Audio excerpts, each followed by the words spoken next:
Live? We are live, yes. Hello.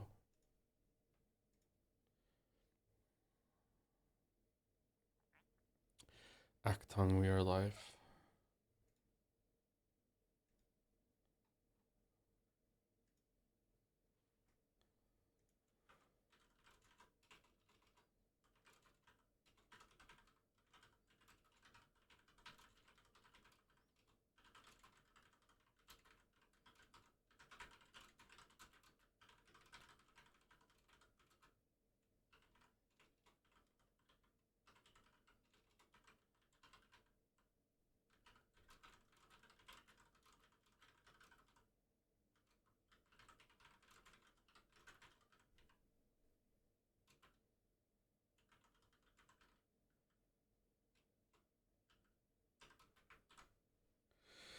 Umineko's glorious return with Answers Arc. Baldur's Gate 3 will continue on Wednesday, Thursday, Friday. When it's done, we will be starting Metal Gear weekdays.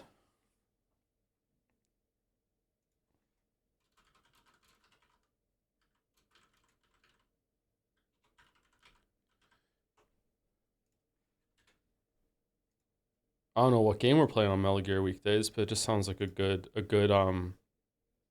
it just sounds like a good name to give the weekdays, don't you think? It makes them sound hardcore.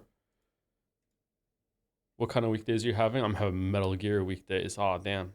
Sounds awesome. Anyway, sorry we're late. I was at the gym. I didn't want to skip the gym. I could have and been right on time, but you know, yeah. How long have we waited? Did you take a shower? I did not take a shower, so I am stinky from the gym. I'm sorry. I'm sorry. I'm sitting here in my own sweat.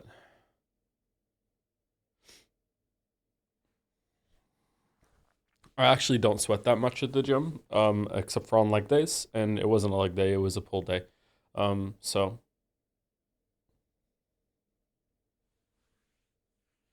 I'm not actually stinky. Could have been on time if I skipped reverse flies at the end of the workout, but you know me, I need all the help I can get to be fly, so I did them. Man, I feel like I still don't understand some muscle groups. Like reverse flies hit like very small muscles on the back of your shoulders. And like I can do like probably ready to go up on that, but I can do like sets of 12, 3 sets of 12 for that at around 75 pounds. I don't know what I'm saying around when it was 75 pounds. I can do 75 pounds on those. And yet some of my like bigger muscles, like I can't like I'm struggling to get above 50. Like I don't understand. But you can just brace against it better. Like maybe it's the machine. Hmm. Small muscles, yeah, smaller muscles. Like I don't know if you're making a meme or whatever, but like certain muscles in your on your body are a lot smaller than others, and that means you can usually they tolerate they don't tolerate higher weights, and also you can exercise them more often. They recover faster. So like yeah, like even if like they had the same amount of received the same amount of hypertrophy over your whole entire body, they would still be smaller than the other ones. Like your quadriceps are the biggest muscles on your body. They can take a real beating. That's why a lot of people don't like doing leg day because it is exercising the largest muscle on their body and it hurts like a motherfucker. It also takes a long time to recover, whereas a smaller muscle will be will bounce back faster and it won't hurt as much when you hit it. Second biggest muscle on the body, I think, is the calf. I think the calves are the second biggest muscle. I love exercising my calves. It feels so good. It feels like it's just like it's the best burn in the gym actually. Not my favorite movement, but I love exercising my calves. But I fucking hate exercising my quads. What about the heart, man? I have a very small heart, so. What do you think will happen in this episode? Oh yeah, we're doing Umineko. We're doing Umineko, aren't we?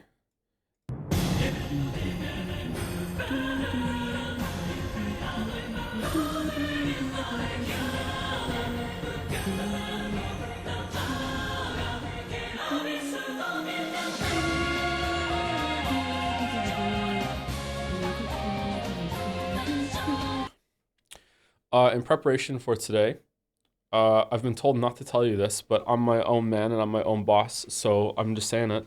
In preparation for this today, I watched episode 1 of the stage play with Mouse last night. Um, it was actually pretty good. it was bizarre that they shortened the entirety of episode 1 of Umineko Questions Arc down to 2.5 hours, 3 hours, not including the tea party.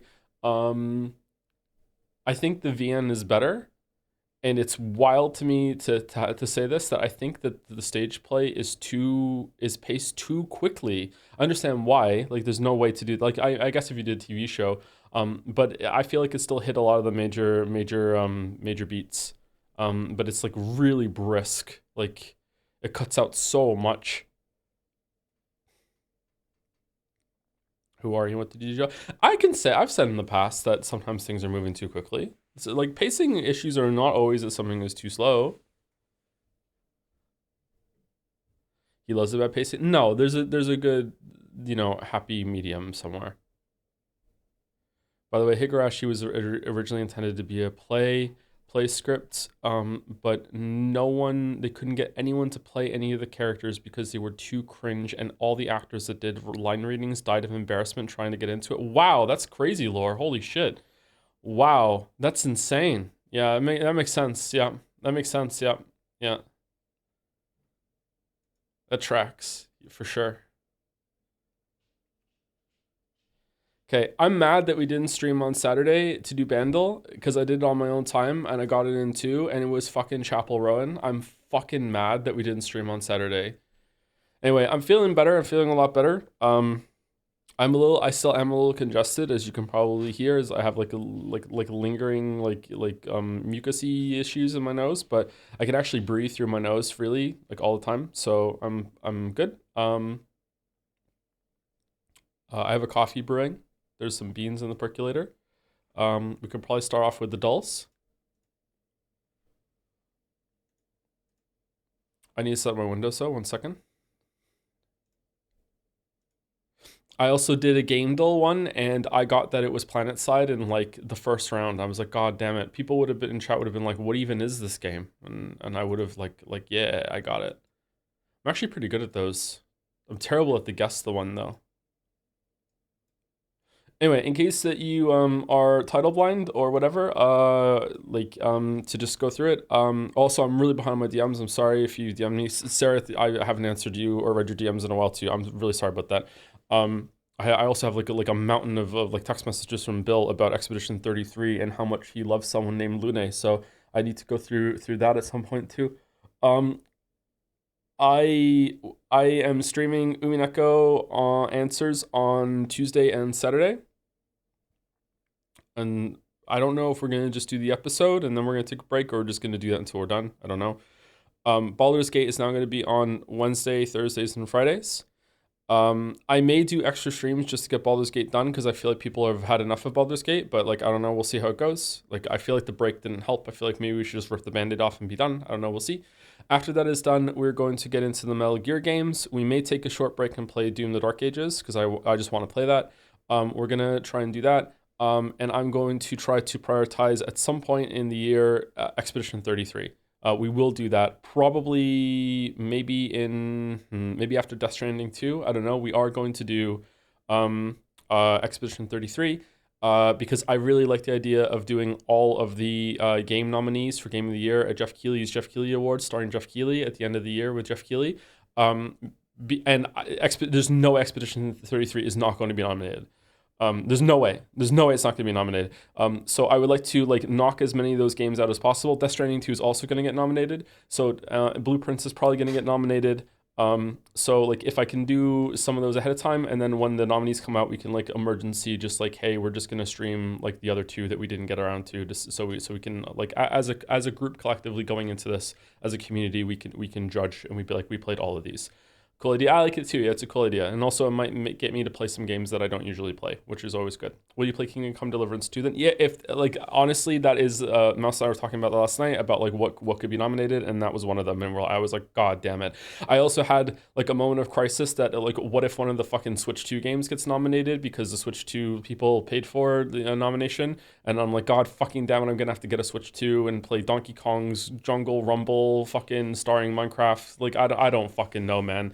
Like I hope that it doesn't, But like, will Mario Kart World get nominated? Like Mario Kart 8 was a huge deal. I don't know, man. I don't know, man.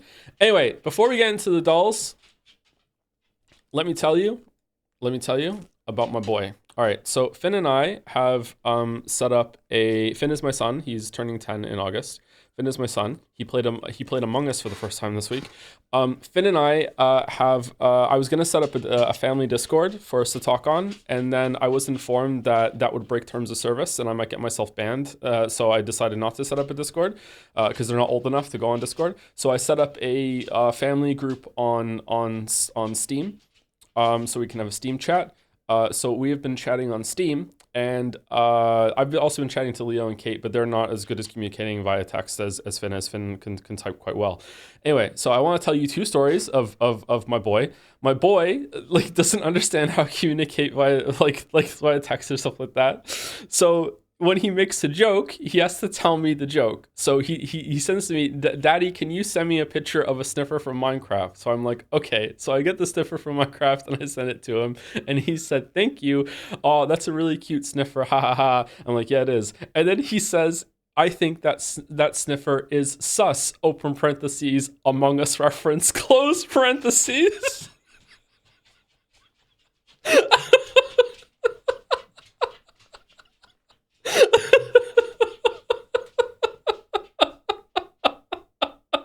That's so cute. It is really cute.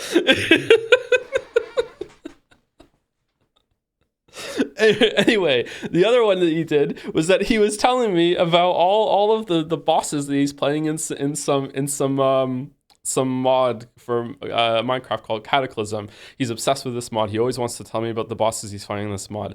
So I've heard all the stories about like how he's fighting something like the Rotful Ferris monster and Ignis and all these other mods, all these other bosses in there. So he's telling me about all these, but he's got a tier list of all of the bosses, and he's like easy tier, mid tier, hard tier, those sorts of things. So he's telling me about the names of the bosses, and he's telling me about the Sunbird boss, and then he tells me about a boss that he hates to fight called the Night Lich. And then he said, like, his name is the Night Lich, Daddy, but I don't like typing that out, so I just call him NL.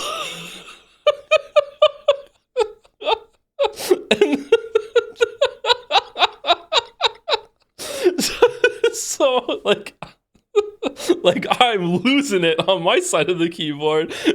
Like I can't tell him why that's funny, so I just typed in that's a great name. Meanwhile I'm like cry laughing.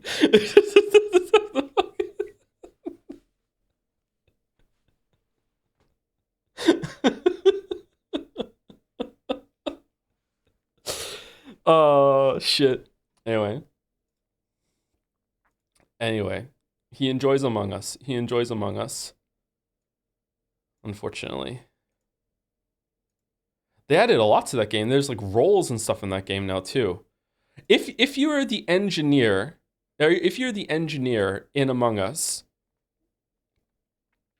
and someone sees you vent, do you vent with like an engineer animation, or could someone be like, yo, I saw you vent, what the fuck? And you'd be like, well, hold on, no, I'm the engineer. That's not new. Oh, well, hold on. What do you mean it's not new? I haven't played Among Us. I like when you say it's not new, like I don't know, like man, like it's been like fucking like 6 years since I played Among Us. Like I don't know, like it's like I only played it for like a couple of days. There's roles now. Like was it?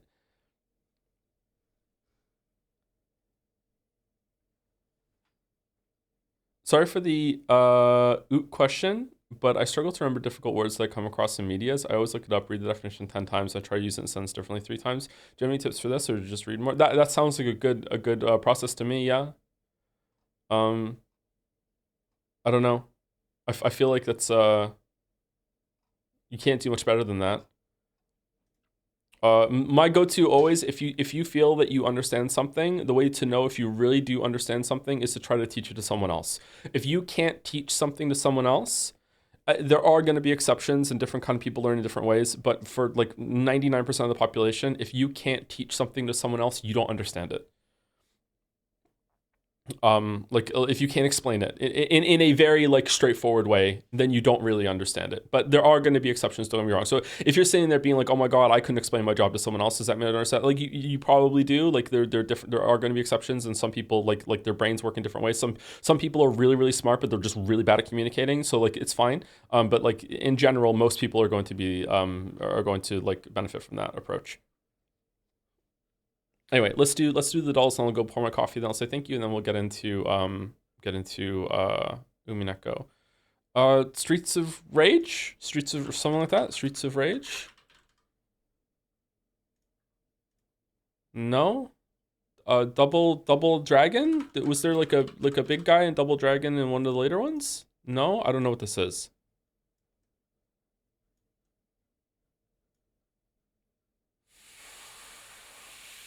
Final fight 1. Yeah. I think I played that game. Ooh, what the fuck?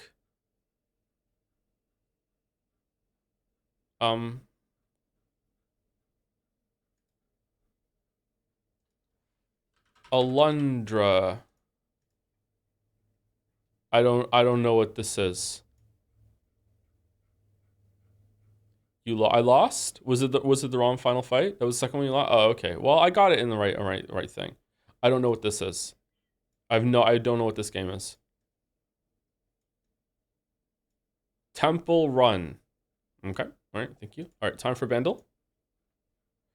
2002, so I was 17, well, almost 17.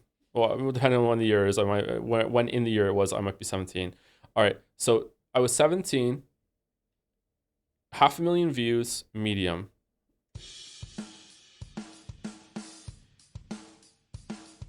Can we hear it?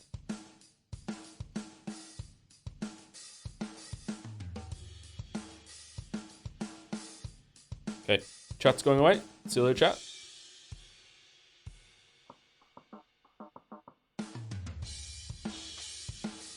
Whoa, that was very distinctive.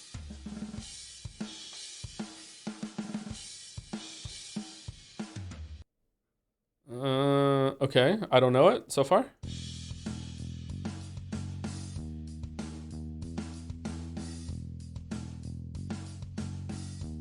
Oh, this is Bandle 1000. This is a big one.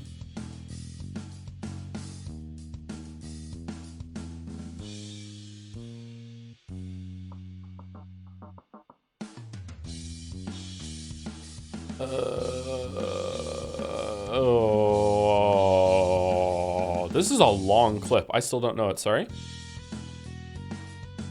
I do know it. I'm not gonna get it.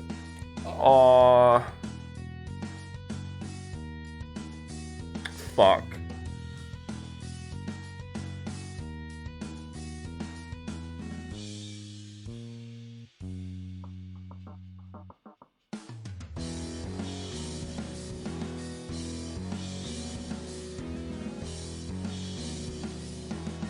Okay, maybe I don't know it. Maybe we're gonna have to go to Glorp. Maybe we have to go to Glorp.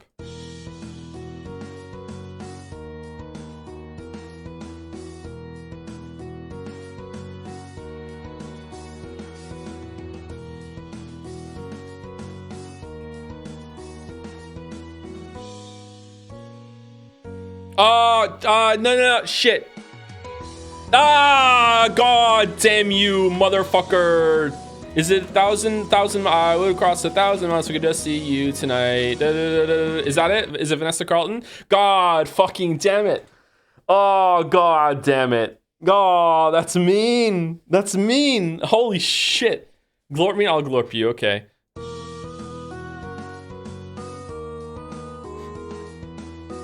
Thousand. Fucking hell.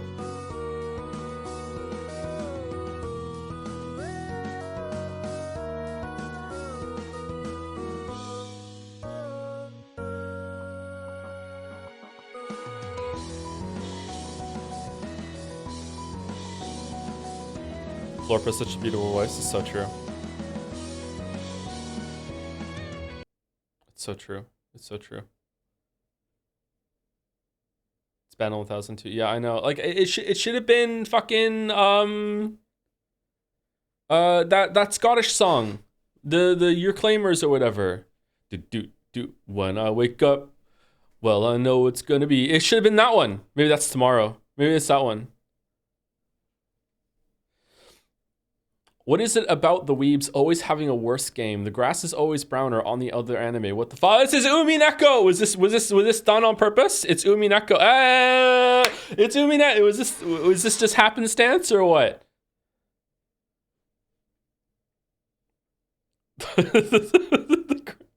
I gotta say, sometimes I say things and afterwards I'm like, where did that come from? That was gold, and that was one of them. The grass is always browner on the other anime. Just came to me in the middle of that rant.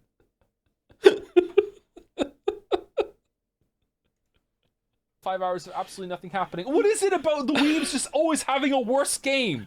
The grass is always browner on the other anime. What the fuck? Every single time, Steins get, oh, this is fucking nothing compared to Umineko. And now we're playing Umineko and it's like, oh, this is nothing next to fucking Higurashi. And then we're gonna play fucking Higurashi and it's gonna be, oh, this is nothing next to fucking Angel Doku fucking meh. Like, oh, what the fuck? There's fucking 10 hours and nothing happens, but I still got through it because I wanted to be on my fucking anime list. Here we go. What the shit?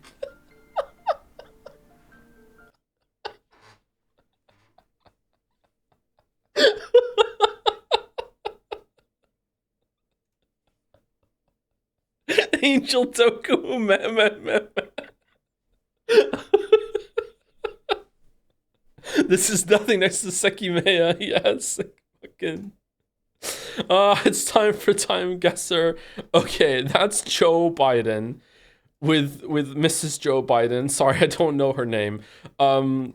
This is COVID because mask.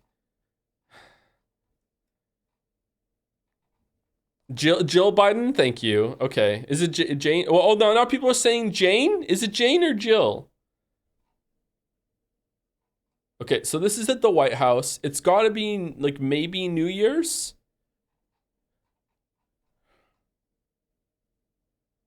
She's helping him stand. So, I'm gonna say 2022, 2022. 2022, something like that. It's probably on the borderline of 2021, 2022. This might be the first second of 2022, actually. And it's down here. Well, we're now. No, we've been doing this for a while, fam. Sorry, I just said fam. I promised I wouldn't say fam anymore. God damn it. Okay, where are we? We're in the White House and we're facing the Washington Monument. So we're here. Like we're on this. We're here. We're legitimately right here. Okay. All right. And we'll find out if this is right or not after I go pour my coffee. Be right back.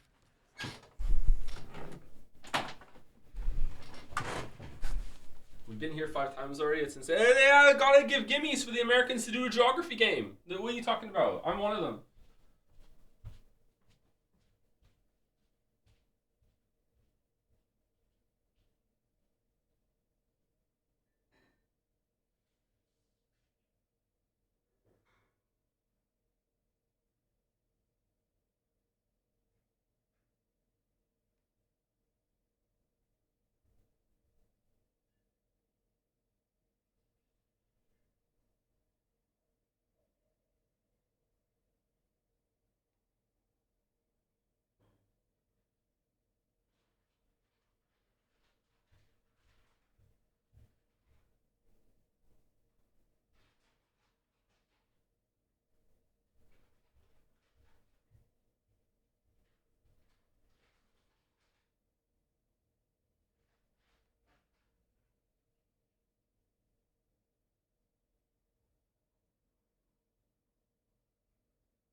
Okay, let's see if I was right.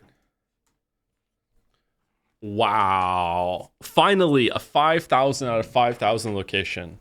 Wow. President Joe Biden and First Lady Dr. Jill Biden joined by their... I didn't know she was a doctor. Dr. Jill Biden joined by their family watching fireworks on Joe Biden's inauguration day. You were 1 year off, 2021. Ah. Oh, 2021. 2021.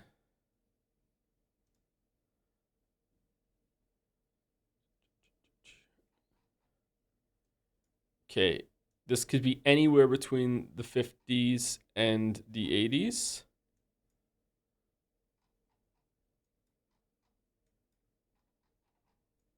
Okay, leather jacket. Okay, the hair. Warzawa. Geez, no. Poznan. I don't know. Oh, okay. The pants. Okay, it's got to be 70s, right? It's got to be. It's got early 70s, 72, 70. Oh, hold on. Like, this is Europe. Europe has had, like, especially back then, had a different timeline of like fashion and stuff. Fuck. I don't know. This could be wrong. This could be 1997 Poland. It really could be 1997 Poland. Like I don't like this could be like it really could be like there could be a delay. Your birth year should suffice. Okay, you want me to move even further back? This makes me think Warsaw, but it's not, is it? What's this mean?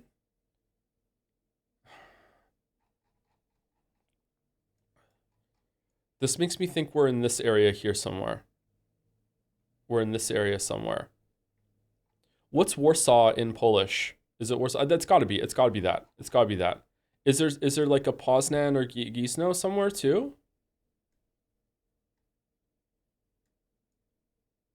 Oh, Gizno, Poznan. All right. So we're in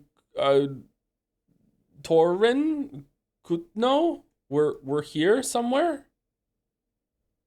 Could we be here and the road goes this way and that way? Could we be by do something, whatever the fuck? Could we be here? Here looks more promising, actually. I'm just gonna go, you know what? I'm going here. It's Tots. And I think it's 19, I feel like it might actually be later, but we're going 19, let me bump it up. 1975. 1975. Here we go. Here we go. Ah, god damn it. Wait, what? Gizno is the same road out? What are you talking about? How are these two in the same direction when one is north and one is west? We have to get out? All right, whatever. Really? Really? Fucking 645 points stock from that? Jeez, man. Jeez. Holy fuck. All right. All right, I'll take that. I'll take that.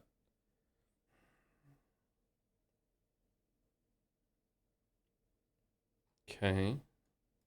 I don't know this flag.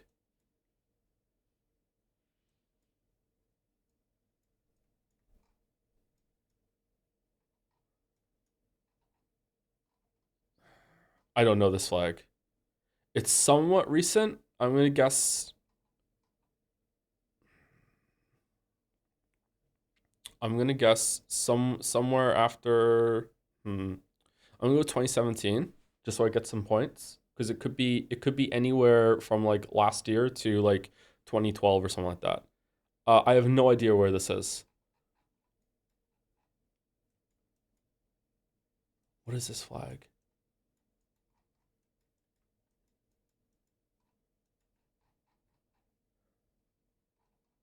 What's that?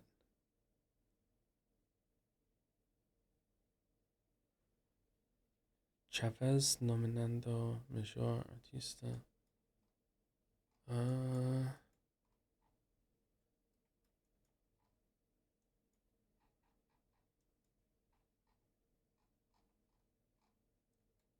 Hugo Chavez. That doesn't help me.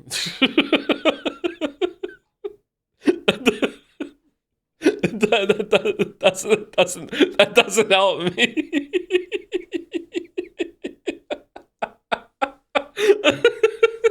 Joe, I'm sorry. I'm just being honest. It doesn't help me. It doesn't help me at all. Okay, I feel like it's probably like like in this area or in this area. And I have no idea which one. I have no idea which one to go with. I have no clue. Joe, I'm sorry. I don't know. Like, why am I being me? Like, why am I being made fun of for not knowing something? It's Moncton, Joe. Should we pick Moncton? This looks South American. Why do you think it looks South American? See, the only thing I think that makes me think that it might be South America is because I feel like at this point in time, I know what the Spanish flag would look like, and this does not look like the Spanish flag, but I don't know what Portugal's flag looks like. I have no idea what Portugal's flag looks like. So like it could be Portugal to me. Question. Again, I'm being made fun of for just not knowing things. I think you recognize if you see it. Yeah, I think so too. Unless it is this, and that's why I'm being fucked up. We need a flag guesser. Yeah, a flagdole would go hard just for learning. Not learning things. That's why I do Timeguessr. I do Timeguessr so I can learn.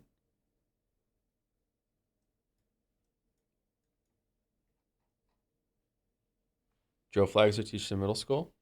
Okay, first of all, they weren't when I was in middle school. And second, if they were, middle school was a long time ago. That was a long time ago. Okay, all right. I don't think I would have gotten South America. Maybe I would have, but now Chaz kind of poisoned me. I'm just gonna go here, and we're all going to enjoy when the line moves across the Atlantic Ocean. Are you ready? Here we go. Yep. Venezuela. Hey, 4 years off. Oh, okay. All right. 4,300. Mourners pay their respects to the late Venezuelan president Hugo Chavez during his funeral. There is a flag though.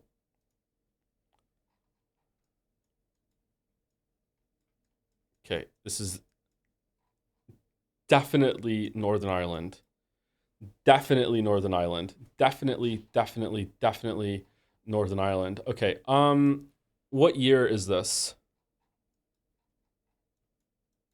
Yeah, of course it's great. If this isn't Greece with these stucco bullshit, I'm gonna be mad. This looks very touristy, not just because it says hotel.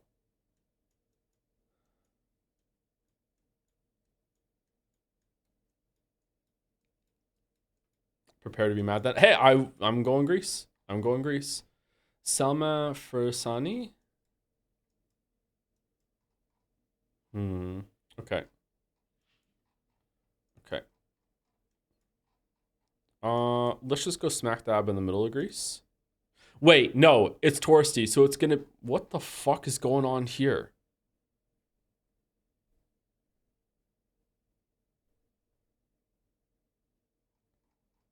What kind of spaghetti stuff is that? It's probably going to be oh, maybe it's on Crete. Real life Atlantis. You know what? I'm going on Crete because I know what Crete is. I'm going on Crete. We're going Crete. We're going Crete. We're going Crete, and I think this is probably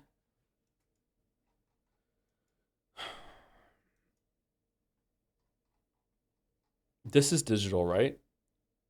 I think 2007.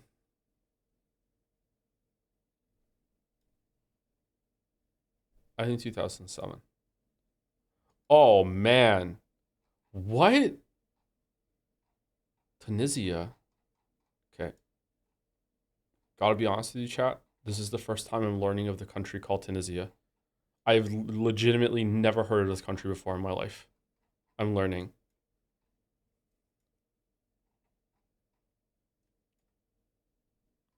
American moment? Yep, American moment. That's crazy. What do you mean? Again, why? Why the fuck? Am I being made fun of for not knowing something? I'm from there. Is it nice?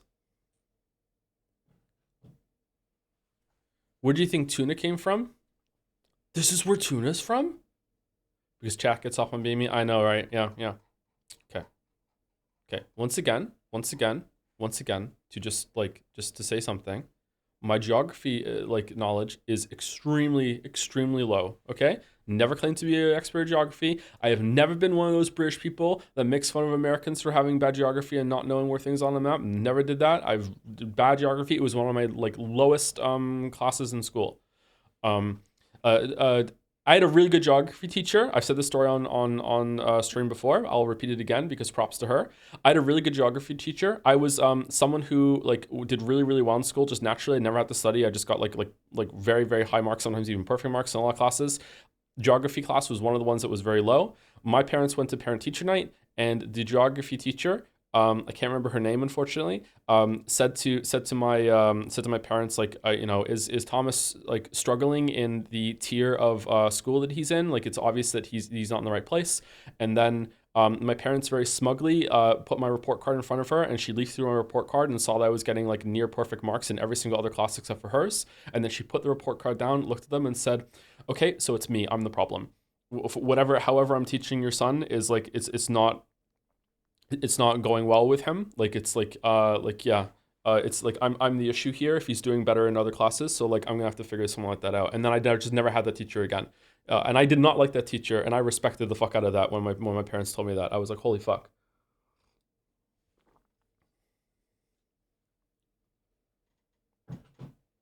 You got her fired? No, I'm pretty sure the rest of the students in the class were doing well. It wasn't like she's a bad teacher. It was just whatever her teaching style is it's not good for me. Then you got better geography? No, then that was the last time I had that class. I'm really not good at geography. A street scene in Sidi Bosed, a popular tourist town on the Mediterranean in Tunisia, known for its vibrant blue and white buildings. Man, I really thought this was Greece. Holy shit. I mean, it's in the same kind of slice of whatever latitude, longitude, whatever the fuck it is. Longitude would probably be the one that goes horizontal, right? It used to be Carthage. Oh, I do know this place then. I've read about Carthage. Was it not called Tunisia back then? Oh my god. Wha-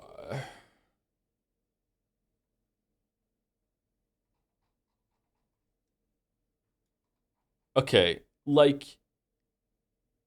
I want to say it has to be right at the bottom, but is it a trap?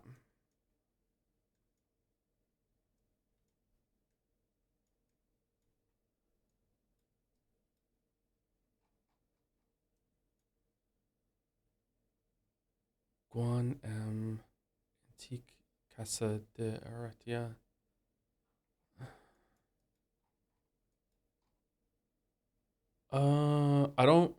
I don't know. Peons at the market. San Luis Potesi? Where's that?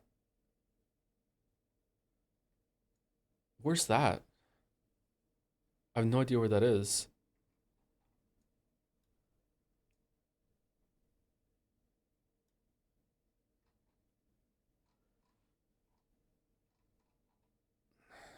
Okay, for some reason I think that we're still over in this area. Maybe that's wrong. Can I find this San Luis Potesi somewhere?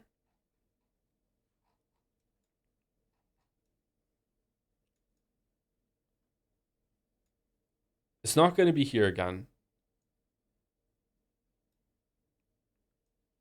Be a little racist. It's so hard not to be racist when you're playing Timeguessr. I gotta be fair. Yeah, it's really difficult. Too many sombreros, but Potesi is in Peru.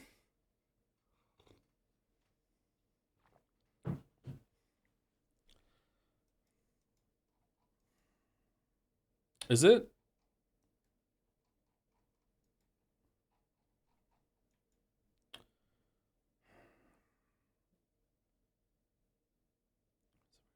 Okay, if I scroll in, am I gonna find this somewhere? I don't want to scroll in too far. Is it even gonna be the same name though?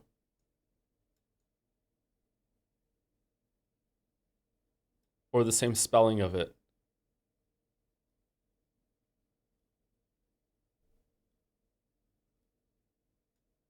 Chat sees it apparently. I do not.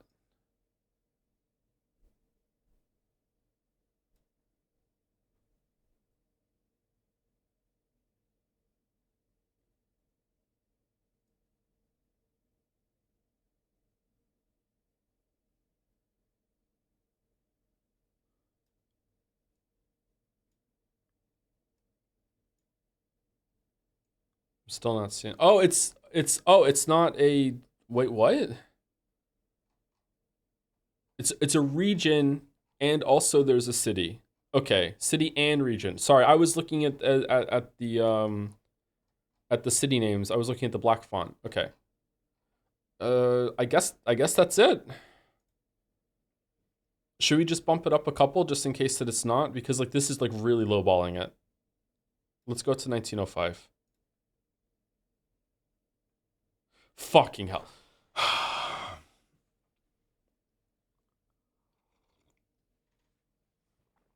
A stereoscopic photo of a crowded market in San Luis Potosí, Mexico during the early 20th century. It says the year on the side. Oh, does it? Where? Where does it say the year on the side? I don't see it.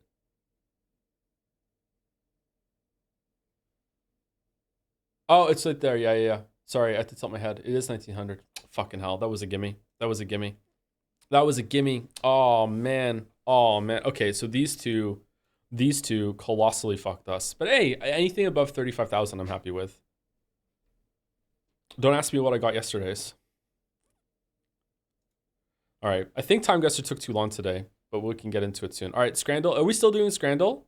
Should we start doing Scrandle faster? Grilled sausage and a pint. Breakfast. Ah, right looks so good, but left comes with a pint. It's cheaper too. It's cheaper too. I think it's left. Right is the tastier food, but it has a pint and the sausage. Like people on Scrandle kind of like their sausages. It has some bread too. I think it's left. Wow, it was pretty close. It was pretty close. Okay. Surprisingly easiest left of my life? Yeah, what even is that? Greek salad, pork and stuffing bap. Okay. That looks like an extremely sad Greek salad, especially for the price. Is this the whole thing? It's left. Yeah, that's a really bad salad. Okay. Double bacon cheeseburger, kebab roll. Okay, this is cheaper. That looks decent, but the cheese not being melted is killing all the vibes. It's got to be right. Yeah, yeah. The cheese has to be melted. Ooh, cheesy bacon chips. I haven't eaten yet today, chat. I'm really hungry. Crispy pork belly. That's not true. I had a protein bar. Okay, that is a really cheap crispy pork belly. Cheesy bacon chips that goes hard. That looks really good to me. I feel like right would be pretty good, but it looks a little unappetizing. It is pretty cheap. I'm going left. Wow, really? Oh, that really surprises me. Double cheeseburger with bacon, cheeseburger with waffle fries. People fucking love their waffle fries. This is the rare time that the cheese has been melted too much. That bun looks kind of sad. The bun on the right looks way better. The cheese is a little melted here. I don't know. Oh, it is going a little flaccid. I personally would eat the one on the left. But people fucking love waffle fries, man. And this has the whole presentation. This looks like it's too close. You know what I mean?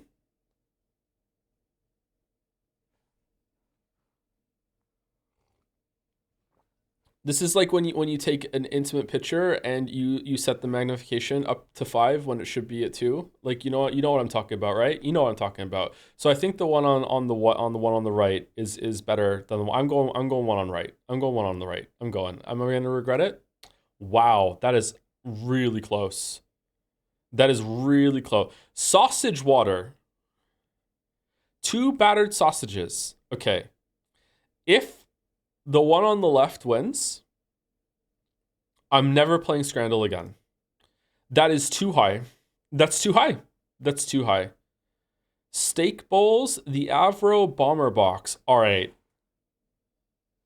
Okay, the burger comes too. Left looks fucking delicious. Everything on the left looks amazing. Like all that chicken looks really good. Left bun looks squished in a good way. In a good way. Everything on the left looks good. Right, I don't steak bowls. That steak might be a little too rare even for me, Chief. I don't know, man. I don't know what that sauce is on it. It does look pretty good. I would still eat it, but I think I'm going left. What do you mean rare? It's well done? Are you blind?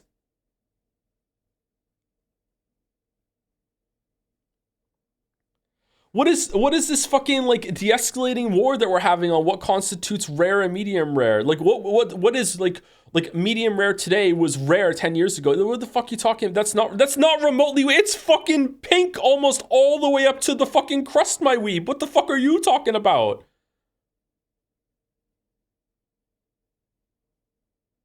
Rareflation, exactly. Rareflation, it's one of my new favorite tags.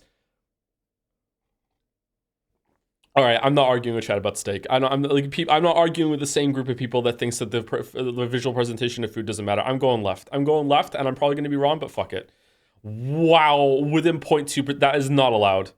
That is not allowed. That's not allowed. They need to like put like a minimum difference. Okay, okay. Bagels.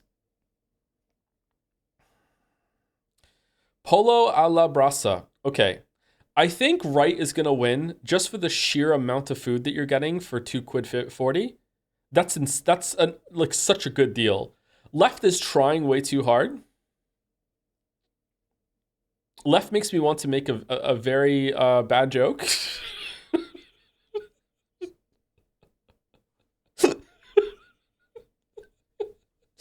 I'm going right. I'm going right. And if I'm wrong, then I'm wrong. I'm going right. Fuck off. Okay, double bacon cheeseburger but against sausage, pickle, and bread with a beer.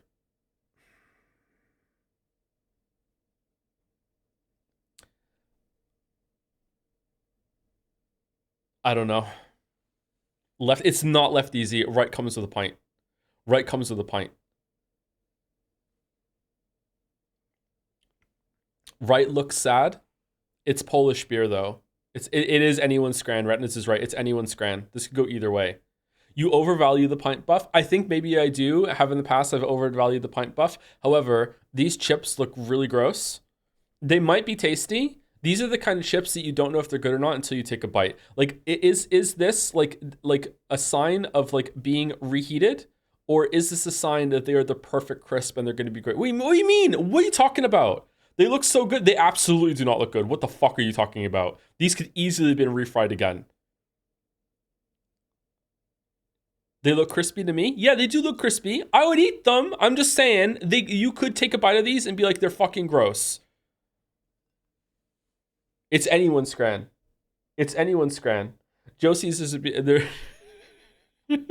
Josie's there being a plate of razor blades, but wait, hold up, it comes with a pint. Exactly. Exactly. The burger, the cheese is melted an appropriate amount. It's anyone's Scran. It's anyone's Scran. You know what? I've gone against chat too much this time. I'm going to go on chat's side and be chat's champion. Chat, do not let me down. I'm going left. Wow. Wow. All right. Chat was right. Chat was right. Chat was right. These fries are too rare for me. What do you mean? They're not even rare at all. There's no ketchup on them. They're not red. Perfect games, 1 out of 15. Goddamn.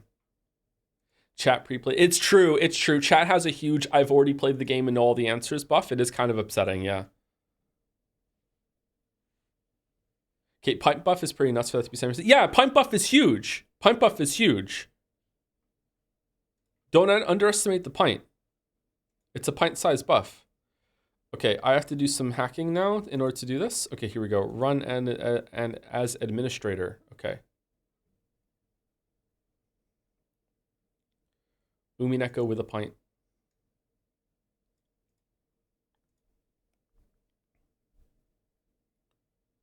Okay, wait, what?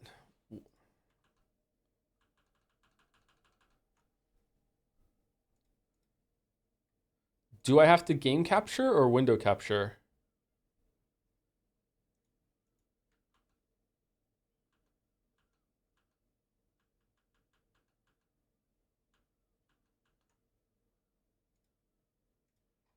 Shit, I should have done this last night. I'm sorry, chat. I forgot how to set this up.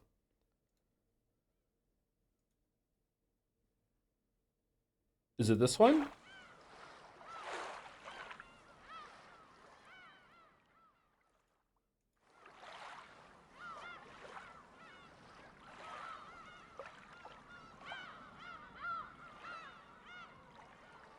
Can you hear it? You can hear it. Okay, what about now? Can you hear it now?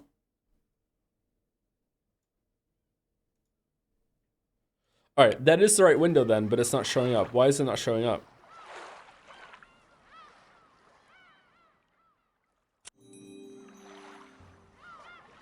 A new trophy.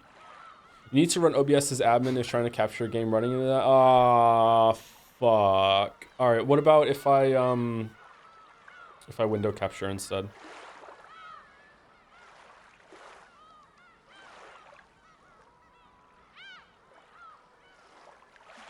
Okay, there we go.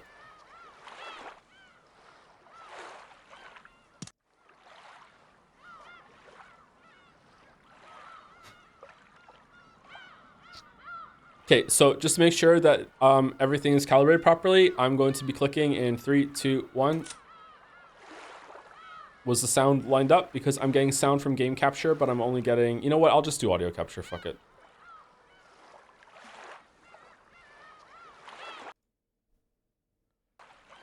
Okay, there we go. So it's capturing audio now. I don't know if it's going to be too loud or too quiet, but we'll see. Joe, change the translation? What do you mean? Mouse already set this up for me. And by I mean literally Mouse sat in this chair and like set it all up. Like was physically here, set it all up. I don't think it needs to be like changed.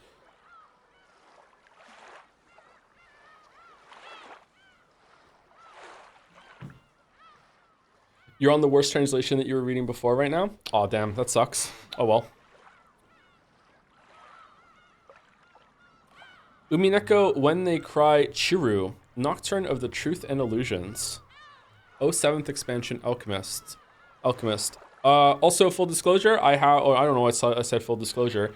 I have bought the game on Steam, and I also have a PS3 copy that is on the top shelf of the cupboard above my microwave that I'm not allowed to look at until I'm done because apparently there are spoilers all over the cover.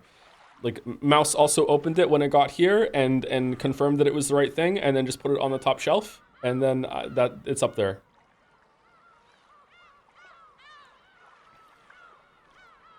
Do you want me to go send a picture of it? Hold on, I'll go get a picture of it.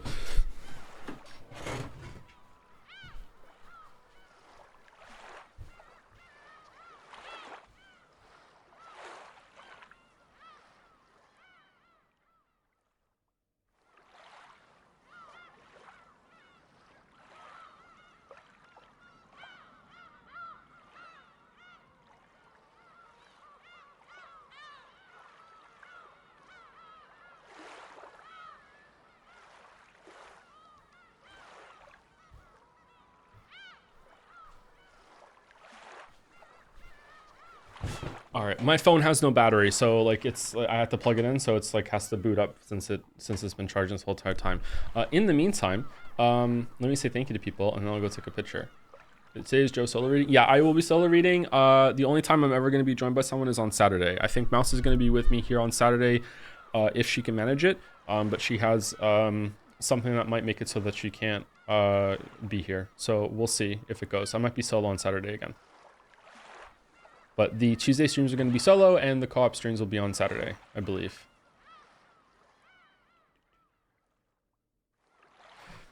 Top Virtuosity resubscribed while the stream was down, and with a message, "Hey Joe, I was wondering why you clicked with Liza P parries while disliking 9 Souls Talismans, because they both involve parrying enough until you do a big attack on a boss. You mentioned it hurts 9 Souls game flow, but I don't know why Liza P didn't. Was it too awkward in 9 Souls? Did it happen too often, or was it something else? Asking because making a game mix between D&D and Liza P, and don't want the same issues 9S did for you others. And I don't think the issues with talismans are widespread. It just kind of felt to me a little awkward. That's all. Whereas it felt like it felt rewarding in a way that was like a higher risk reward in order to get off the charged attack to knock them down after it was shown that I parried enough to knock the enemy down in Liza P. Whereas in 9 Souls it felt something like spam and just like interrupted my movement too much, and like it was kind of like a teleport dash sort of thing that I didn't have enough control on. So I don't really know exactly why. If I ever did a video on 9 Souls, I would talk about that, and I would do a whole run where I did like talismans or even just talismans only. But I can't answer that question at the moment, sorry. Joe needs a reward to get off. Yep, I need to dangle it. Yep, thank you Kikas for the resub. Umineko on a Tuesday on my birthday. What a joyous event. Oh, you're very welcome. Happy birthday. Thank you Silver99 for a gift sub. Thank you Junie Daydreamer for the resub as well. Coming from the 100 Line Mines, amazing game by the way, to drop into the streams. Had to not watch the Baldur's Gate 3 streams out of fear of spoilers, so it's nice to be back. I'm surprised how many people are doing that. Like Baldur's Gate 3 I thought is a game that everyone played, but apparently there's a bunch of people that haven't gotten around to it yet, probably because it's a big time commitment. I honestly think using the original schedule for Umineko streams is a good idea for you. Enjoy episode 5. Thanks Junie. Thank you Gandalf OC. Oh, fucking hell. For the resub, thank you, Lucas1, Katorin, Bitterbean was taken, Buy My Statue, Benetti, and Psyok for the resub as well. More Witcher videos one? Not sure. We'll see. Thank you, Blizzard, for the resub. Voltork, who's glad that we're returning to Umineko. Also Glorp. Thank you, Temi3754 for the new sub. Welcome, Temi. Good luck with colleague. Thank you, Philip R. Machado for the resub as well. Time for some Umi answers. It is time for some answers. We're overdue. Thank you, The Weapon, Willow White, Mr. Kirby47, and Lurkmer for the resubs. Thank you, How You Doing as well for the resub. 12 months. Hope you enjoy Umi today. Hopefully it's at least 1% as good as the Sekimea. It's good that I've continued reading Sekimea on the weekends with mouse, because otherwise like maybe my VN stamina for reading would be low. I'm trying to end it myself now. Also, you're at mouse volume. Am I too loud, or is the music too loud? The seagulls crying. Should I turn something down? Sorry if that's been shouted at me for a bit.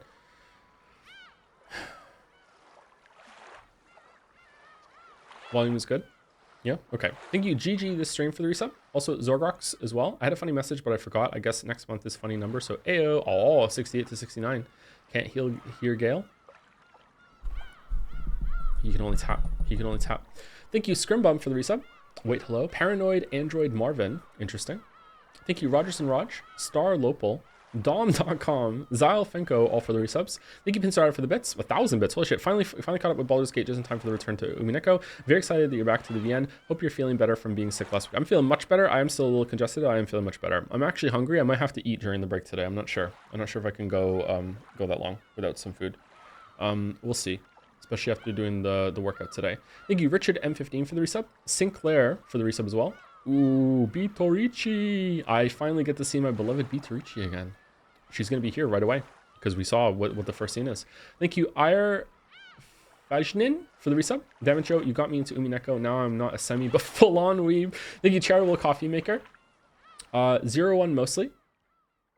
And Yuri Lover 337 for gifting out 5 subs. Thank you very much, Yuri Lover. Thank you, Cinehell, for the resub as well. It's happening, peak. Elf's Gamer for the resub. Ooh, what kind of elf, though? Hey, To, thanks for introducing me to the world of Umineko. Prepare yourself for peak fiction. How many people started with the live-action play that I totally did not watch? Thank you, Quizlexi T, for the resub. Seki Mayor Barrels. Thank you, Bnard, bruh, for the resub as well. You, me, Neko, exactly. Thank you, Takaka Agam, for the resub. With another Kinzo impression. Thank you, Sinks PD. Sorry, PhD. Barely managed to catch up with the VODs in time for today. I still don't understand why this battler guy is a protagonist when Nanjo is literally right there. Biggest missed opportunity of the naughty game so far. I will say this, that watching the stage play did remind me of how, or did clue me in to how insane it is that, okay, so hold on. If you're here and you don't know what we're talking about, I'm about to say a spoiler for the whole entire VN, but if you're here, you have to understand that we're already halfway through this. So, like, you shouldn't be here if you want to experience Umineko, like, on your own, okay? Like, there's going to be spoilers discussion, okay?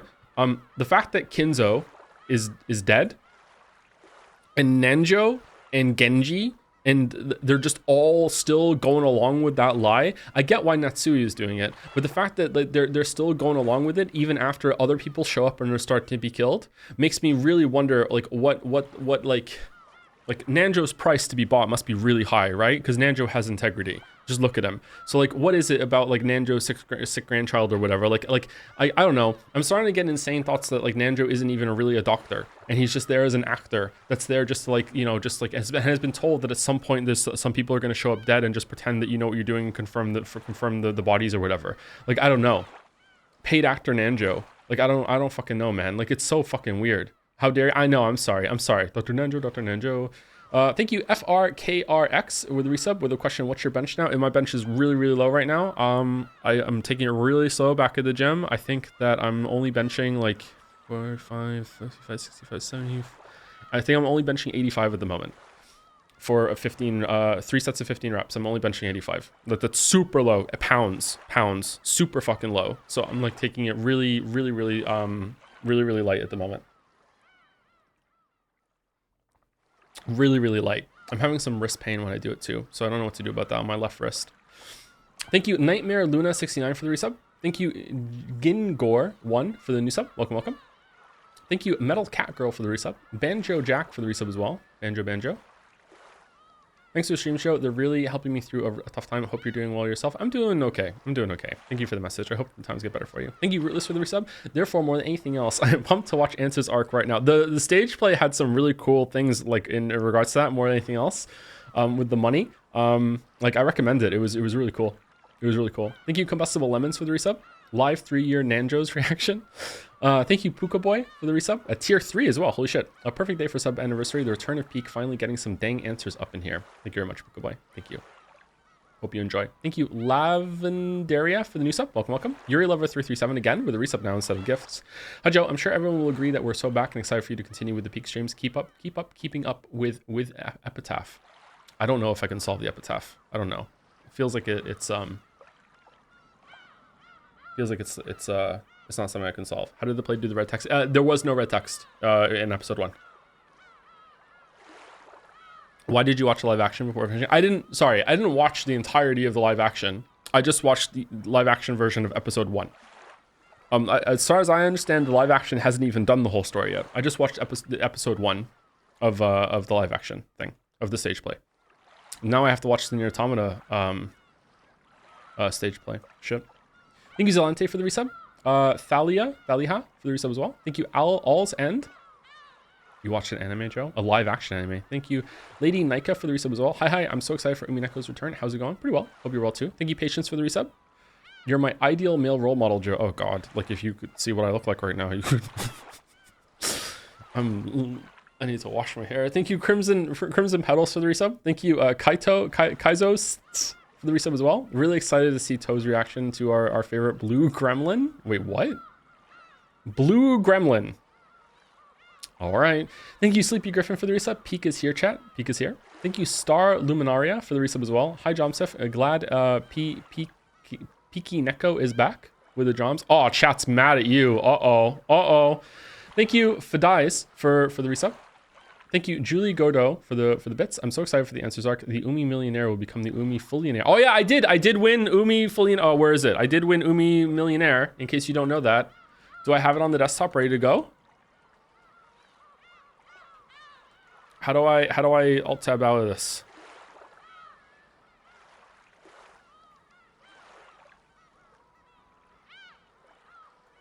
Here we go. Big brain streamer. Just in case you didn't know, I won a certificate of extreme intelligence and total understanding of the questions arc. This certificate is presented to the big brain streamer Joe Tom Anderson. Signature, hypothetical walrus.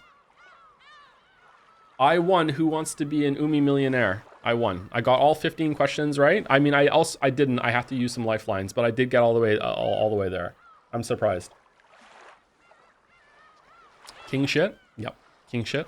You didn't answer the bunny girl question yourself, so I denounce you, Mr. Anderson. Oh no, I'm sorry. I should know my bunny girls too. Thank you, Nemphalem, Nem, for the resub. Thank you very much. That's something the kids say. I don't know why I just said Nem. Nem. Thank you, Master Segways, for the resub. Excited for the return of Umineko. If you're still planning on reading all of One Piece, if you like it better than Disco Elysium, consider replaying the director's cut to give Disco Elysium a fair chance. It even has has a new fascism quest for a black-pilled skinhead like yourself. Thank you for being so cool and funny and French fry jumping, dancing. No. No. No.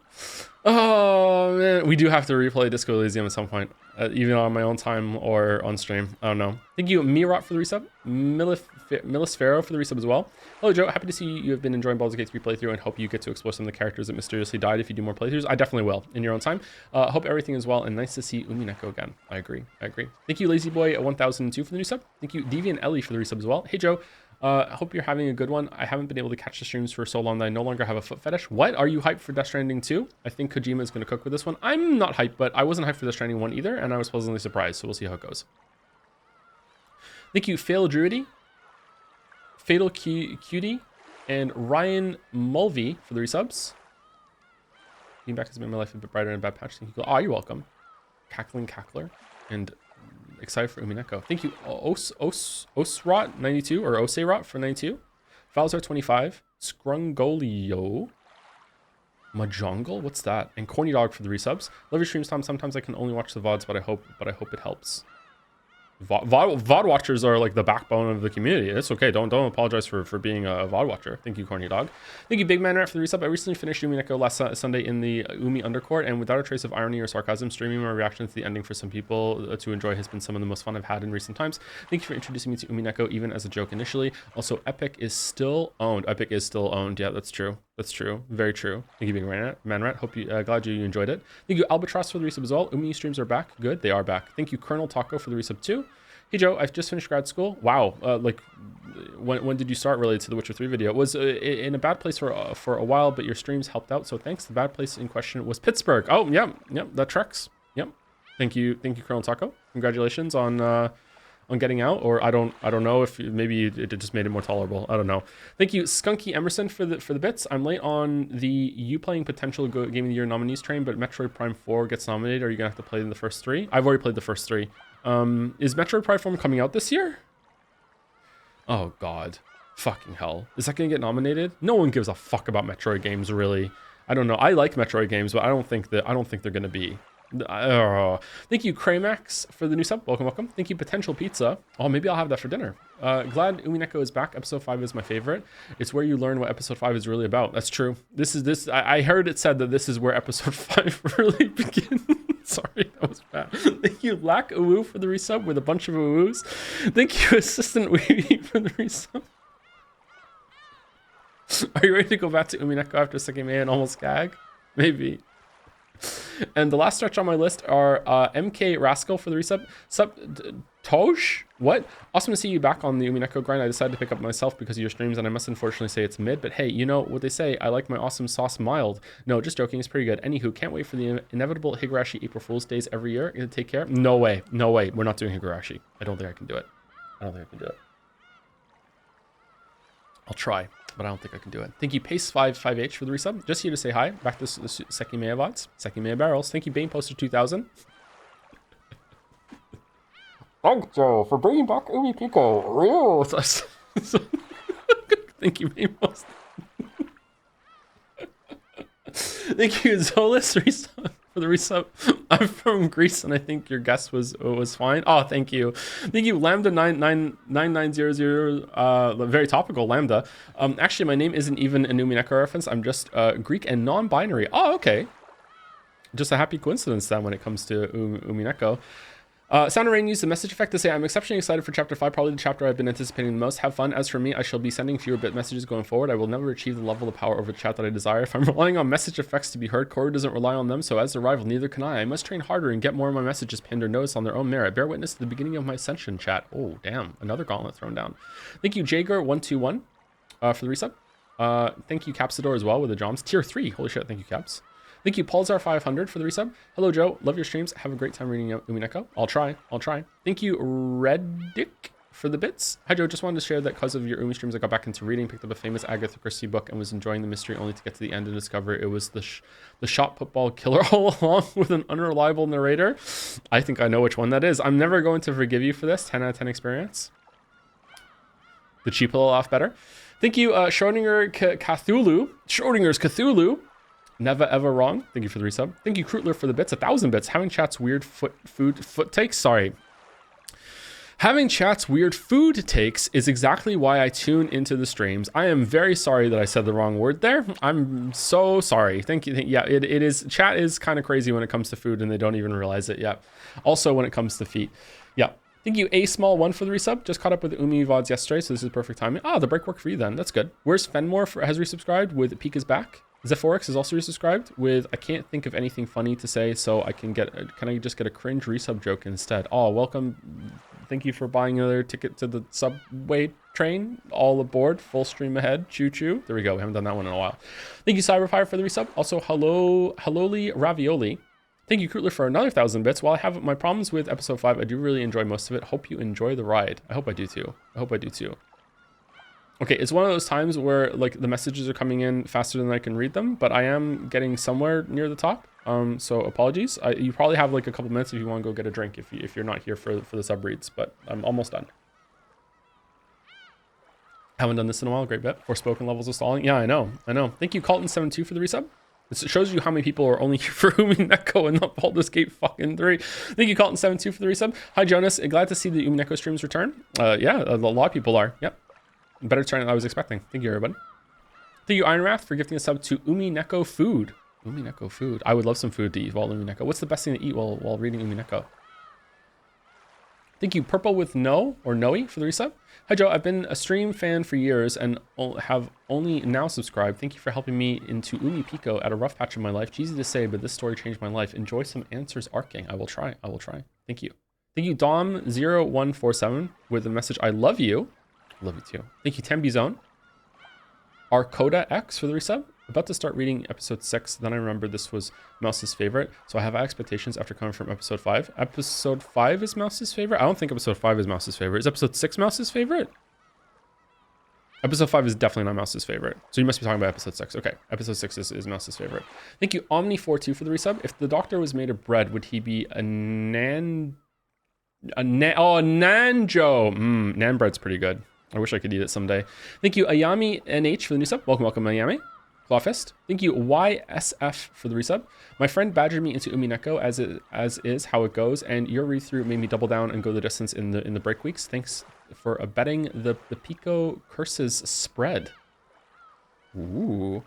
I wonder how the Twitter people are going to think about me continuing with answers now. I'm sure that everyone's going to be really cool and stable about it. Thank you, Critical Woe, for the resub. Beatrice's golden marble. Thank you, Bert the puppet. Brooke. Live Nandro seal. Oh, that's still on the screen. God damn. Okay, sorry. Hold on. There you go. I'm sorry. My bad. Holy shit. Sorry, I forgot about that. Thank you, Atlas.wav or .wave for the resub with Nem. Thank you, Secret Rider Lab Tech Guy for the resub. Thank you so much for your streams. No joke, watching this playthrough had actually helped me figure out some family stuff. Glad you're still enjoying it. Yeah. Sorry to be condescending, but real literature can do that. Like, real literature is not just something that you just enjoy as a story. It can actually enrich your life and enrich your perspective. Like, that's kind of what some of us say when video game writing is so shit. Like, there's been very few times in my life where a video game has enriched my life like a really good book can. Like, it can teach you something about how you can view the world. Like, that's like yeah, that's one of the ways that video game writing is so shit. Yeah. Yeah. Sorry. Congratulations. Yeah, I'm glad I could help you. Thank you, John Squid TV, for the resub. Episode 5 is when Siconia truly begins. And the last 2 on my list. Finally, we're at the top. Thank you, Henry Wyatt, for the bits. Thank you, Joe, for stalling for me while I finish dinner. And Saren Space for the resub. Rock sandwich. Oh, another one. I want a rock sandwich. And thank you, Yuri Lover 337 for the bits. People on Twitter still have a grudge for Odyssey with no counter arguments inside. Oh no, I'm not talking about the Odyssey people, but yeah. I'm not talking about the Odyssey people. Okay, I will take a picture of the PlayStation 3 copy of Umineko that is sitting on the counter. Sorry, the top of my shelf that I'm not allowed to touch. During break, I will come back with it. Okay, so some people want me to recap the story so far. And talk about some theories and everything like that. I'm not doing that. I'm sorry. I don't think I have that in me. I feel like I will forget a bunch of things, and we're just gonna have to I don't know, soak in the details as they come back up again, and we'll talk about it. I don't think I'm doing that. If people really, really want that, there is no joke. Mao showed it to me. There is no joke. A AP entrance exam with like essay prompt like things that if people really want to do that, I will like replace the Baldur's Gate 3 stream this week before Saturday if people really want me to go through that. Maybe someone can link it in chat and chat can decide if they want me to do that. I will do it on Friday before the Saturday stream if people really want me to do that as like a recap sort of thing. But like I don't particularly want to, but as always, I am ever chat servant. I will do it if you want. I started verbally answering the questions to Mouse on call last night, and then we got to question 5 and I said fuck off and stopped. The question that made me stop was, what in episode 1 or whatever, in episode 1, Goda is doing a crossword. What is the significance of the clue that Goda is trying to currently work through in the crossword? And I said, fuck off. So that is the question that made me stop doing it. The ones before that weren't that bad, but yeah, anyway, here we go. Let's start. Here we go. Episode 5, End of the Golden Wish. Oh, it's good to be home. Good morning. Please enjoy the new game with its new game master. I say that, but the game has already reached its climax. The culprit has been cornered and merely awaits checkmate. I am sure there will be something you can spot from this clearer perspective. The difficulty is fairly easy. What could possibly fool you now? Thank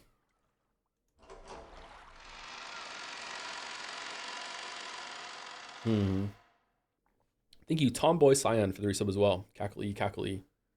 The story is undoubtedly nothing more than fantasy. It cannot possibly have any relation to real persons, organizations, places, or events. I love this so much. We take this opportunity to remind players that owning the PS3 and PC editions of Umineko is a requirement for playing this game. I have both. We hope you enjoy a fresh experience with the continuation of the story. Fuck you. Okay. You ready to see your chat? It's been so long. Are you ready? You idiot! All right. So I know that was just one line, but usually that's enough. Is it too loud? Music compared to me and her voice compared to me. Anything needs to be turned up, turned down? What do we need to do?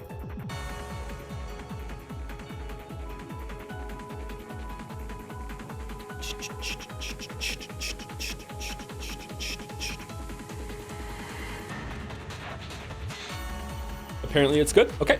You idiot. Isn't it obvious? It'll be fun to kill her and see your face twist in pain. Why else?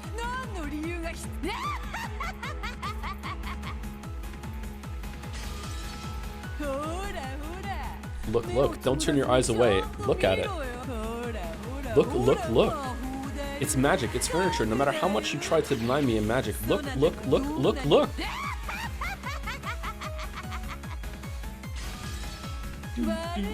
Sorry, Battler. It was pretty fun.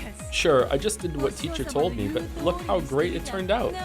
Apparently, if you start out all hostile and immediately brutal, then turning confident and soft at just the right moment, you can spark a huge bump on your affection meter, right? Okay, so this is a recap of all the things that are doing it in the past games. All right, interesting.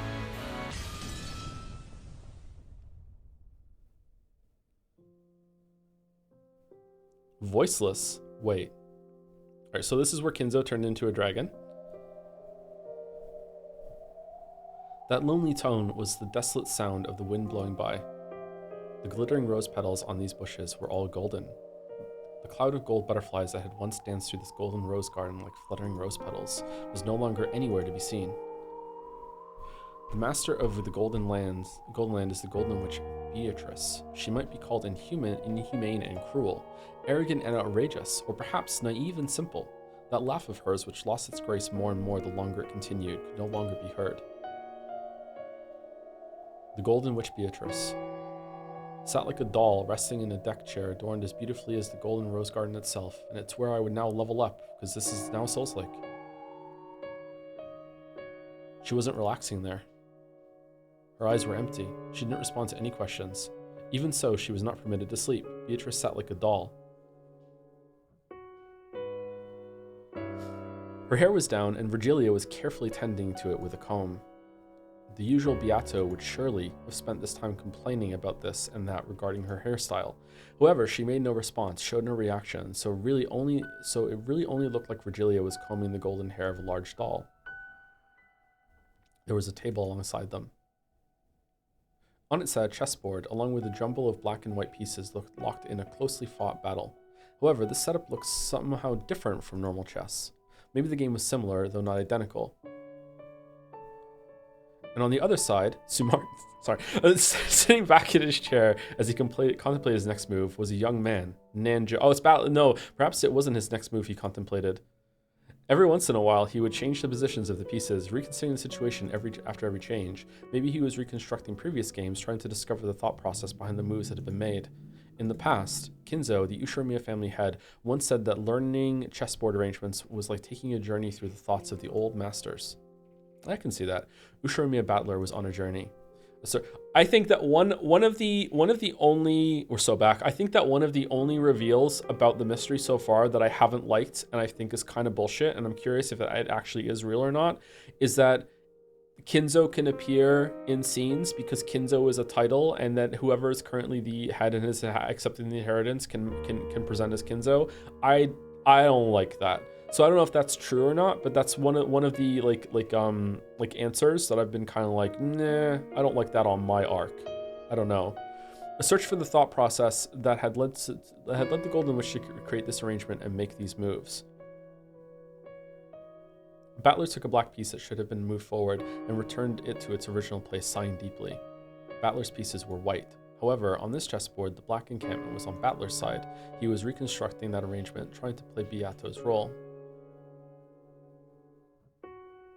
The more I do this, the less I understand your moves. Even Battler didn't expect that Beato would respond to that statement. Or rather, he was pretending to talk to himself, thinking there might still be some chance of her responding. Oh, so I'm not going to recap what happened in the questions arc unless it comes up, but I will say, going into this, I am like frothingly curious, and it's been hard not to continue the story in the month break, although it has been kind of nice to like let it percolate in my mind a little bit.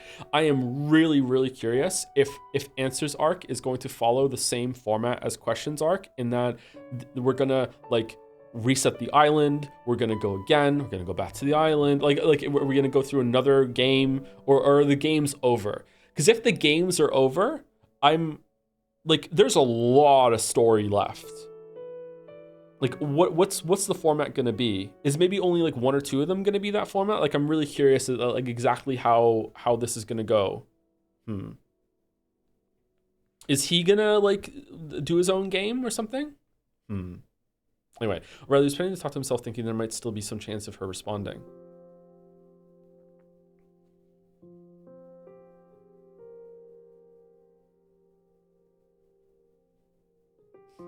Holy shit, Beato's eyes reflected nothing, and her mouth told nothing. After begging him to kill her, the Golden Witch had become a corpse that had given up on life. She wasn't sleeping. She couldn't step down from this game, and was therefore forbidden sleep. So those words must have reached her ears. However, they probably hadn't reached her heart. The Golden Witch would not sneer at Battler's moves, nor would she praise them or belittle them. She does not look blonde at all here. By now, Beatrice was nothing more than a living doll. Even so, she would glance at him every once in a while. It would be an empty glance, but a glance nonetheless. Sometimes she would seem to make some sort of gesture or even move her lips. However, her movements never managed to communicate anything to Battler. How did you decide on this move in this situation? I don't get it at all. I don't understand your moves. Beato? Battler-kun is talking to you. Say something. Giggle or guffaw or something. Even use that shrill laugh of yours if you want. Okay, this does not feel like it's continuing from where we left off. Unless maybe I should watch that part back later on. This feels like something else has happened in between that and here. Wasn't the last thing that Beatrice said to Bandle like Bandle, you are completely alone on this island, and I will now kill you. This is like the last mystery or whatever. And then they embraced in the moonlight or something like that. Wasn't it more of an emotional thing? And then I don't remember her feeling this resigned. Maybe it does track. Maybe I'm just like yeah, the who am I thing. Yeah. I don't know, like I feel like she was more like emotionally like with Bandle at that last moment, but maybe not. Maybe I misread it. Anyway, I'll review that part at least later. Can you believe it? That shrill laugh of Beato's will never be heard again. However, even if she couldn't answer, his voice surely reached her. That was what Bandle believed as he said these words. So he said it again.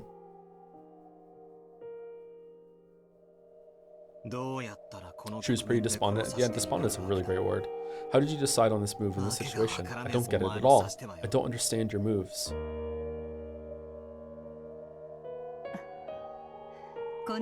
So, you don't understand what this child is thinking. Virgilia answered in her disciple's stead.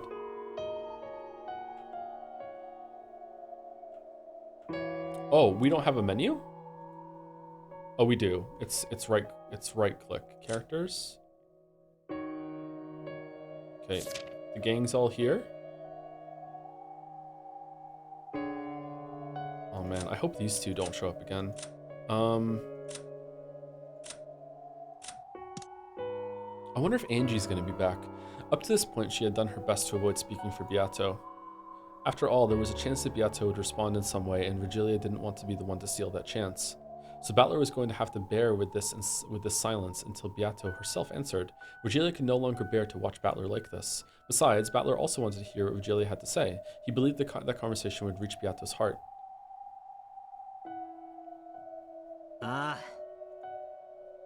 Do you want to do the content warning bit or review? Oh, I forgot. Sorry. Yeah. Sorry. Hold on. I should have done this before I hit start. My bad. Now it's gonna look it's not gonna be as formal. But maybe people will pay attention to it more if it's after we start.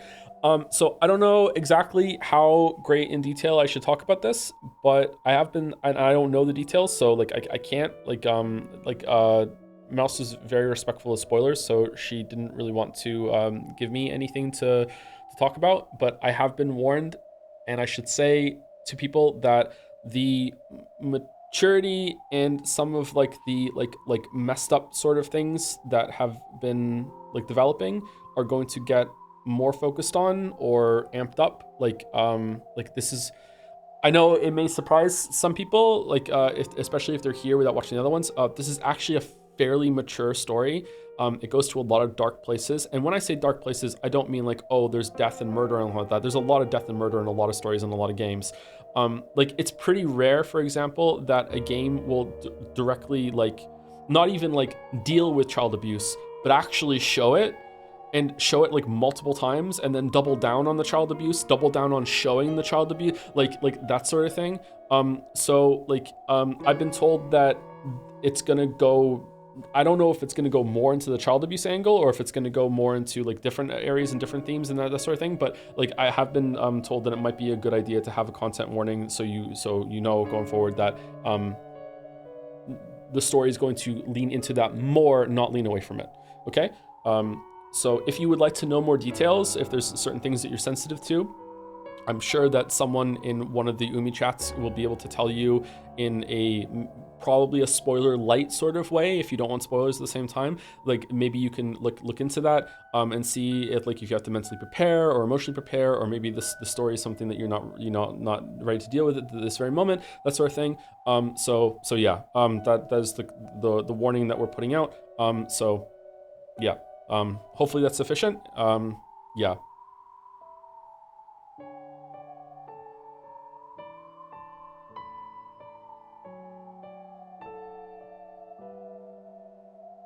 People could check on Does the Dog Die? I love that website. Yeah.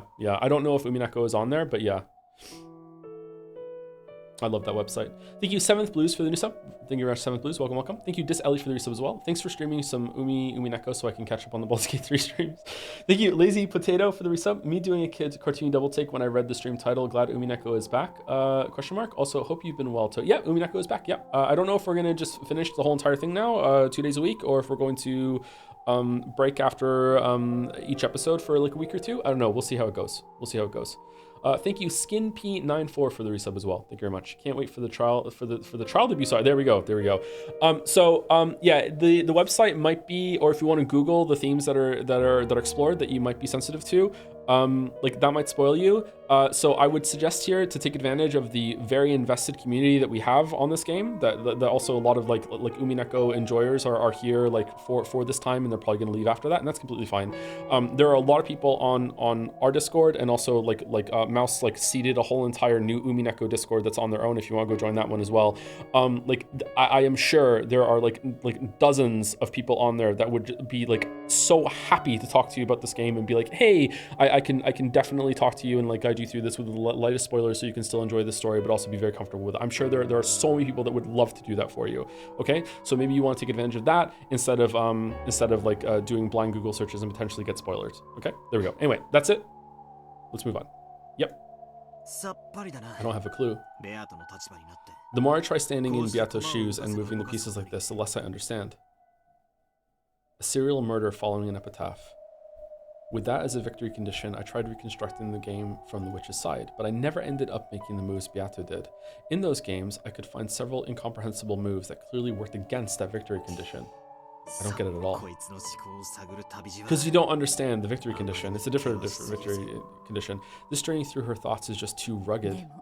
Rugged? Even so, you won't give up, will you? I won't. I promised. Kill me. Let me die.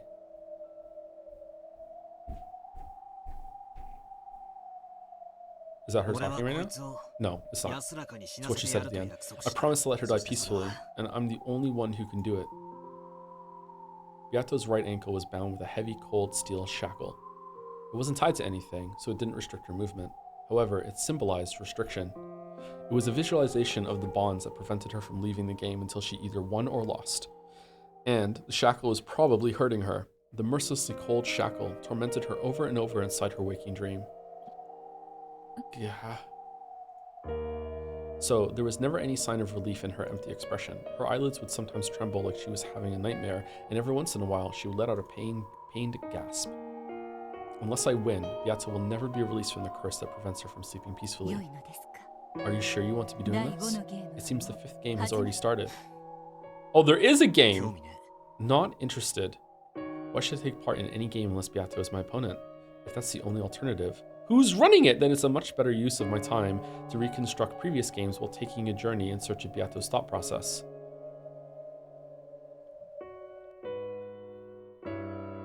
Oh, fuck off. No! No! Alright. Oh, fuck. I'll be the next game master. Any objections? Yes! All of them. You've got none, right? Yes, all of them. Please. Please. I've got nothing but objections. God damn it, I'm siding with the blue one. Beato conceded the fight and is unconscious. Isn't this a loss by default and game over for her? I'll admit a lot's happened to Beato, but she's basically been KO'd for now. But that doesn't mean she's lost the will to fight. That's why I'm acting as her assistant. Get it? Beato was lying down in a deck chair, almost as though she was sleeping. However, she wasn't sleeping, and she wasn't awake either. She was a doll. She was nothing more than a living doll that had given up on victory, who had asked Battler to perform her last rites. Also, she was going to be there for 12 hours until someone found the Sekimea and opened the door, and who had surrendered everything. Of course, if everyone just sat around, the fifth game would never be made ready. So Lambda Delta had succeeded Beato as the next game master, and announced that she'd prepare the next game. Quit messing around. This is a game between me and Beato. I don't know who you two are, but I'm not going to let you carry on without us. No one asked for your opinion. What'll you do, Byrne? Accept my challenge or not?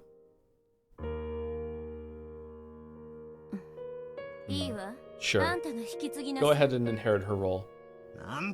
The hell, quit messing around. I don't know who you people are, but I'm not gonna let you ignore Beato and me and just carry on by yourselves. Hey, take it easy. Okay, sure, a new player means you'll face new kinds of moves. I'm sure you'll see lots of stuff that confuses you, but even that might lead to some big hints, get it? Who cares? Quit saying whatever you want, deciding everything on your own. Tell him, Bandle. Bandle, tell him. Beato's game has repeated 4 times and you still don't understand anything, right? In that case, I expect that swapping out opponents might lead to some huge hints. It's none of your business. This is our game. Beato prepared it and she designated me to be her opponent. I don't know what hole you two crept out of, but I don't want you screwing things up. In that case, wake Beato up and make her get the next game ready. Can you? Beato won't be getting up for a while. Anyway, we don't even need to have another game. The 4 games she's already laid out are more than enough. And if we do have some 5th game, there's no reason it shouldn't just be a puzzle Beato lays out and I take on. There's absolutely no reason for you two to butt in. Bandle couldn't hide his irritation at the 2 witches called Lambda Delta and Burncastle, who had shown up well after the game's start and who were now trying to take charge on their own. I know, right? It looked like these witches were in an even higher rank than Beato. So high, in fact, that even Beato's teacher, Virgilia, couldn't even come close. Bandle had the feeling he'd seen these 2 several times before. However, this was the first time he'd known their names and spoken to them directly. What? Is it? Am I getting times mixed up when it was our POV talking to them? You can't get the next game ready without waking Beato. That's why I'll prepare the next game. We aren't so patient that we're willing to wait forever for Beato to regain consciousness. Right, Burn? I don't like boredom. It really ticks me off. Stop being so boring then. We really don't give a damn whether you're bored or not. Come on now. Leave everything to this perfect Lambda Delta Sama, okay? I'll take over as the game master. Okay, is Bandle gonna say no fuck you and they're gonna find a new opponent as a stand-in? There's no way Bandle's just gonna be like, fine, whatever, just do it. Or actually, you know what? Don't worry, I won't play with too much absolute perfection. Just like Beato, I'll set up plenty of incomprehensible fakes, clues, and bonus hints. I'll make this game a huge hint that'll help you understand Beato's world even better, okay?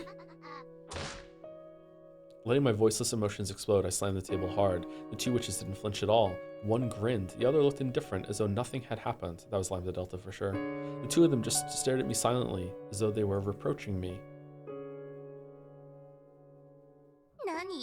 What's this? Not satisfied? Are you saying you'll step down from my 5th game? Isn't that a loss by default? Bandle won't step down. Of course he'll participate in the 5th game. Don't just decide that yourself. I'm not going to play along with you two. I don't give a shit. Then it really is a loss by default. No, fuck off! In the last one, like Beato said, oh, this game is between me and Bandle, and the Battler's not the real Bandle because he doesn't know who his fucking mother is, so now he's just like, fucking Thanos out, and now we're not doing the game, and now you're just replacing Beato? Fuck that shit, man. No, don't, Bandle. Then it really is a loss by default, right? Then which side wins this game? Is it really okay to end this with the humans surrendering? If you step down, the game will end with your loss by default, get it? If you want to guarantee that your lonely sister always meets with miserable circumstances in an endless number of worlds, that option is indeed open to you. When Burncastle mentioned Angie, Bandle's expression changed instantly. You bastard. Don't you dare talk about Angie so lightly. Because you have an ally in me, Burncastle, the Witch of Miracles. Do we? There exists the possibility of a miracle in which Angie's family comes home to her. Well, if you do throw that chance away and guarantee that Angie's endless futures all end in sorrow, that might be pretty interesting too. I vaguely understood what she was saying, but I really wished Angie was here to be my lawyer. Until I win in Beato's game, I'll remain trapped in this bizarre world, and if I abandon that victory, then most certainly my parents and I will never return to Angie. For Angie's sake, even though I know that the witches are toying with me, I must keep on fighting. Bandle, you idiot. No, damn it. What's wrong? You look unsatisfied. Have you already forgotten how angry you were when your sister was turned to mincemeat? You know, that spectacle where she was torn to bits, ripped to pieces by countless red-hot pliers. You better watch more closely next time, okay?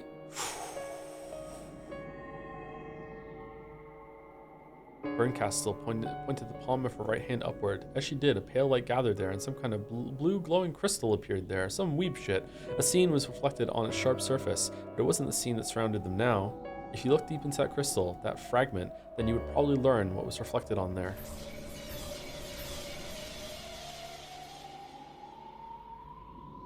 If you stared at it, You saw a bunch of names that I have to say thank you to. Thank you to Bevel Doy for the resub. Thank you El Magneto for the resub. And Rethulian for the resub as well. We are so back, thank you very much.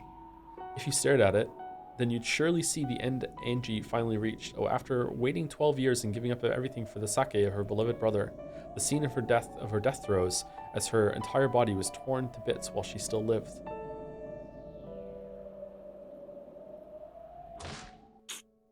Damn you.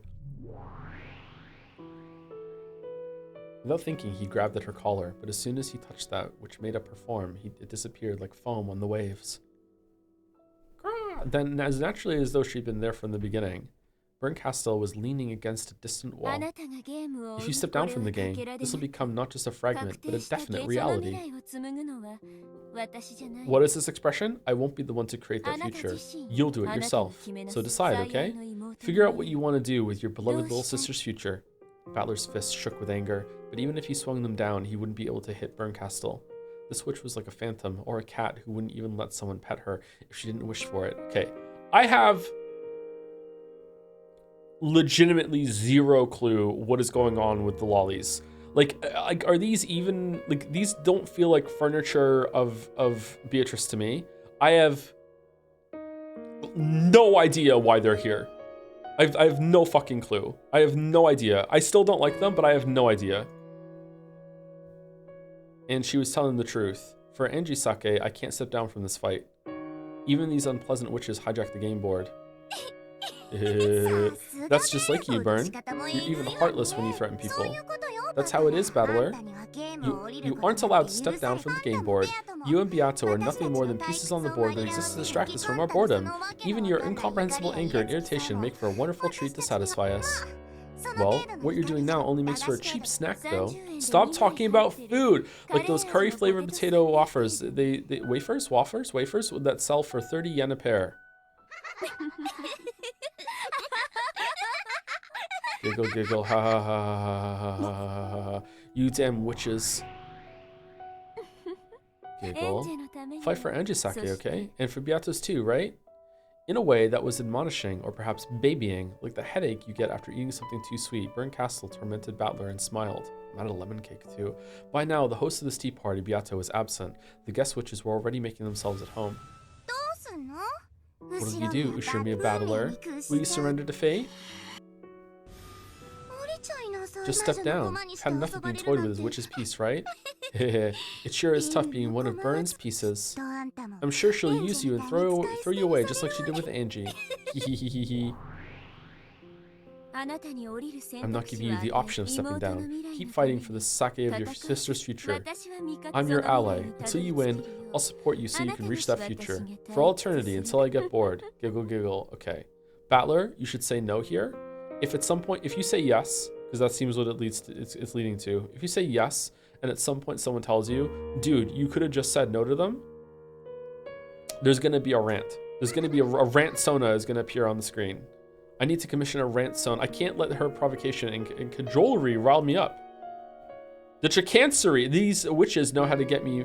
I know I get mad easily, and they're trying to take advantage of that.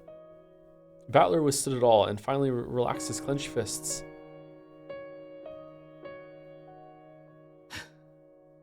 If you want to start this 5th game of yours, go ahead and do it. Do whatever you want. Yes, I will do whatever I want. Hey, where are you going? Even though Battler acknowledged his 5th game, he turned his back on them, much to Lambda Delta's surprise. Oh, is he just saying no and leaving?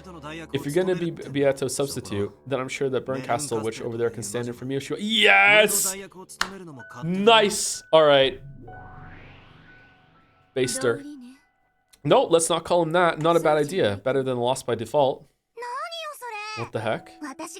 Are you just going to ignore this episode 5 that I put so much effort into making? Rude, rude. Battler says he's going to take a break for a while. Until he comes back, I'll be his substitute. How's that sound, Battler? Yeah, whatever. You do that.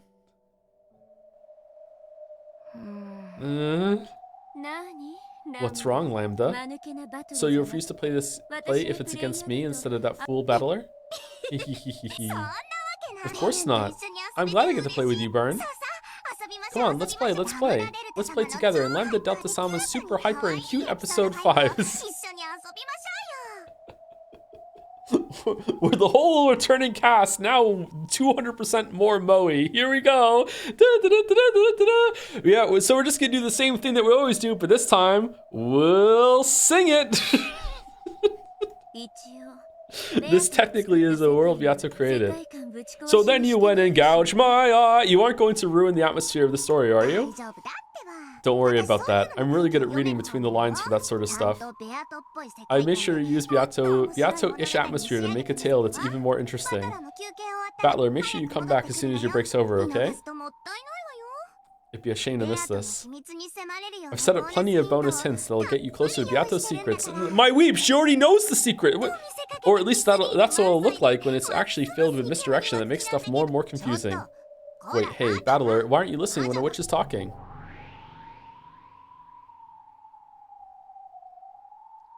Without answering, Battler disappeared into the darkness. After struggling and cackling, the witches immediately started playing with the game board they had stolen from Beato.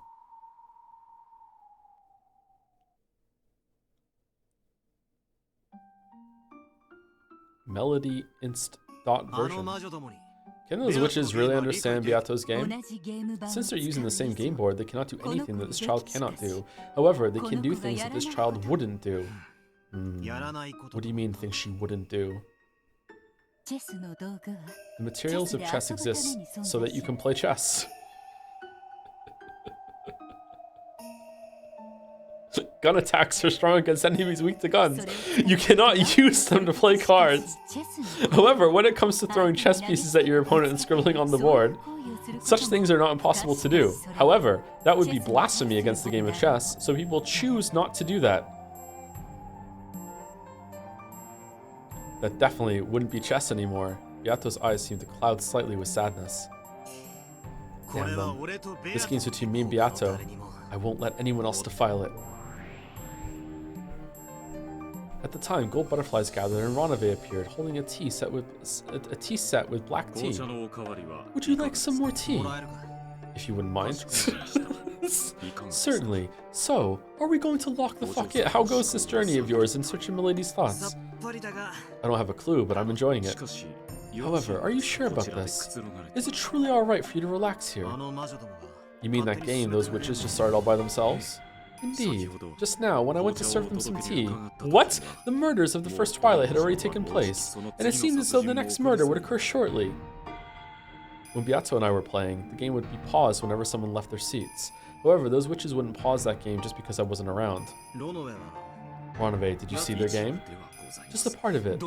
How was it? Were they talking about me? Ronave, were they talking about me? Were they like, oh, Battler would have loved this one? Ronave lifted the pot high with an elegant gesture as he poured the black tea. After finishing that, he finally spoke. He gave us his impressions of it.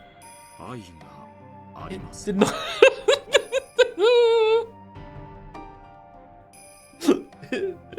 It did not have love. Therefore, I couldn't fucking see it. What do you mean, love? My apologies. That is how a woman might put it. What? As a man, one might call it dishonorable. It has no creatine. I understood what those words meant, because I was a man. When I met Virgilia's eyes, she shook her head slightly and stared at the floor. I believe it resembles Milady's games greatly on the surface. However, its foundation is quite different. Does it go against the rules of Beato's game? No, it does not. Lambda Delta Sama actually does understand the rules of Milady's game very well. However...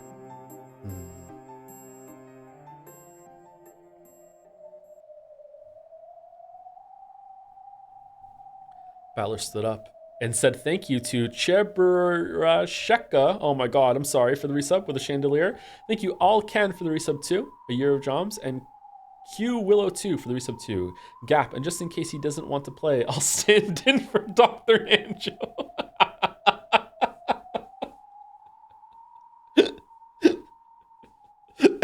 Everyone is just replacing everyone else. Thank you, Gap. Thank you for the resubs. Battler stood up. There was no need to make Ronave say anymore. Renove, Battler-kun. Sorry, Renove. I know you went to all the trouble of pouring this for me, but tea isn't what I need. What I need is to get into that fucking game. So you will go after all. Yeah. We don't need any outsiders in our game. These guys weren't even here in the beginning because I've been loafing around. Crazier and crazier witches have been introduced. And now they've hijacked this game between me and Beatrice. I've got to take it back. Right now, I'm supposed to be the one taking care of Beato's game board. That means I just can't sit around here. That isn't what Beato would want. Thank you.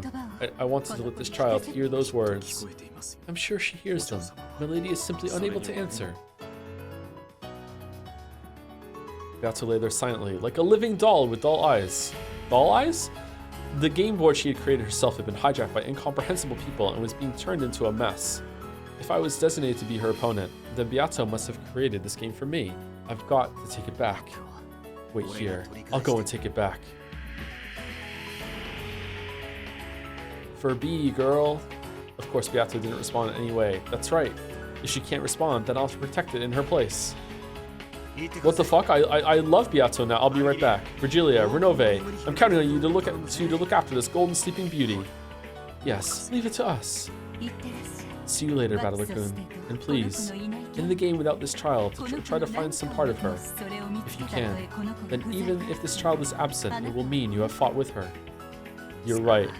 I don't even know why we're fighting anymore. Battler, what's going on?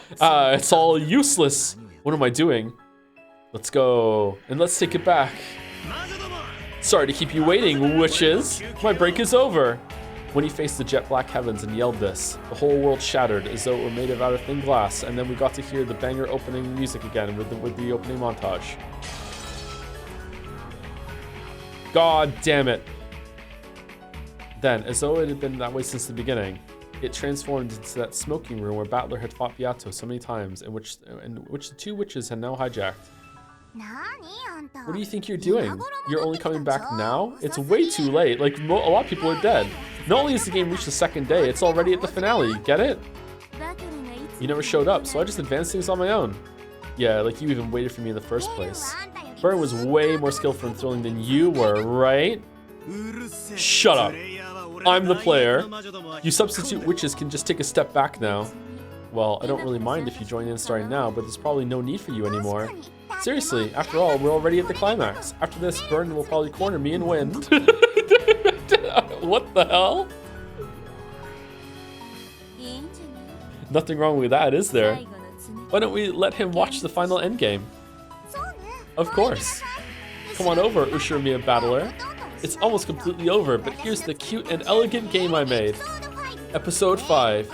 End of the Golden Witch. Now do we do it?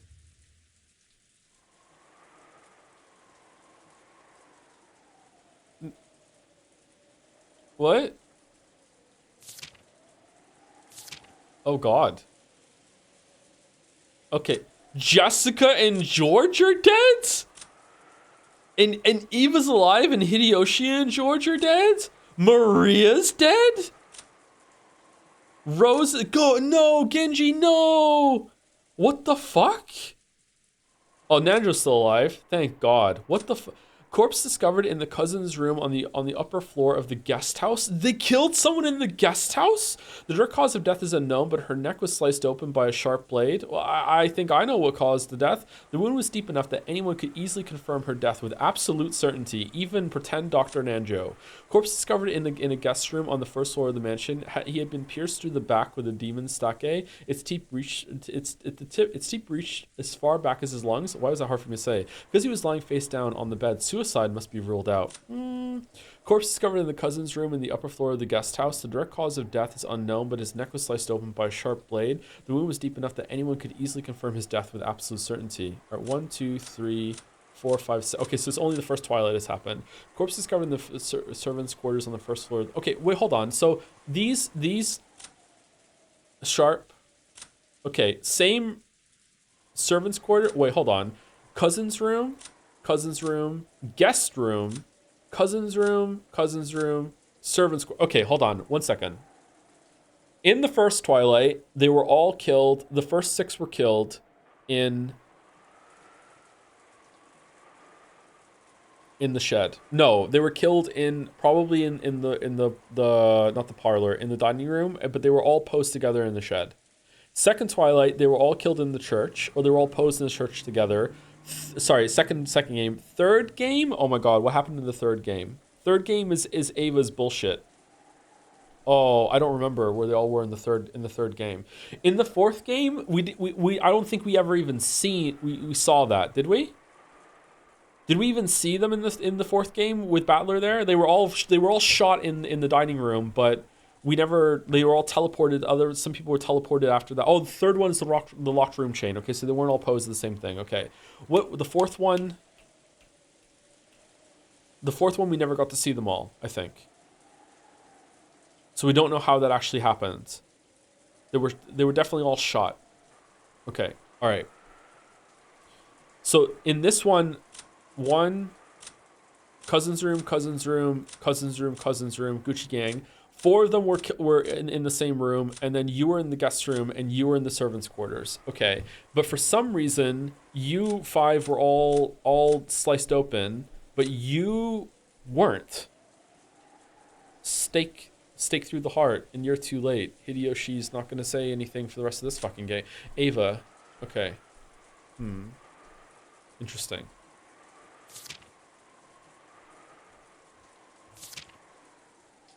All right.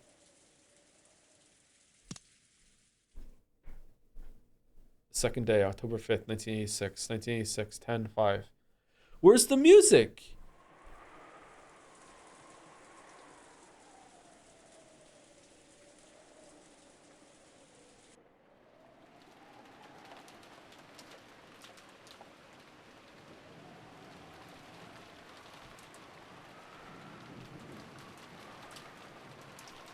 Oh, it was upset about something.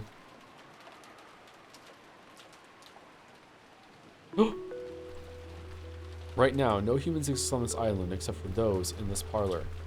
It's not in red, so I don't believe it. Okay, so we have a shower chandelier. We have some rain in the background. We have some cool vibes. We're almost at 2 hours. Let's take a break now, and for no reason at all, and it's got nothing to do with the fact that I need to pee. Nothing to do with that. Thank you, Golden Kip, or sorry, Golden Clip for the resub. All the clips are golden for this read through. I've become an Umi Fuller since you took a break. Umi Pico. Thank you very much. Worst time? Peak denied? Oh man. Oh, that sucks. All right, we're back.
Oh, is my microphone not muted? What the? I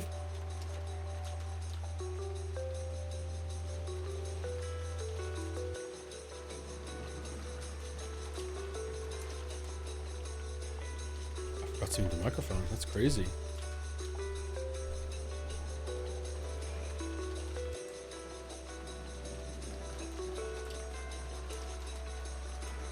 We heard you gooning, big mistake.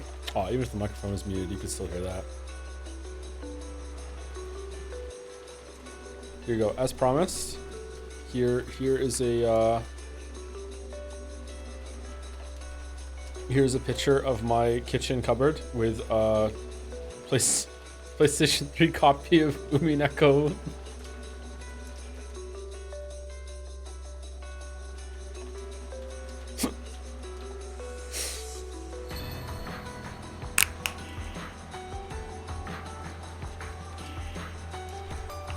Too high for you to reach? Yeah, too high for me to reach. Yeah, exactly. Exactly. Mouse is very tall.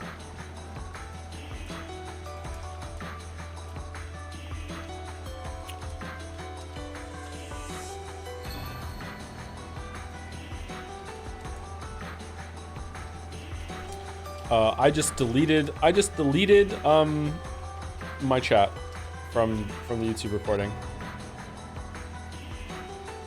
All right, that's great. It's never coming back. Why would it delete that when I had selected something else from the different scene? That's weird.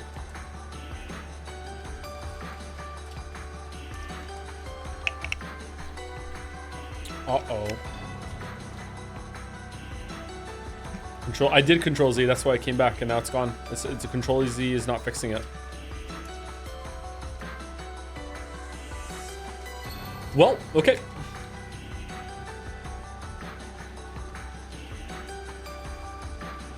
I did 1 mile run in 10 minutes yesterday. No, you don't respect my cardio grind, but I'm proud. I respect your cardio grind. I respect the hell out of cardio. I just don't do enough myself. Cardio is really important. Good job.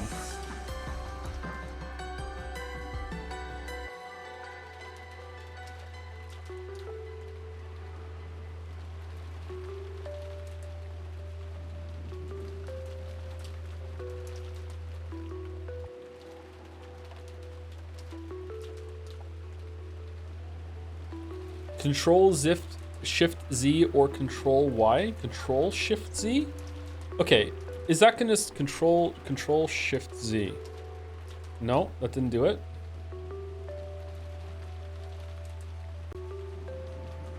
No, it's not coming back.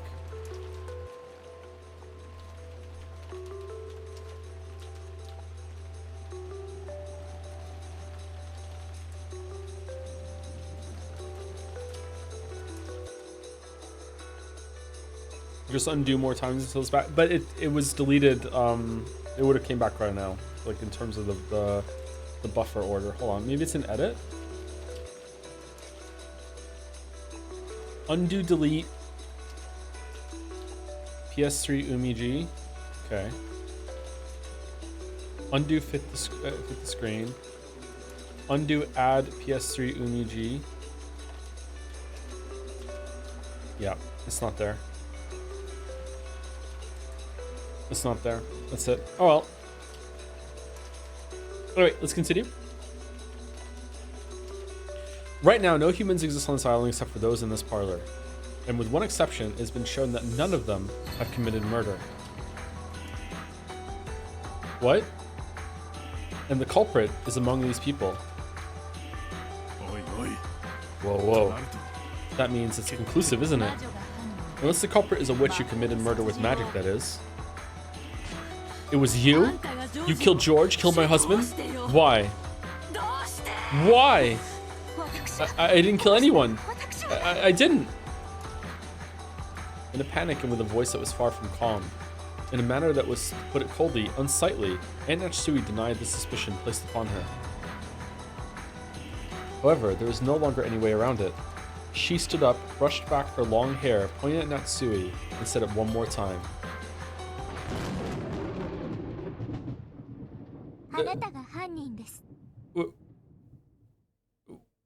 we're all trying to find the guy who did it. Who the fuck are you? You're the culprit. Ushiramiya Natsui-san.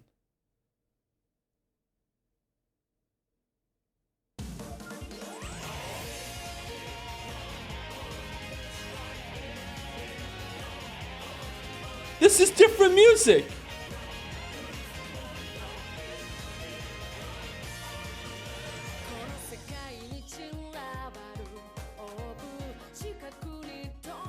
Those not captured by sight. The observer without a form.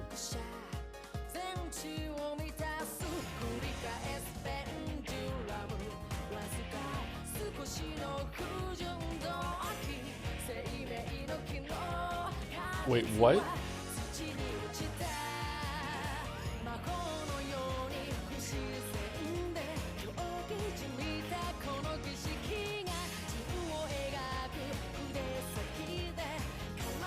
Who's the character that is in that Rick and Morty episode that gets shot at the end with total recall or whatever? It feels like suddenly the fucking like, or Pooch. It feels like Poochie's here. It's Mr. Poopy Butthole. Fucking like all of a sudden, like who the fuck is that?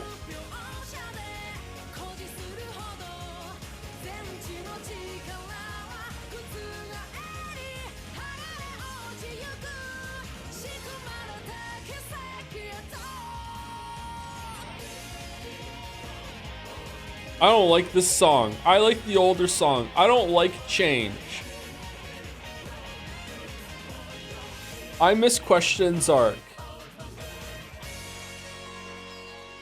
Oh, the shape of that. Kind of looks like the golden wing. If you look at it from the right angle and crop a bunch of it off. Alright, the older song was way better.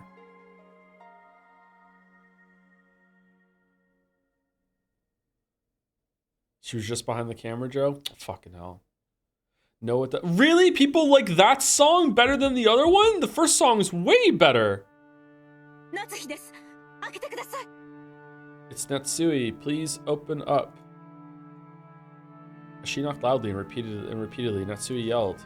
Shortly after, there was a heavy clunking sound, and the sound of the door to Kinzo's study unlocking could be heard.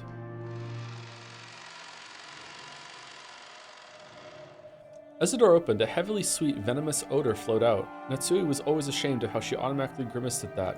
She hated Domino's Pizza, even though she thought it rude to the family head. Kraus was waiting for her inside the study. Natsui flew into his arms. His father, is he— Calm yourself. Dr. Nanjo is examining him now. With an uncertain gait, if you know, you know. Whoa! Natsui walked toward the center of the study, supported by Kraus.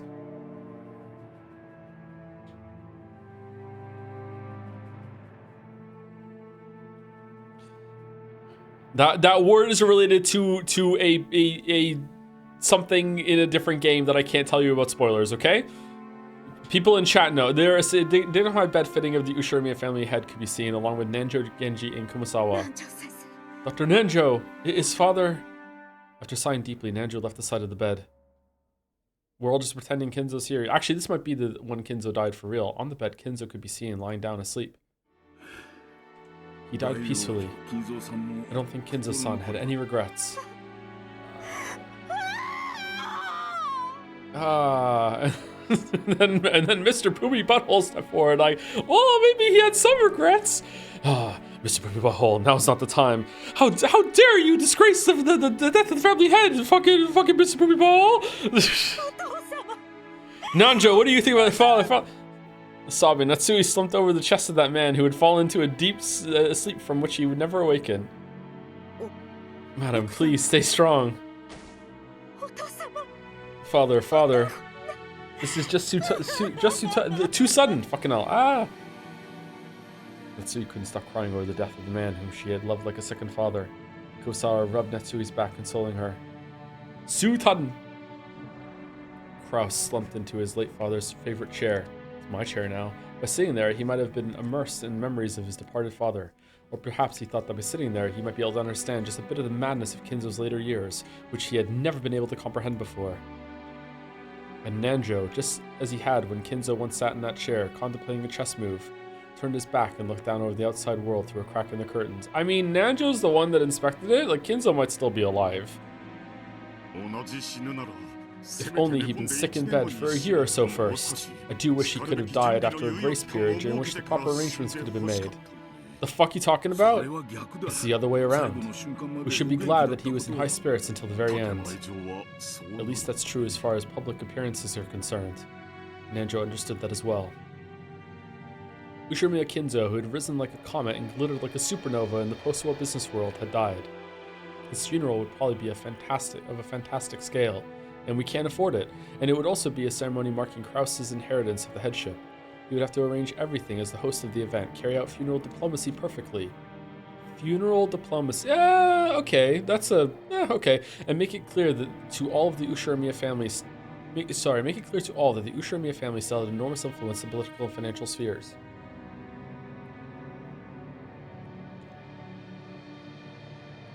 As Nanjo watched Krause, he was vividly reminded of the time when Kinzo had been suddenly selected as the Ushiromiya family head, when Kinzo had been lost and confused. In this way, he was able to understand Krause's distress and sympathize with it. Natsui's sobs eventually subsided. Watching this and leaving Kurosawa to care for Natsui as a fellow woman, Genji returned to where Krause was. And, as though asking what should be done, Genji lowered his head slightly. What should I do? Genji-san and I will deal with the formalities. Krause-san, perhaps you should contact the relatives first. No, let's just pretend he's still alive for like a year or so. But Krause, why? Fuck it, it will be fucking hilarious. Because there's gonna be a murder mystery and we need a twist in episode 4. You don't understand. Let's just do it. Fuck it, let's just do it. Also, let's say thank you to Depressed Luigi. No, I'm wrong. Tororo Shimpai. Thank you very much, Tororo Shimpai, for the resub. Episode 5 is good. Remains to be seen so far. Thank you, Depressed Luigi, for the resub. Hey Joe, I read Umineko once years ago, but didn't appreciate it as much as the second reading I'm experiencing through your streams. On that note, how often do you reread a story after knowing how everything was set up? Very rarely, actually, but I do want to do it with Umineko. I'm not sure how recently, like how soon after I'm done, but I do want to do that, yeah. Or maybe like the stage play would be a good way to do that. I'm not sure. Thank you, Deathly Cake, for the resub. I added Dead Angle to my playlist so I can say with certainty this is played at a bar somewhere because of your streams. Holy shit, really? Thank you for that. Thank you, Hermetic Hermit 798 for the resub. Subscribing because Umineko. Yeah, it seems like a lot of people are. Thank you, Tom Berry Shortcakes, for the resub. Thank you, The Snarfster, also for the new sub. Welcome, The Snarfster. Clawfist. Thank you, Shoe Plastic, for the resub. Calamari for the resub too, with a bunch of 4s. 4 Calamari. And thank you, Terraflop, for giving out 10 gift subs. Thank you very, very much, Terraflop. Thank you. Oh, also, Sound and Raid use a message effect. Making exception to say less bit messages decree early to... Sorry. Making exception to my less bit messages decree to say, yay, my favorite character is here now. Fuck yes. Nanjo?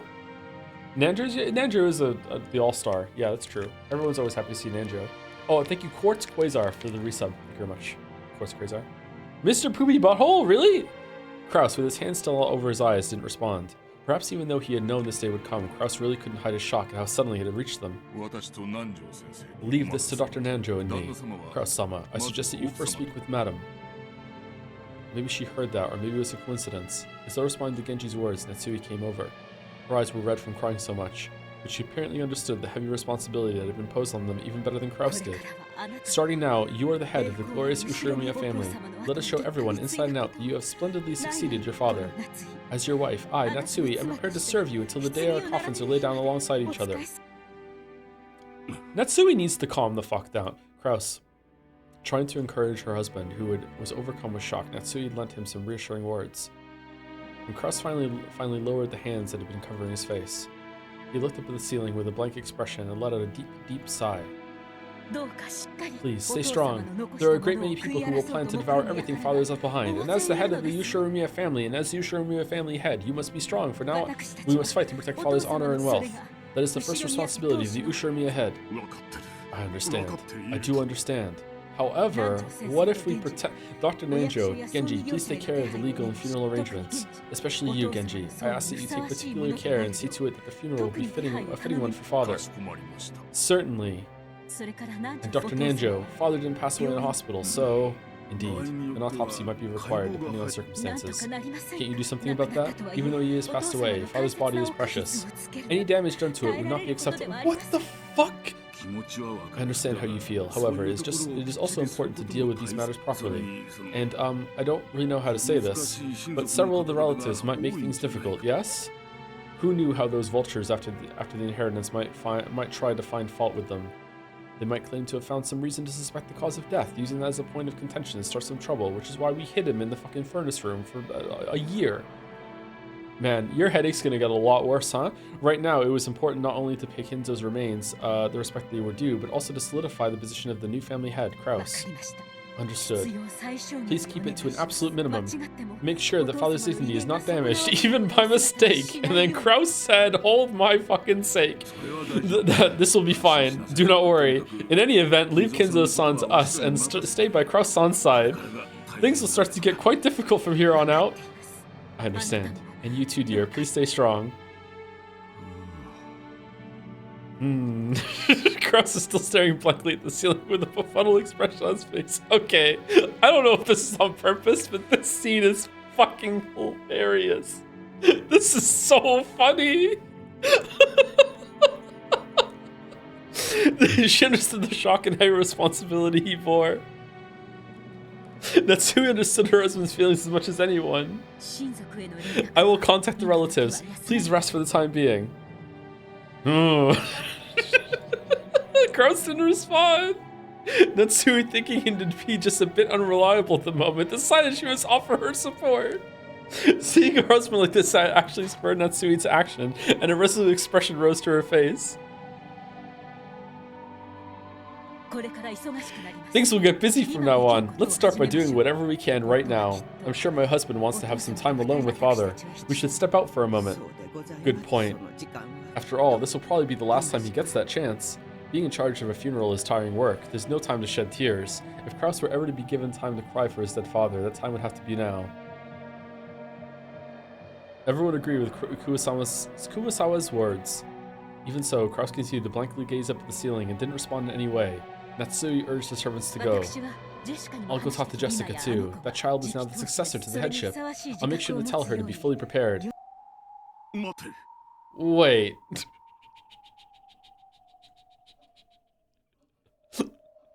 And then, doing his best Joe impression, Kraus said, but what if we don't? Is anyone else a bit skeeved by Joe making light of Kinzo's death? I expect this kind of smearing of a self-made traditional man after his death from the seething betas in his community. You think you can't be a good man unless you're a loser, but it's disappointing to see Joe take part in it after pledging to be a male role model. This is just like what happened with the Pope. Kinzo is like the Pope.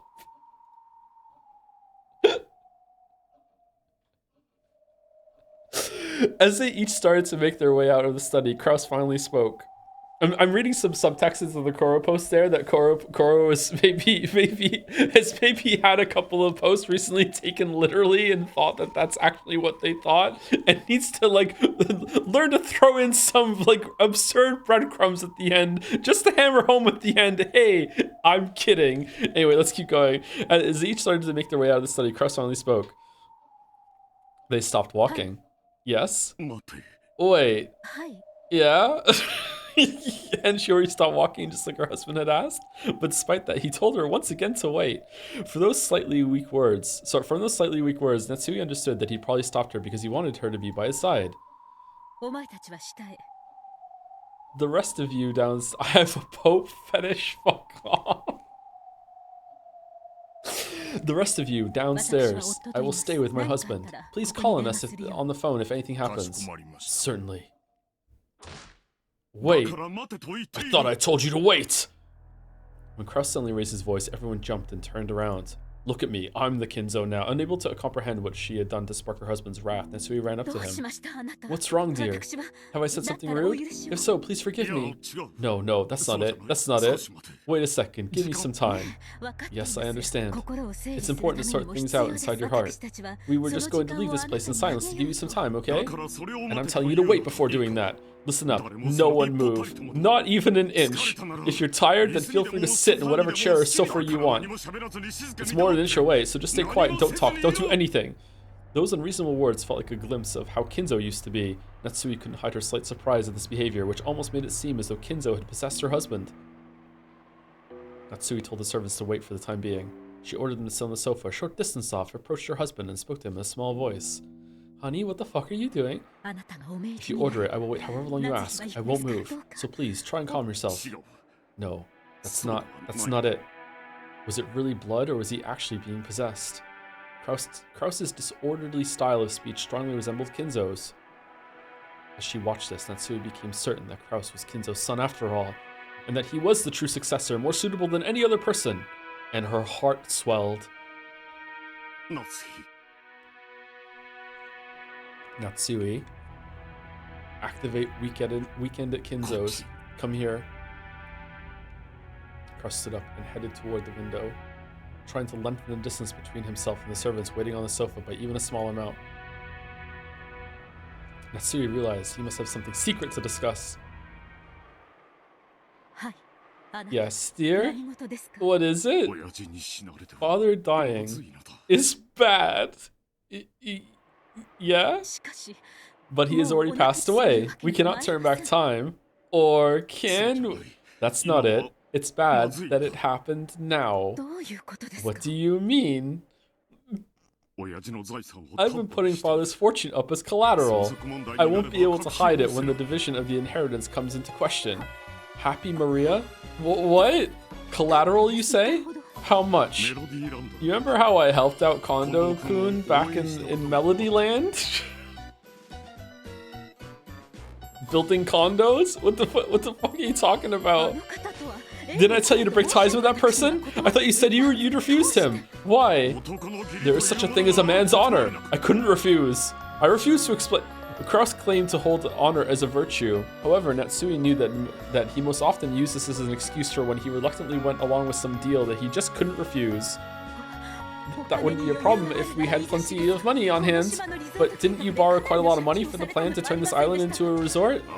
Yeah, I did. And there were people here and there who lent me a hand along the way. If I'm going to repay them, I can't just sit around on my hands. You need money to repay people. That's how business works, yeah? You need money to make money. You can't even get started without money. Fuck it. And even the plan for this island would be proceeding smoothly if only there hadn't been problems with the planning company. I made contact with a government official in the city. I even got the governor's word that this would become the newest travel destination in the Tokyo metropolis. The groundwork I laid was completely perfect. Random chance and bad timing were against me. It was just a bit of bad luck. Like a traffic accident. By Truck-kun, there was no accident. It was fraud. You were tricked. They were never drawing up plans to turn this island into a resort in the first place. That's not true. Ishikata-kun's vision was simply overflowing with foresight. Can I have a live Nancho, Kenji, and Kumasawa reaction right now? Being like, all three of them drinking water like fucking Jesse Pinkman? The way his eyes always focus on the whole world in the future taught me that things I always believed to be mere dreams were only the tip of the iceberg of what is possible. Expand your dreams to the whole world, to the future. You heard him say that too, right? Yes, I heard, and I think I remember telling you that I thought that after we returned home. I said that he was suspicious, that he only spoke of dreams and didn't have his feet planted on the ground, and that you must not have any further relations with him. Ichikata-kun is a wonderful, pleasant young man. One could learn a lot from the way he lives. I can respect him despite his youth. I won't have you insulting him. That's what you said about the whole moon tours. Oh wait, what? You kept saying it was a visionary and that it looked to the future, that it had high aspirations. Like the moon? And that what was the end result? Eventually you yourself admitted that it was utter nonsense, right? I was sure something was wrong ever since that strange man showed up claiming to be a high-ranking NASA official. Okay, it actually means the literal moon. That foreigner was nothing more than an international swindler. Meanwhile, Battler looking on, now I can use the moon as part of my fucking crackpot theories. Both Mr. Sonizaki and I were victims in that case. Right now, his vision isn't mistaken. In the future, there will surely come a time when the richest people in the world will develop a liking for space travel, and the very first enterprise in that area will probably be monopolized by a single private company. That viewpoint is not mistaken. I defend my moon investment. There was simply a group of international swindlers who were trying to take advantage of that fact and deceive investors across the world. Meanwhile, Kinzo dead in the room, and I'm trying to tell you that this Sonizaki man was one of them too. Just how gullible are you? Why do you always just accept these suspicious offers without any doubts? Take that back. Mr. Sonosaki is a man with a brilliant future ahead of him. I'm not old. There's nothing suspicious about him. Because the dreams he speaks of anticipate the future. They sound crazy to people who can't see into the future. A woman like you can't see into the future. Yes, a woman like me can't see into the future, but I can see the present. Right in front of me, I can see a pitiful husband who's been taken in by the sly, double-crossing swindlers and still trust them implicitly even after he's been tricked. Shut your mouth. You don't understand anything about money or business or economics. Don't try to butt in on your husband's job. A wife should be satisfied with doing housework. Keep your mouth shut. Okay, so Kraus is an idiot? What? He's so stupid? What the fuck? I did not see that coming. I thought maybe he might be a little slow or not as good as the other children, but holy fuck, he's so stupid.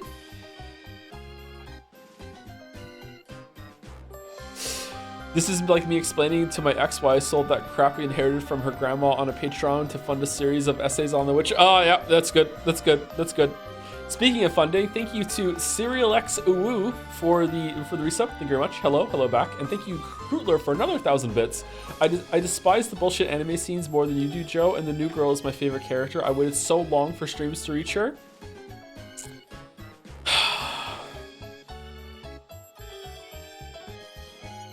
God damn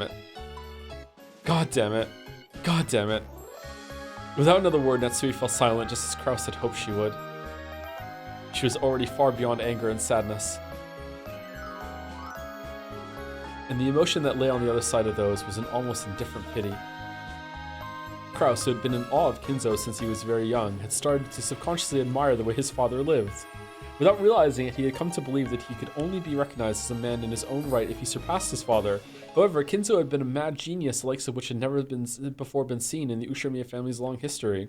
The best time to drop Umi was yesterday, the next best time is now. Let's do it. Let's just drop it right now. That talent was a gift from heaven. And now it definitely wasn't genetic, much less something that could be learned.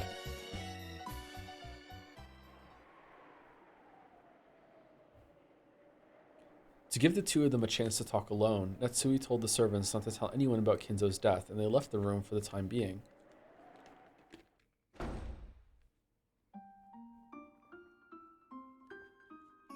Then she invited Kraus to her bedroom and made him tell her everything about their current financial situation.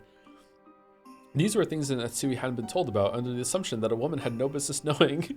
and as the conversation went on, Natsui's heart sunk lower and lower, and her headache developed into a migraine, into a fucking cluster headache, into an actual literal manifestation of a bomb that now lives in her head as she realized how fucking stupid her husband actually is and the situation that they're in. Holy shit. Natsui had herself made a point of avoiding this area in the past, thinking that it wasn't a wife's place to intrude on such matters. However, this might have also meant that she had abandoned her duty as a wife to protect her family.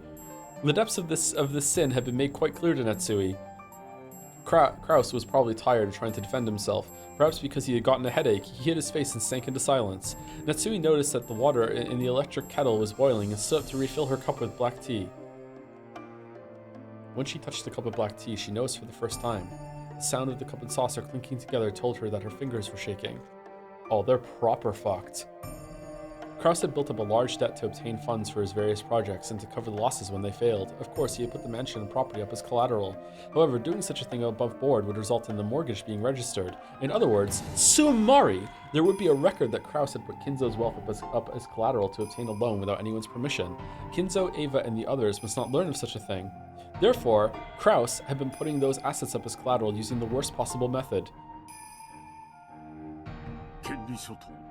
Did Kinzo not send you to school or anything? I signed over the deeds and the power of attorney.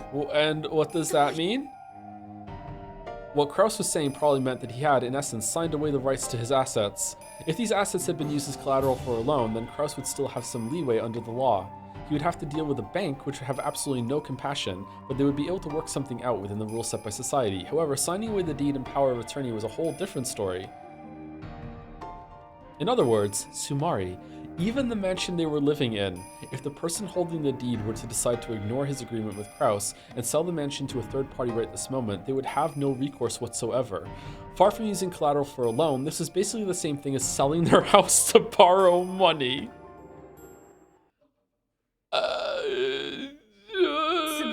In other words, Sumari, the moneylenders have the power to make or break the Ushimiya family as they please. If they were to suddenly sell our house on some slight whim, we'd have to pack our bags and leave right now, wouldn't we? That is technically true. However, everyone I have had dealings with is very reputable, including the Moon tourism person. This isn't a consumer financing. It's a transaction based on the trust between economically literate men. I trust them, and they in turn trust that by lending me money, I will achieve great success in business and give them massive returns on their investment. I signed over the power of attorney as a sign of good faith, and so they wouldn't have to doubt in the certain success of my business. What happens if I hesitate now? Wouldn't that mean even I have no confidence in my own business? If you were such a successful businessman, we wouldn't be in debt now, would we? Natsui only barely stopped herself from saying that. Father is dead. What happens next? Will your debt be exposed to the light of day, and will your siblings hold you responsible? That won't be all. It will probably lead to criminal charges. Criminal charges? Why is that? It's better if you don't know. Dude, I think it's better if she does know. Anyway, this must not be learned of by anyone. Kraus looked at the floor shamefully, shaking his head over and over. If it would come to criminal charges, then he must have broken some laws. He's probably been so intent on raising a large sum of money that nothing had mattered to him but survival. Kraus had seriously believed that he would succeed with several businesses, and that he would definitely gain huge profits. So he had figured that even if he had stepped over a few illegal lines, he would be able to pay everything back before too long and pretend that the whole thing had never happened. This may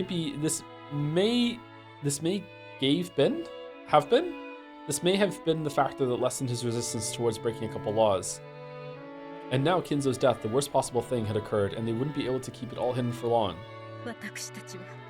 What will happen to us? There's no need to worry. You may not believe it, but conditions are most certainly on the rise now. The value of the city real estate I invested in will rise rapidly. Right now I'm working on a project to integrate those and construct the massive business tower. This will be the most reliable of all my investments so far and will prove to be the most successful. However, it will take a little more time for that to bear fruit. It's absolutely certain, but that doesn't mean it will happen now. Will the success of that venture be enough to pay back our debts?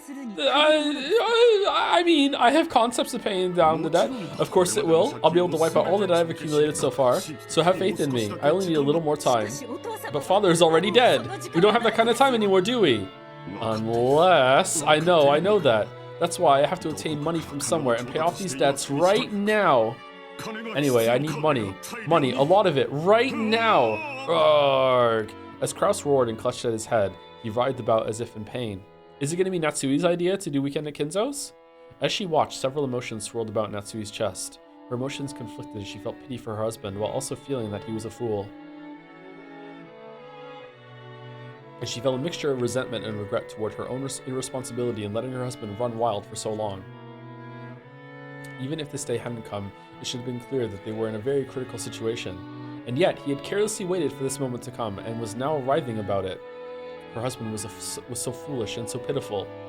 What was also the Ushimiya family, it would be easy to let herself get fed up with this. However, she was his wife.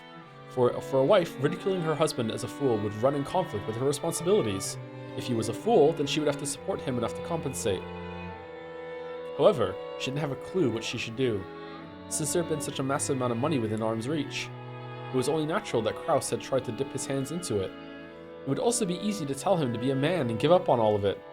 But that would also run in conflict with her responsibilities. She was Ushimiya Natsui, the woman who had become Kraus's wife and sworn to support him, the new head of the Ushimiya family for her whole life. She had to somehow help her husband in his efforts to raise money. She understood it logically, but she couldn't suppress the indescribable dejection that seemed to rise up from the dark depths of her heart. That's right. Father's hidden gold. 10 tons of gold is worth 20 billion yen.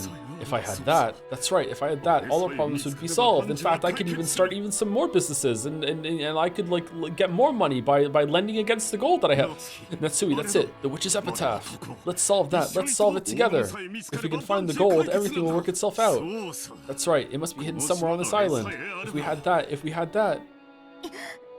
That hurts, dear. Please stop it.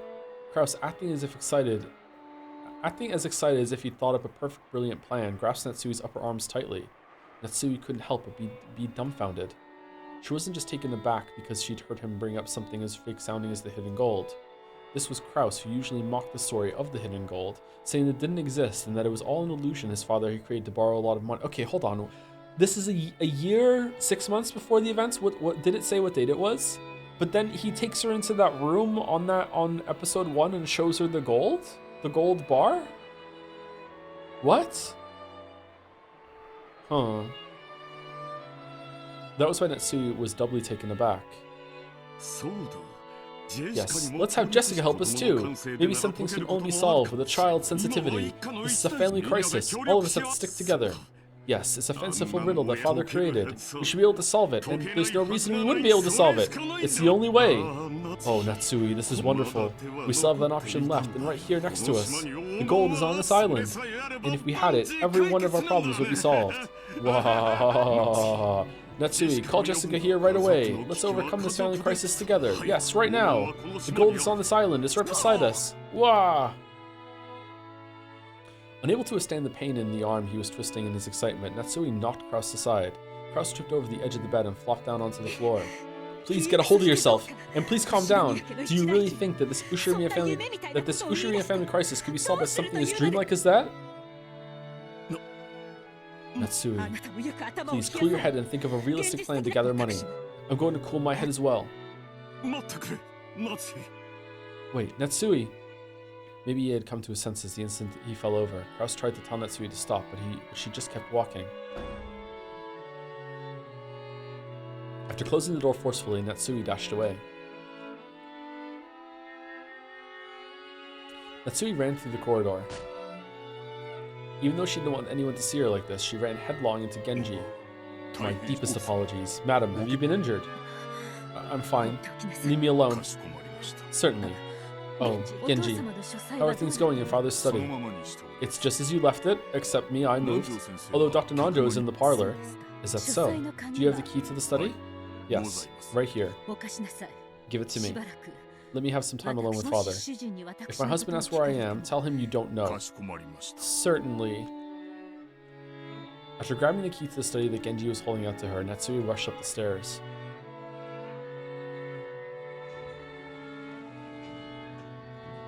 She then flew into the study, finally let out a wail and cried.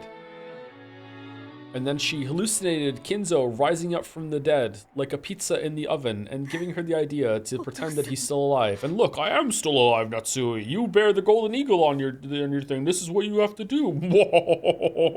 And then Natsui went, whoa. Father, please forgive our foolishness. My husband and I aren't capable of inheriting all that you created. Please, forgive us for our foolishness and our crimes. And if you can forgive us, please guide the way for us fools. Clinging to Kinzo as she slept in the bed. Slept? No, it's he! Oh my god, fucking hell, I thought she was sleeping in the bed. Clinging to Kinzo as he slept in the bed, Natsui cried even harder. She kept imagining Kinzo sitting up suddenly and patting her head.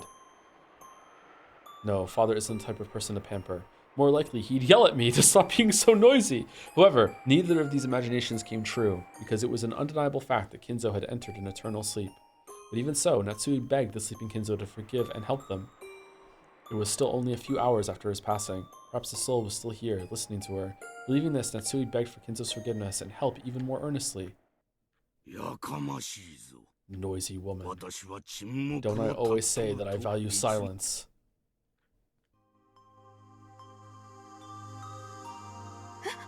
Huh? That voice made Natsui jump up in surprise.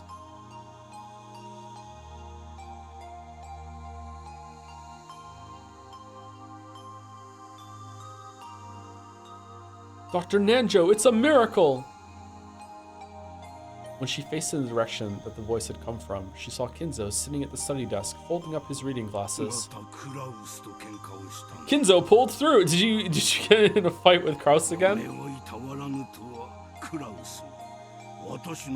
Neglecting his wife like that Kraus only inherited my bad traits. For father, what a wretched-looking face. Wash it. Aren't you the wife of the successor of the Ushirimiya family? You mustn't let the servants see you wear such a shameful expression. Yes, father. My apologies. Natsuki understood. This was just an illusion, one that Natsuki created out of her desire to speak with the memory of Kinzo as he once was. No, that wasn't it. She believed that just for now, Kinzo's soul had shown itself to her. She was sure that doubting this would cause it to vanish in an instant. It seems that at the instant the family headship was passed on, the family had reached a crisis. Yes, father. I wasn't able to support my husband. How were you not aware of what Kraus was doing? Were you in really such a bad state? Because they lied about how you were still in such in great spirits and still full of life and everything, but you could still die in 6 months. Like maybe you were really bad. No, it said that you were doing public events and shit. I don't know.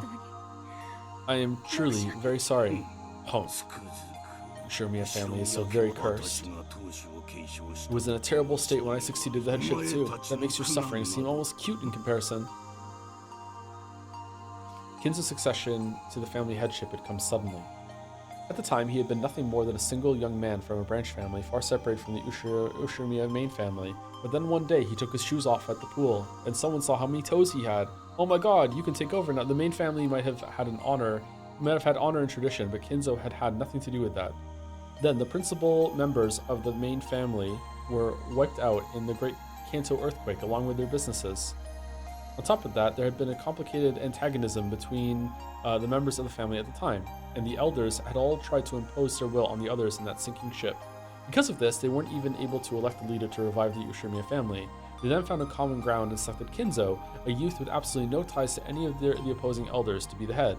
And most importantly, extra toes. So the elders hadn't really entrusted Kinzo with the rebuilding of the Ushirimiya family. Kinzo had been nothing more than their puppet, with his arms and legs pulled in opposite directions. Yes, I know a lot about your days of suffering, father. And then, the war started. At the time, I was already tired of life. I hoped I would die on the battlefield, but I wasn't sent to the front lines. However, the state of the war grew... Did you find gold in the war? However, the state of the war grew worse with every day, and the time for the decisive battle of the Japanese mainland seemed to grow ever closer. As terrible as it may sound, I prayed for that day to come quickly. After listening to the approaching footsteps of that Reaper a day in and day out, it is said that Kinzo started cutting his ties with this world one by one. And then, on that day when he had severed all his regrets, when he reached a state of enlightenment, it is said that he had a mystical experience. It is said that he met her, the Golden Witch Beatrice. I made a contract with the witch and was given the power of gold and madness. On that day, the old me died, and a new me possessing the insane power of magic was born. I know. And after the war, you used your ingenious cunning to revive the Ushirimiya family. No, it was all black magic and bullshit. The now deceased elders who knew Kinzo at the time, had whispered to each other that Kinzo must have bumped his head on the battlefield and returned with a different personality. That was how much Kinzo has stood out after the war. Is it even the same person? Whether the story about Kinzo meeting a witch was true or not, there could be no doubt that the extraordinary experience of war had prepared him for death and let him reach a state of enlightenment. If you wanted to describe the mystical experience following all that as a meeting with a witch, that claims certainty shouldn't be dismissed out of hand. Okay, I don't feel like I read that one right. Sorry, that's right. You returned from the war, conquered the witch Beatrice, and became head of the Ushirimiya family in the truest sense. Correct. Before I met Vitorici, I was nothing more than a puppet, only the head in her name. I only became the head after conquering the Golden Witch. Conquering... Father, will this Golden Witch aid my husband Kraus now that he's the new head? Fuck no, yeah, she will, assuming that he has truly succeeded the headship. What do you mean by truly succeeded? I mean, it depends on whether he bears the responsibility and pride of the Ushirimiya family head in the truest sense. Natsui, you should understand this. The headship is not inherited by blood. It is inherited through spirit and conviction.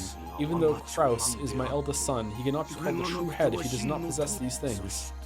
And if that spirit were to dwell in a human, even someone other than Kraus, they would make a splendid new head. Beatrice will lend her power to that true head. Isn't that right, Beatrice? Saying head a lot, bruv. Ooh.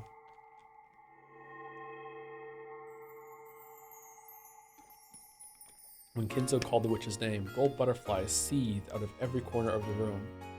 This fantastical scene had an otherworldly beauty to it. I love the music in this VN. It was like standing in the midst of a blizzard of golden flower petals being blown about a rose garden of gold. As Natsui stared at the scene in shock, the gold butterflies gathered and formed a human shape.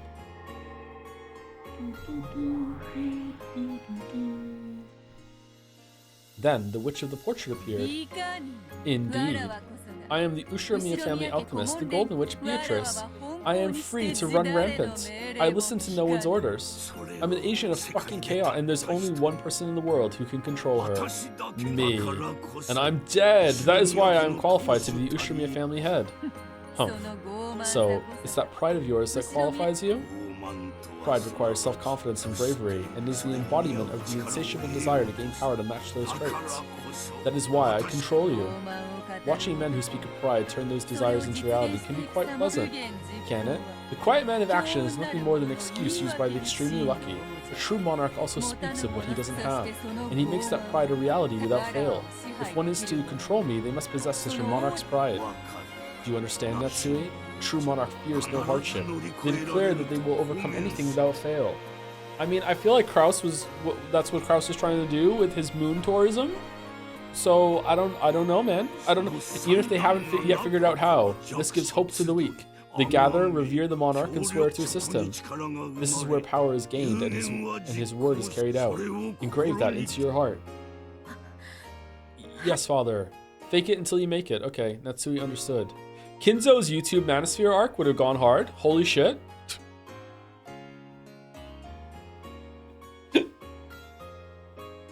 Through this mystical experience, Kinzo is telling her how to prepare herself to overcome hardship, even after his own death.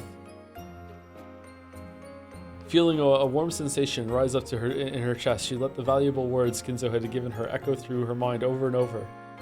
A true monarch. In other words, Sumari, the true head of the Ushiromiya family, must not fear hardship.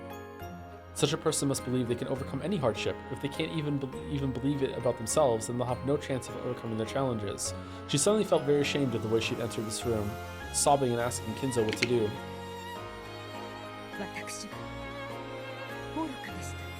I was foolish. Of course there's no time for crying when the Ushiromiya family crisis is upon us. And now that we have inherited the Ushiromiya family from you, father, we must protect its honor no matter what.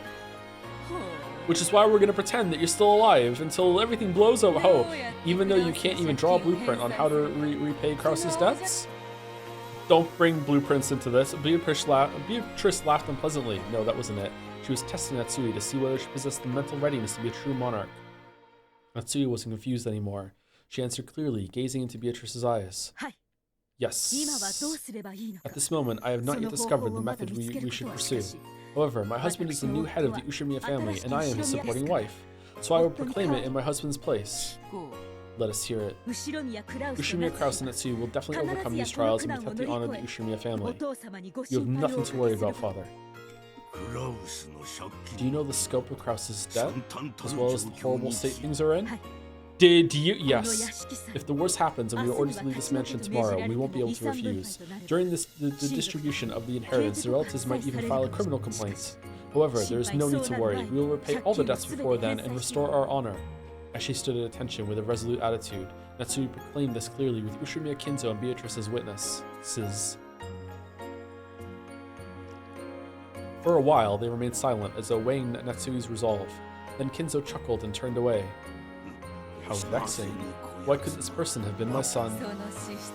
Man, Natsui's super drunk.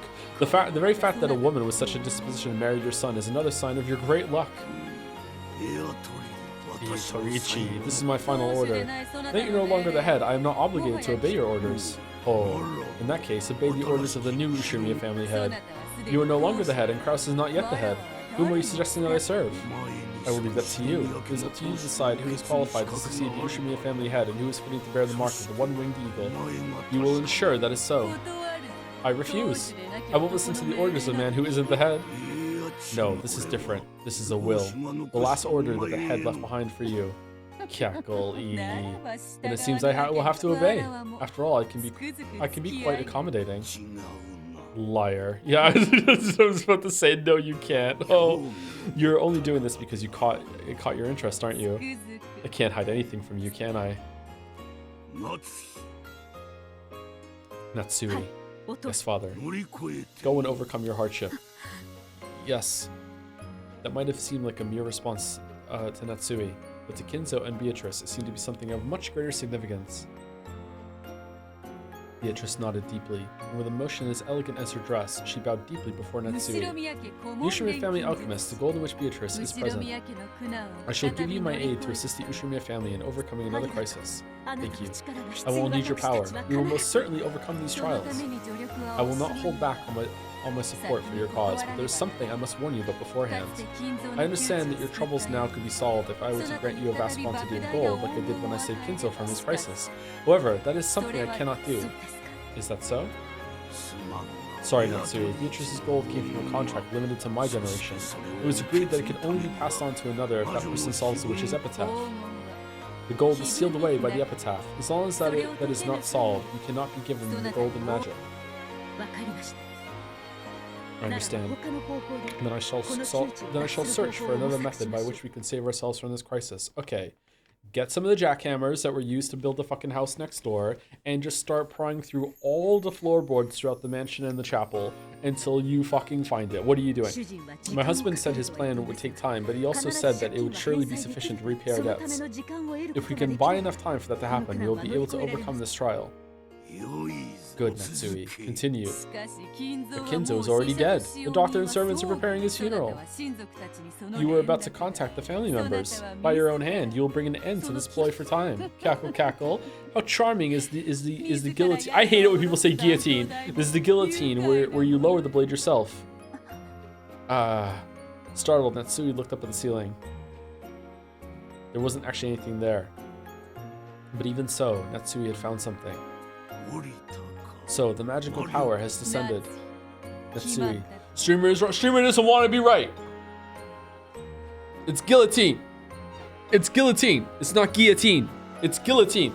Natsui, have you made up your mind? What magic of miracles do you desire from me?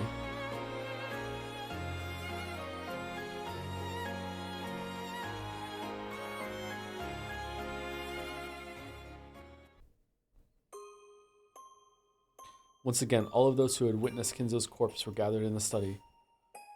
Kraus was still impatient and clutching at his head. Genji was as expressionless as ever. Nanjo and Kumasawa wore bewildered expressions on their faces. But in stark contrast to all of them, Natsui wore a resolute expression. Dear, let me ask you one more time. Your plan for raising money is absolutely certain? Oh, man. Yes. Give it a year. No, just half a year, and it will certainly bear fruit.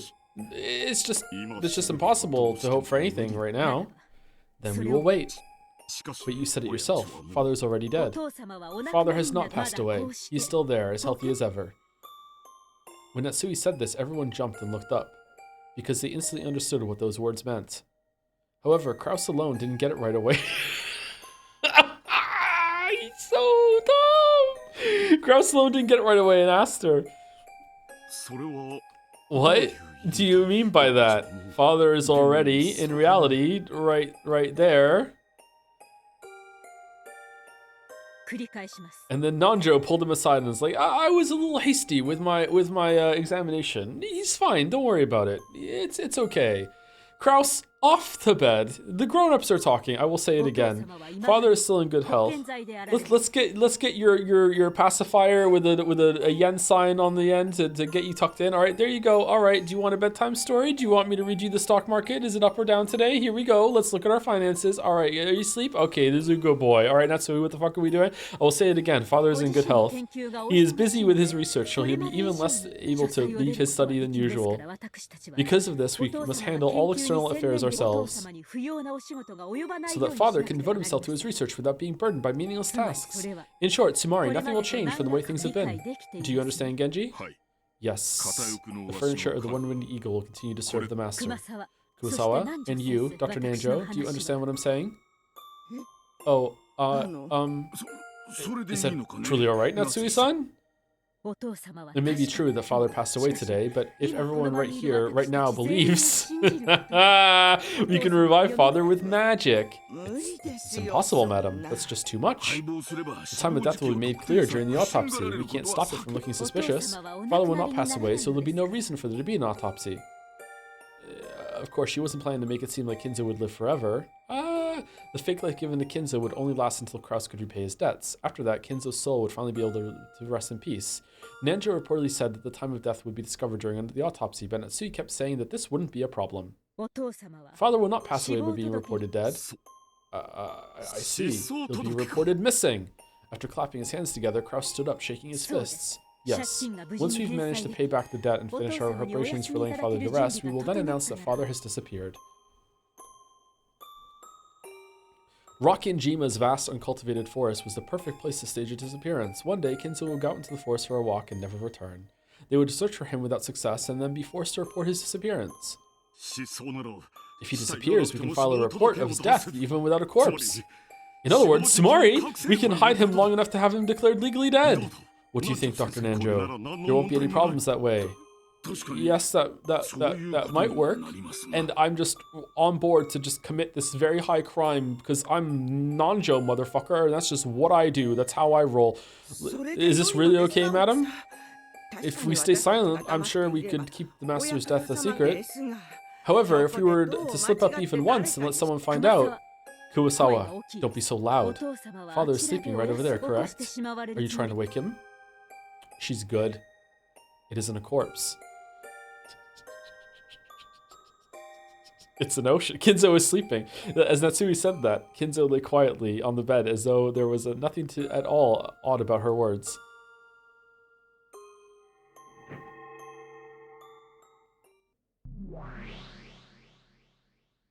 Oh god, that was bright. Oh, it is bright. Come, try to remember. What form did you have? What sort of life did you enjoy? Once again, a storm of gold butterflies started to swirl, covering Kinzo's cold body.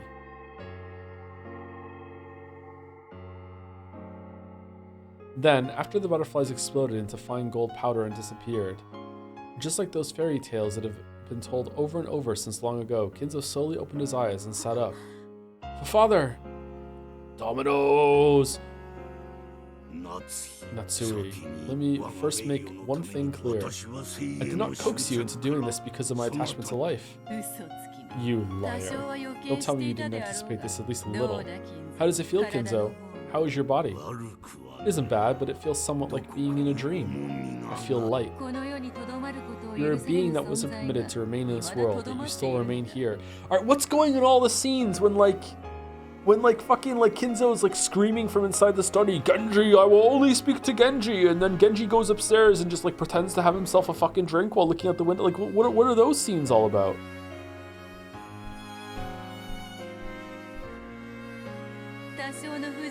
Don't start complaining about a little discomfort now.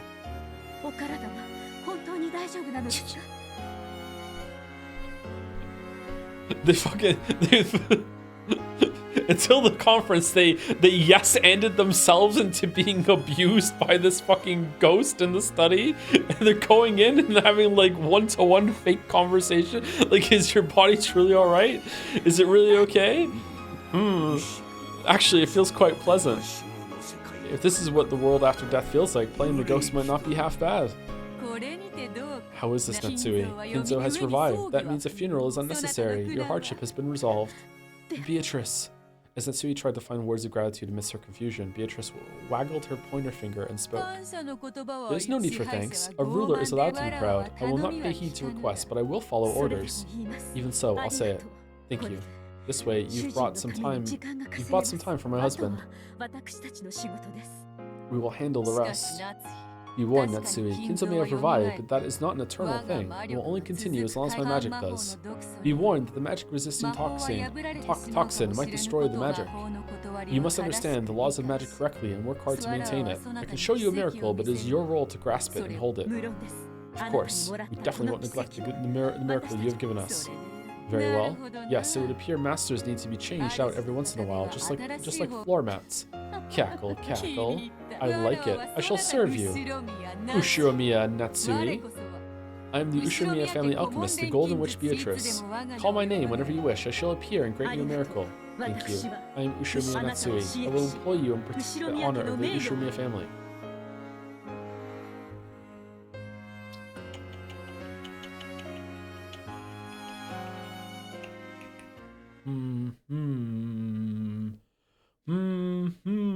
The family conference of the previous year, October 5th, 1985. Oh god, they kept this up the charade for 2 family conferences?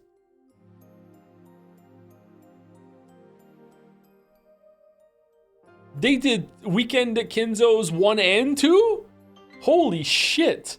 Thank you to Nelly Orion for the resub. Thank you very much. Joe taking L's for the guillotine. Happy 4 months. Yep. So true, so true. Thank you, Sweaty Sink Pisser for the new sub. The fuck? Thank you very much. Welcome. And thank you, Nightmarish, for the resub too. Nanjo is down with any plan as long as Natsui and Kraus use the tadpole powers. Down. But Kinzo jockey, Kinzo, fucking hell. The Rose Garden was truly splendid this year. The roses were blooming like crazy, as if competing with each other. In that Rose Garden, Kinzo, Kennen, and Natsui could be seen. What? Once again, the flowers have grown wonderfully this year. It must be the result of your care. Thank you very much. The weather just happened to be good this year. Thanks to your care, the garden is even more beautiful than usual. Good work. Thank you very much. Kinzo cares now. If today weren't so special, we might have been able to admire the roses while enjoying some black tea. Kinzo shrugged. Today was the family conference. When it came to the other siblings' businesses, none of the news had been good. On the contrary, those siblings probably planned to turn the conversation on the topic of Kinzo's remaining life and hold a quiet feud over the inheritance. Those people are quite unpleasant. By the way, what about Kraus? Is that debt repayment plan of his proceeding well? It does seem to be a realistic plan. However, it's a plan on quite a large scale and doesn't seem to be bearing fruit quite as well as he expected. If possible, I would have hoped to have had that resolved before today's family conference. Yes, my apologies. Are you sure you're okay, Kinzo? Casually walking around in a place like that? How had she gotten up there? Well, it's fairly pointless to wonder about that sort of thing when you're dealing with a witch. Beatrice was casually sitting on the roof of the arbor, almost as though she had been basking in the sun. Those relatives are like a massive lump of the magic-resistant toxin, and they'll be intruding in on us. If you bump into them, your soul will evaporate in an instant. Humph. I'm already dead. Evaporating would be no detriment. We can't have that happen. Please, for the sake of the Ushiromiya family, lend us your strength just a little longer. Natsui, it seems the boat carrying your relatives has left the harbor. Perhaps it's about time to bring an end to this walk of yours. Is that so? Thank you. Please return to the study, Father. My, how tiresome to go back inside when the weather is this perfect. Don't grumble, Kinzo. Right now, you're nothing more than a ghost I gave life to. It'll be troublesome for both me and Natsui if you're scattered away by the toxin. Just be a good boy, shut yourself away in the study, and wrap a blanket around yourself or something. Cackle, cackle. Hum. Merely receiving the chance to enjoy these roses after death makes me an extremely fortunate man. I understand. I shall return to the study. But I would like some black tea. Kennen, tell Genji to bring me some. Perhaps some Marco Polo would do well today. Certainly. And let us go our separate ways. Natsui, we must conduct the family conference splendidly in my absence. Of course, Father. You can't say in front of them, but my husband is already the Ushiromiya family head, and I will do all I can to ensure that I don't embarrass him as his wife. Compared to Kraus, who's had a stomachache since this morning. The amount that they are infantilizing Kraus here is incredible. He has a stomach ache. Oh, he's a little tummy. Is it hurting? Oh my fucking god. Shit, man. I had a stomach ache this morning. You are so very composed, Natsui. My son is quite hopeless. My husband is talented in his own way. Supporting him where he's weak is my duty as his wife. Indeed, carry out your task with precision. I'll make sure to stay shut away so that I don't get in the way of this farce. Canon, go with father to the study, and then have Genji prepare some black tea. I'm not so senile that I need your help to stand up. Here I go. Refusing Canon's attempt to lend him a hand, Kinzo rose from the flower bed he had been sitting on. Canon wasn't there though, so they let Canon and Shannon know? Alright, the retired head left everything in Natsui's hands and returned to the study at a gentle pace. They brought more people in on it. You're looking well. You possess a sense of dignity reminiscent of Kinzo's deceased wife. I wonder how many times Kraus has accidentally let it slip that his dad's dead in all his fucking business meetings. Just want you to know, keep it between yourself, but there's a new head, if you know what I mean. Like, can't you know what? Elbow, like sir, we're on the phone. I can't see your elbow. Well, you know, is it bedtime yet? My tummy hurts. Bye. And you possess a sense of dignity reminiscent of Kinzo's deceased wife. On the off chance that the magic-resistant toxin does reach father, will the magic dissolve in an instant? Indeed, in the blink of an eye. I can vanish whenever I please, but if someone already dead, such as Kinzo, loses his form, he'll be instantly tossed away like dust by the winds of the sun. You must take care. Yes, I understand. You may have talent as a witch. The magic-resistant toxin has been building up in your system over the years, and yet you are still able to understand magic. If you and I had met during your youth, you might have become a powerful witch by now. I am the wife of Ushimura Kraus, the family head. I would become even a witch or a demon to protect his honor. She says that when she wants to protect Jessica in episode 1. I am deeply grateful for the power of your magic.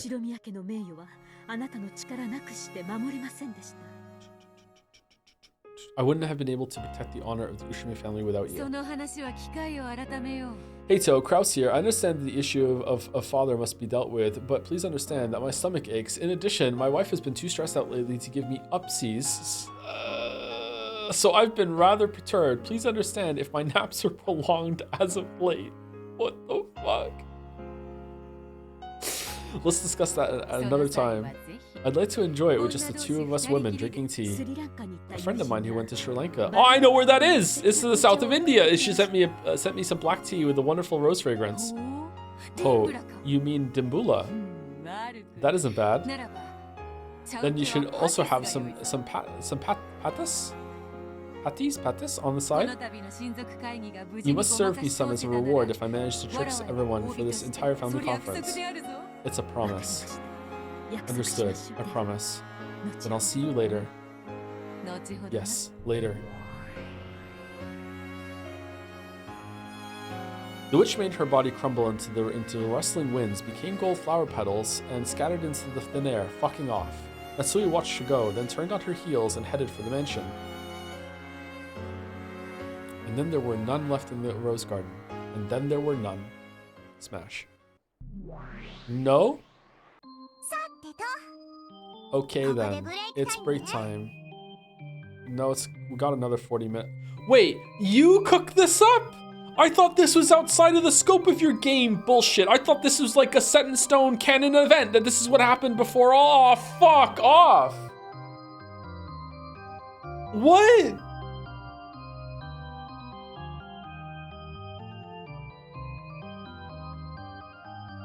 Oh.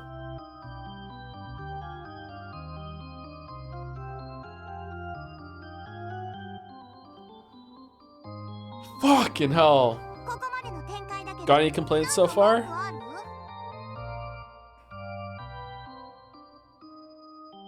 You know what? I could use this little break. Let's have a little mini break. Reading's hard, and I would like to pee. I'm gonna take a little break. I'll be right back in like a short break, 3 minutes. Here you go.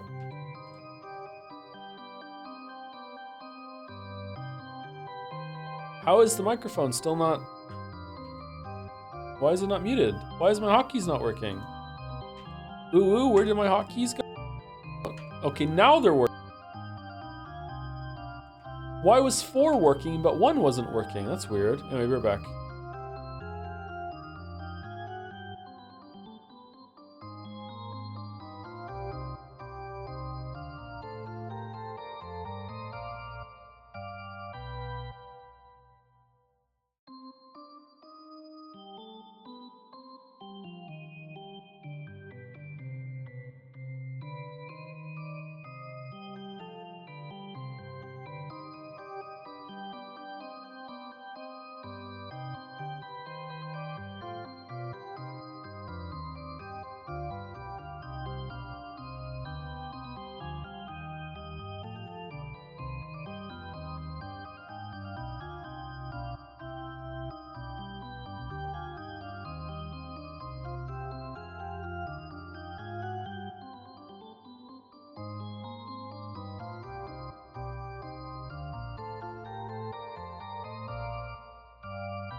Okay, I'm back. Hello.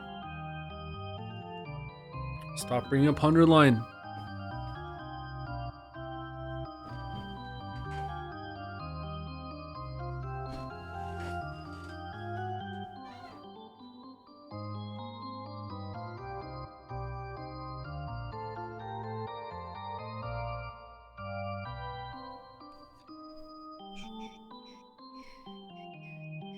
Plunger check? What do you mean?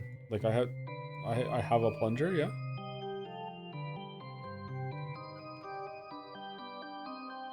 Thank you, Dare Tomatin Toaster for the bits. I've been on HRT for a couple months now, and recently I noticed my breasts having visibly started to grow for the first time. Of course, looking in the mirror, my immediate reaction was to shout, "What are these, boobs?" Thanks to the streams, Joe. Nice. Congratulations. Nice.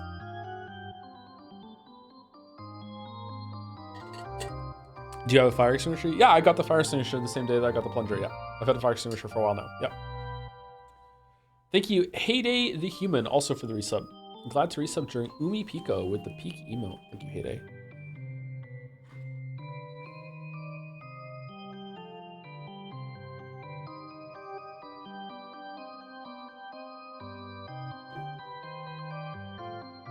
Okay, apparently we're a little under halfway through today's, the amount that we're reading for today.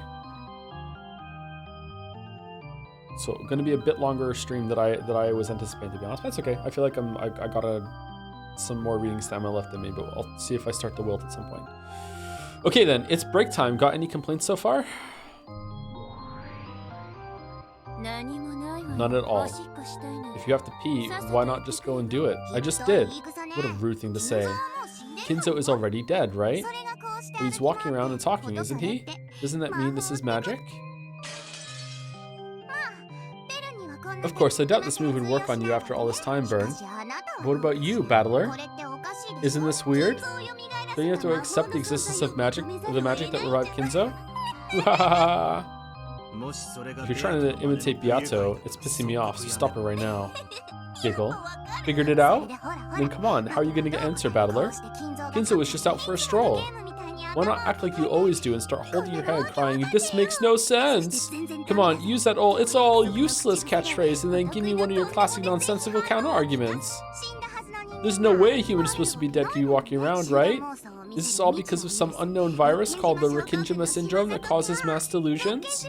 Or do the scales of a mysterious form of butterfly that only lives on Rikijima happen to be hallucinogenic? Or is it all because the mysterious secret organization called the Mountain Dogs made an as of yet undiscovered drug called Purpuru Pico Pio, which causes mass delusion? Yeah, okay, thank you for the solution. I'll take any of those. Let me hear tons of this wonderful crap.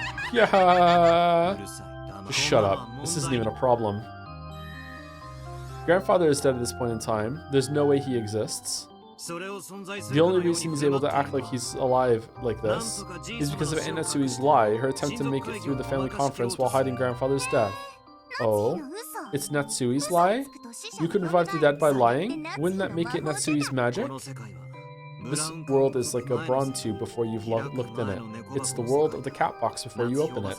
As long as Aunt Natsui says she took a walk with grandfather, and as long as no one can confirm that it's a lie, it's possible to display Aunt Natsui taking a walk in the rose garden with grandfather as Natsui's reality.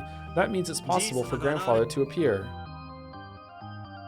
Clap, clap, clap. The extremely unflattering applause was coming from Burncastle. Bravo. You're much calmer without Beats around.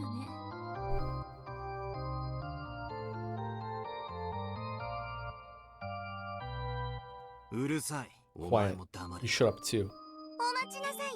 He's mad. Wait a second, Battler. According to your theory, sure, it might really be possible for Kinzo to appear if Natsui's the only person there. If Natsui claims to have observed Kinzo in a world with no one except Natsui in it, then no one can deny it, right? But Kanon was in the same place, and he was also looking at Kinzo, right? How would you explain that? That's no problem at all. Kanon-kun is a servant who works for the Yushirimiya family, and Natsui probably ordered him to keep her story so that she could hide grandfather's death. Because of that, Kanon can see grandfather even though he shouldn't exist, just like Aunt Natsui can.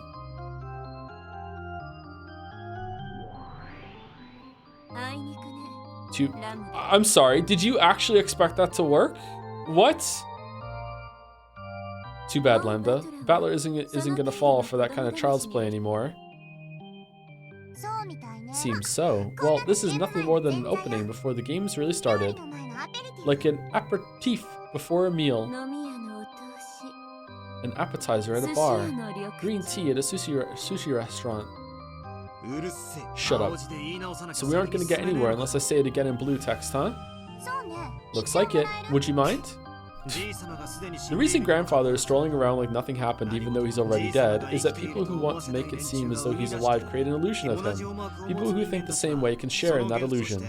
Then, they'll talk as though Grandfather actually exists and was with them until a second ago. That's why he's strolling around like it's perfectly natural. Because of this, the illusion of Grandfather is unable to appear in front of people who aren't in on this with Aunt Netsui. That's why they made up the story of him shutting himself away in his study and refusing to come out. In the games before now, Grandfather has always locked himself up in his study.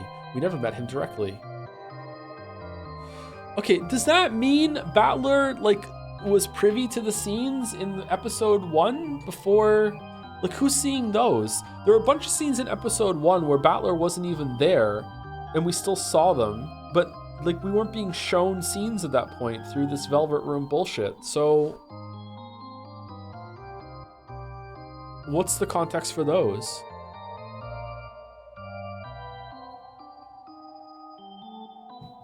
I think even back then I was like, who are we right now? However, some people said things that make us think he was locked up in a study in a bad mood, such as claiming to have met him only a short while ago. We blindly accepted their statements and believed that Grandfather was in the study. That's why it was possible for an illusion of Grandfather to exist in the study. That's right, in the games before now, the only people who met Grandfather were Uncle Kraus, Aunt Natsui, and the servants. Because they all stuck to the same story, an illusion of Grandfather was able to exist on this island, making it seem like he was alive. You even showed us a scene at the beginning of this game, where Aunt Natsui convinced Dr. Nanjo and the rest to cover up Grandfather's death. I'm not going to fall for a cheap trick like that after all this time. Well, not bad, but I was hoping for the unknown drug Puru Pico Puyo. There's no way he says something so ridiculous, right? After all, supposing that such a thing exists would be just as bad as surrendering to the fantasy genre. Yeah, we'd be in VLR. We'd be on the moon, and Kraus would be like, finally, my investment paid off. Whether it's like a virus or a drug or an illness, anything that hasn't been discovered yet is in violation of Nox's 4th commandment. What do you mean, 4th commandment? What do you mean, Nox? Nox is 4th. It is forbidden for unknown drugs or difficult to understand scientific devices to be used. The rule states that such things can't be used during a murder. What the hell? Unknown drug X and unknown scientific device X should be the best kinds of weapons to use when fighting against a witch. That's what I'm talking about. All of those violate the rules of a proper mystery. Supposing an unknown virus, an unknown drug, an unknown sickness, or an unknown XXX, whoa, was used puts it totally in the fantasy genre. My weeb, you're a witch! My condolences. If that was your theory, then it's game over for you. Giggle, giggle. Hey, what are you talking about? You think you've been fighting in direct opposition to Beato, but that's not actually true. You haven't been in direct opposition. You've been fighting along with her from a slightly different angle. All this playing detective you've done hasn't been fantasy versus mystery. It's only been fantasy versus anti-fantasy. I don't have a clue what you're talking about. But there's one thing I do get. It sounds like you're saying there's something wrong with my fighting style. We're fighting to kill the fantasy known as the illusion of the witch. That means interpreting this tale as a proper mystery. Proper. In other words, sumari. From the very start, we have to ignore any and all elements that violate the taboos of the mystery genre. Says me, just because I just made it up, ignore you say. For example, several closed room murders have occurred in the games before now, right? I miss Angie so much. Yeah. At every single crime scene, you enthusiastically check with Beato to make sure there are no hidden doors, right? Then that leads to a flashy bunch of red truths weaving together all over the place, almost as though that itself is the battle. And if you add red and blue together, you get... I call that a waste of time. After all, it's clearly specified in Nox's 3rd. It is forbidden for hidden passages to exist. Okay. But one does exist. In the mystery genre, hidden passages mustn't exist. So if you want to interpret everything as a proper there's been more than one. Entering this whole debate over whether there are hidden doors or not means you've lost from the beginning, see? After all, there aren't any. As soon as you suspect that they might exist, it's already game over for you. Sumari, you assume you can't start theory building just because no one's yet proven that hidden doors don't exist at the crime scene.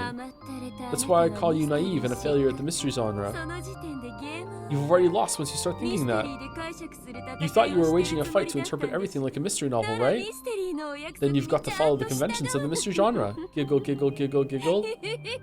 Man, I really feel like Burnt Castle's on our side right now.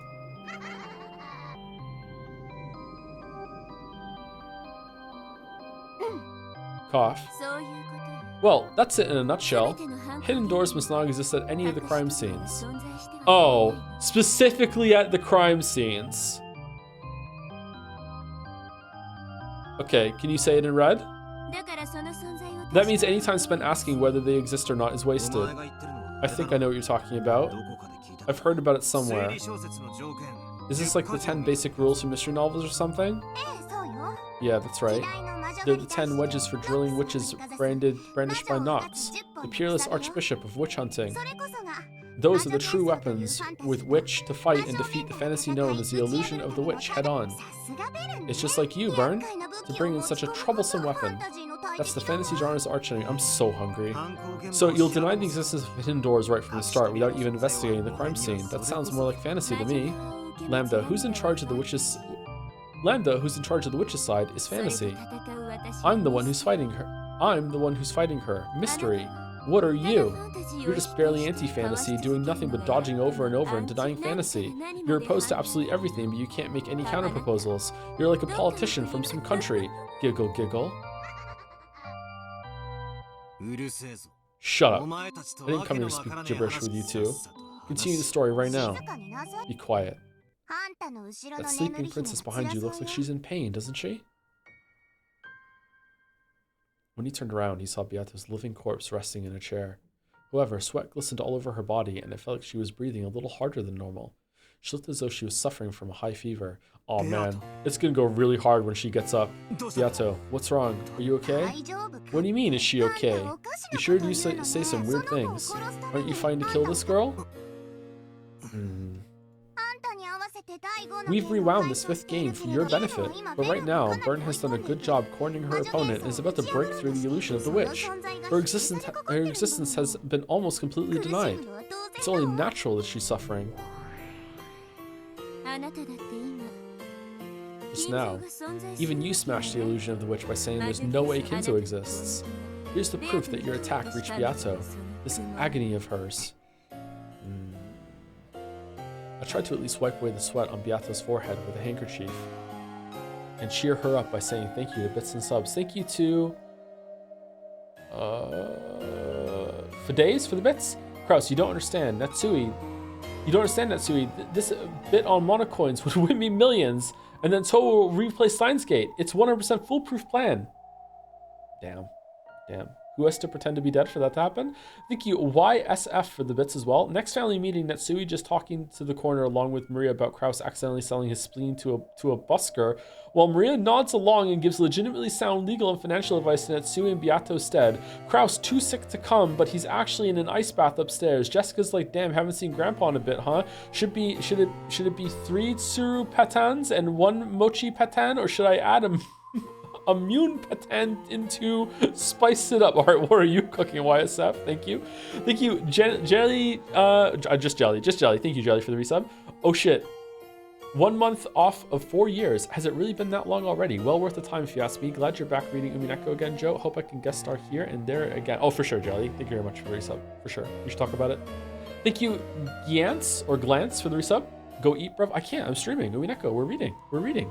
And thank you, Krootler, for some more bits. 500 this time. The flaw with Nox is that it assumes the story is a good mystery. Okay, here we go. It's true I promised Beato that I'd let her die, but it was supposed to happen peacefully. I wasn't planning to make her suffer first. My goal isn't to make the sleeping Beato suffer like this before killing her. As if they had seen right through my mixed feelings, the two witches grinned.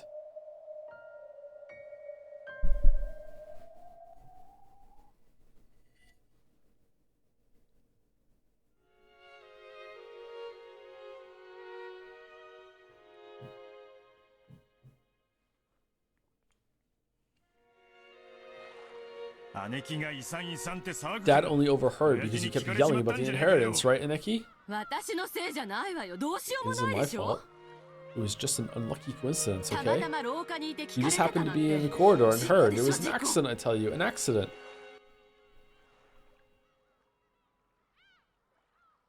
What?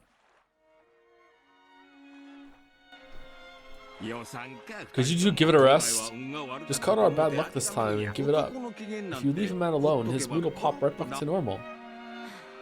Hopefully Father's feelings weren't hurt so much that he writes up some strange will. The relatives took a deep breath and fell silent. Hey, you can't jump around either, Maria. What do you do if Angie-chan falls? Sorry to keep you waiting. The boat is ready. Why isn't this black and white? Okay, let's go. Won't get anywhere by complaining now. We eagerly await your return to this island. Oh shit, Goda's already here? Angie, yeah, this is the year before the murders usually happen.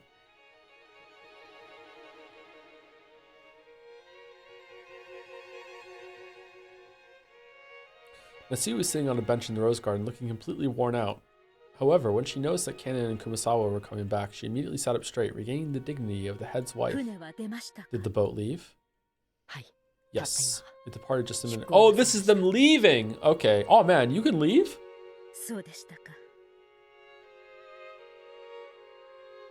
I see. Good job seeing them off.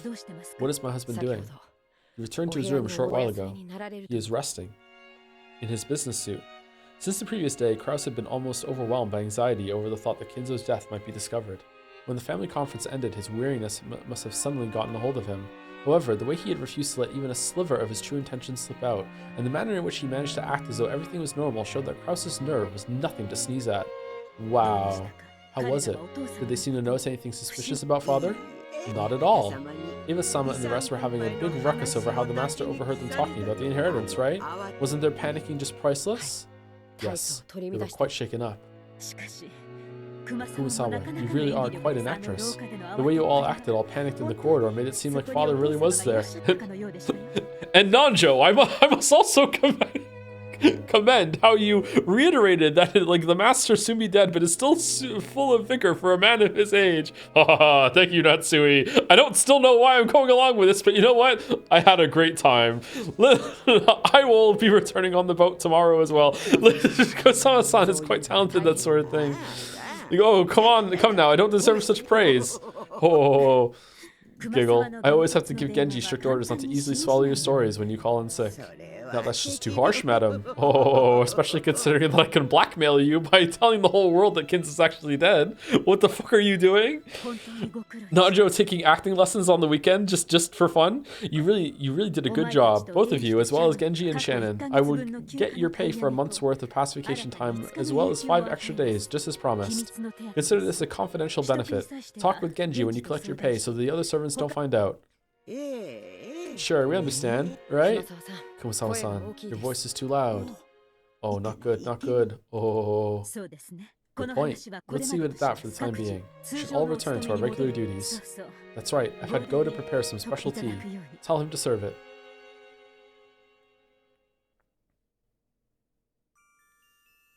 Natsui let them know she wanted to be left alone for a while, so she could drink some black tea in the rose garden. The black tea that had been carried all the way to the bench was the Sri Lankan tea Dimbula that she had promised Beato along with some patis. Sitting on either side of the snack, staring at it curiously, the wife of the head and her witch could be seen. So this is patis. I just assumed it would be some kind of baked sweet. Apparently Natsui, not realizing that it had a curry-like spicy flavor, had started choking after putting it in her mouth. To describe it in Japanese terms, it was like fried dumplings stuffed with mashed curry-flavored potatoes.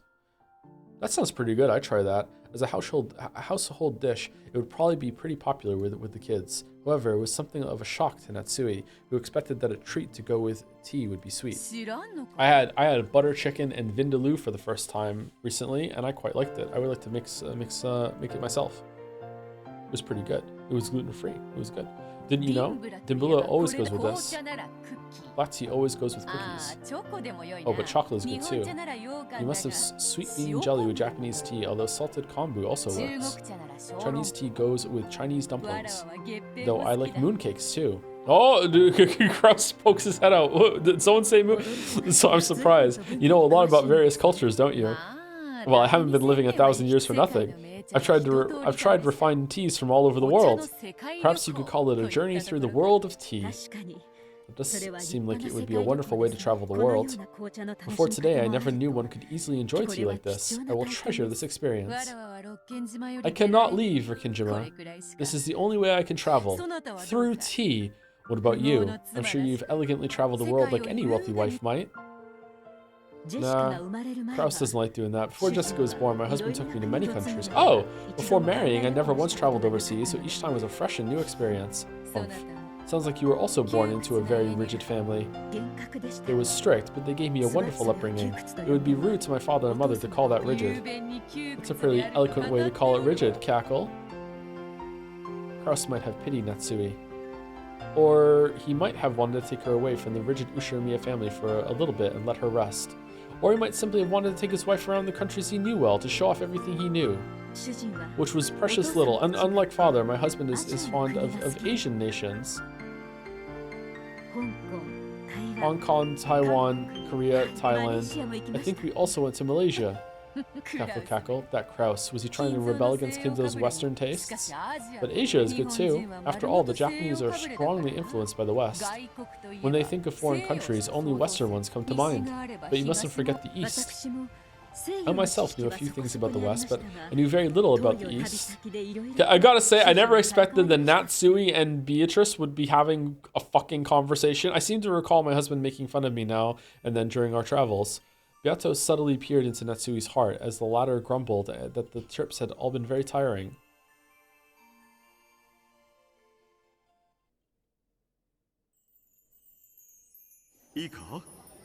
Are you listening? This is called an Areca nut? Areca?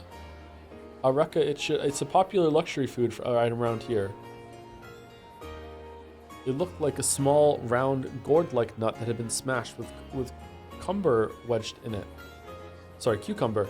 At a glance, it looked as though it would probably taste like pickles. I see. So I just bite it here? As she tried to bite the one her husband was holding, he suddenly moved it away. Felt kind of embarrassing, like she was a fish after some bait. Whoa, wait up. You have to eat it a certain way. Yes, you're supposed to bite it, chew it, but don't swallow it. Huh? Even though you bite and chew it, you can't swallow it? Yes. Bite and chew, don't swallow, and don't drink the juice. It'll make your stomach hurt, like mine will fucking 12 years from now after we pretend that Kinzo is dead and we have everyone come over and I get a tummy. I just don't understand. Why would you eat something like that? Think of it as something like gum. Chew it and enjoy the flavor, then take the scraps you've bitten and the juice and spit it into a paper cup like this. Dear. Oh, this looks cool. The inside of your mouth is bright red. Wipe it off, wipe it off. Eek! Even her favorite handkerchief, which she had wiped Kraus's mouth with, had bright red marks on it. Something that's poisonous if eaten or drunk, and it makes the inside of your mouth so bright red. And having to spit out something after you've put it in your mouth. How indecent. I agree, actually. Thinking this, Natsui adamantly refused Kraus's invitation. No way, I don't need any, This is a cross-cultural experience. What's the point of traveling if you don't do things that can only be done here? Okay, that's actually pretty true. Kraus kept chewing, ignoring the fact that even his lips were being colored bright red. Father likes these too. He must have ordered them long ago because he used to chew away at them in the mansion's terrace. Although it seems he stopped ever since you arrived. Huh. Lying? Look here, father, the person you respect even more than me enjoyed these all the time. Look, don't be shy, take some. No, stop it, dear. During travel, Kraus had the innocence of a child. He didn't even conceal his jealousy of the respect Natsui normally gave Kinzo. Just being able to see that side of her husband made traveling all the way to another country worthwhile. Kraus urged her even harder to bite it, but Natsui, undaunted, ran from place to place and finally yelled that he was being too pushy. Kraus was miffed the whole bus ride. What a child to let a little thing like this get him down. Natsui thought exasperatedly. Then, a native tour guide in the bus took out one of those areca nuts and started explaining about it. It had apparently been a beloved luxury item in these parts since ancient times, similar to tobacco. Just like in Natsui's case, it was starting to be disliked by young people and was becoming obsolete. Furthermore, it was treated as a good luck charm in this area and was known as a symbol for couples. She looked at her husband's face. He turned away abruptly, but it looked like his cheek had gotten a little red. My Ushiromiya head family can't be this cute? What the fuck are we doing? So, you then leaned on your husband and held his hand, did you? What the heck? You and your husband share a pretty pure love, don't you? Did you get all fired up? You know, like that night? Oh man. Oh man. When the study is a rockin', don't come a knockin'. Red-faced and avoiding Beato's eye, Natsui tried to hide her embarrassment by swallowing the patis whole, chewing with her cheeks puffed out like a blowfish. Beato said, "Yep, this is the best snack anyone could have with tea," and nodded several times, a broad smile on her face.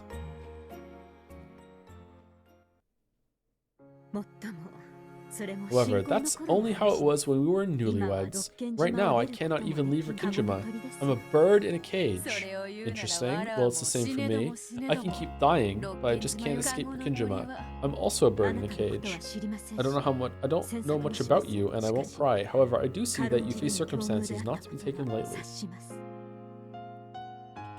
Also, thank you to Nokito1 for the new sub. Welcome, Nokito1. Thank you, Shihanta Claus, for the resub. I don't get it, and I'm not confident I would get it, even if I caught these streams from the start. Nah, it's not that bad. It is a lot of information, but it's not that bad, to be honest. I think you'd be fine. Thank you, Top Lolly, for the resub. Haven't been around since the start of episode 2. What did I miss? Oh, and thank you to Mary Philium and Dolomitos for the resubs as well. Umineko is back, baby. Woohoo, woohoo indeed. Woohoo. I've no desire to act like the chief prisoner here. Let's be friendly as fellow birds in this cage. I've taken a liking to you.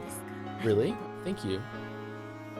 The instructions and orders you gave the servants for this family conference were superb. You took everything from where Kinzo would be and when, what he did, and what he left behind, and put it all together splendidly without any contradictions. That detailed written plan of yours had the same beauty as a high-level magic circle. You mean like where is he in the office? Why doing office things? Like, okay, pretty easy. To make it look Kinzo actually existed and was living a life in his own way. She had written his schedule for the day down to the finest detail and made the servants follow it to the letter. Okay, you know what? That would be some work would go into that. When he did meet whom and where, and what did he leave them? When did he do what and where, and what changed? As a result, even though the relatives never saw Kinzo even once, they hadn't suspected in the slightest that he hadn't been there. Ava and the rest truly believed that Kinzo had just happened to be walking through the hall when he heard them talking about the inheritance and went into a rage. Everything had gone just as Natsui's plan had predicted, down to the finest detail.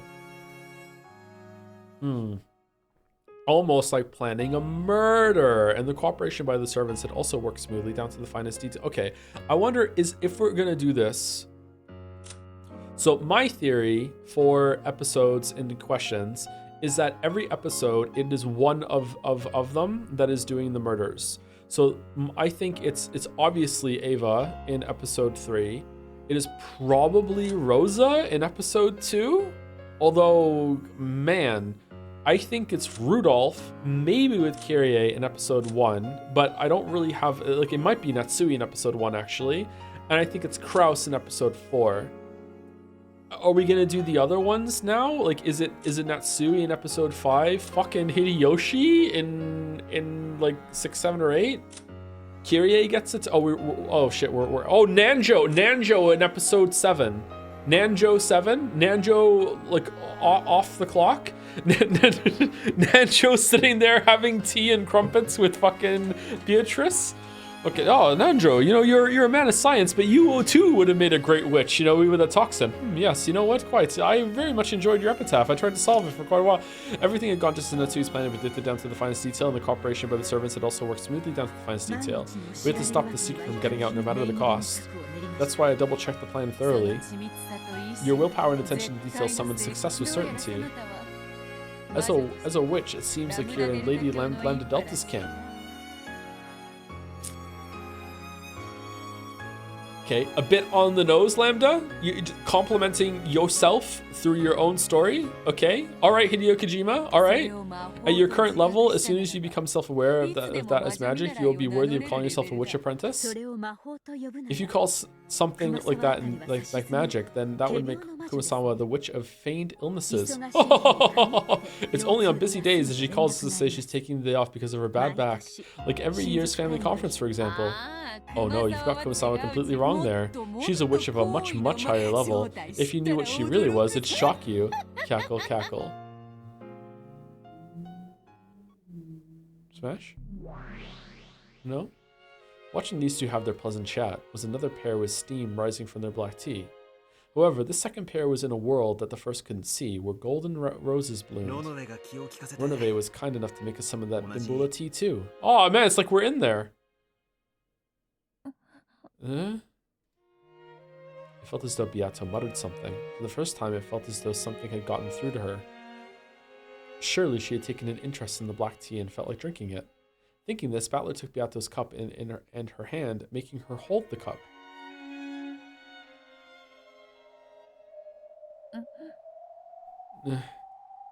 Beato's eyes trembled sadly, and her fingers shook. Almost as though she couldn't even move her fingers as she wanted to. And was mourning the fact that she could no longer enjoy the tea she had once loved by her own power. If Lambda Delta and Co showed up right now and said to Bandle, if you just believed in magic, then Beato would revive right now, do you think he would fall for it and say, you know what, fuck it, I just want my girl back? I wonder. That's how she looked. So Bandle put his hand on Beato's, grabbed hold of the teacup, and lifted it to her lips.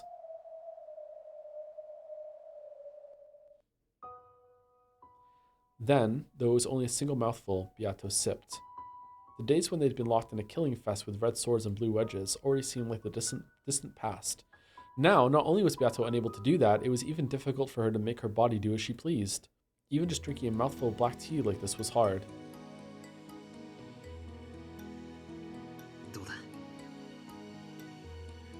How is it? That rose aroma makes for a great black tea. Do you like it? Of course. Beato didn't respond.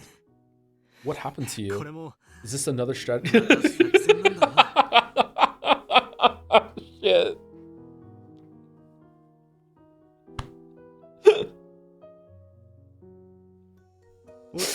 Are you pretending to be in a slump so you can shock me later? If that's what you're after, the same trick won't work again, so give it a rest. I can't get fired up with you like this. Hey, isn't it about time for you to start laughing loudly saying, caught you, dumbass, or something? Any kind of joke stops being funny if you drag it out too much, especially if it's a rehash. Laugh, just like you're cackling over there as you drink with Aunt Natsui.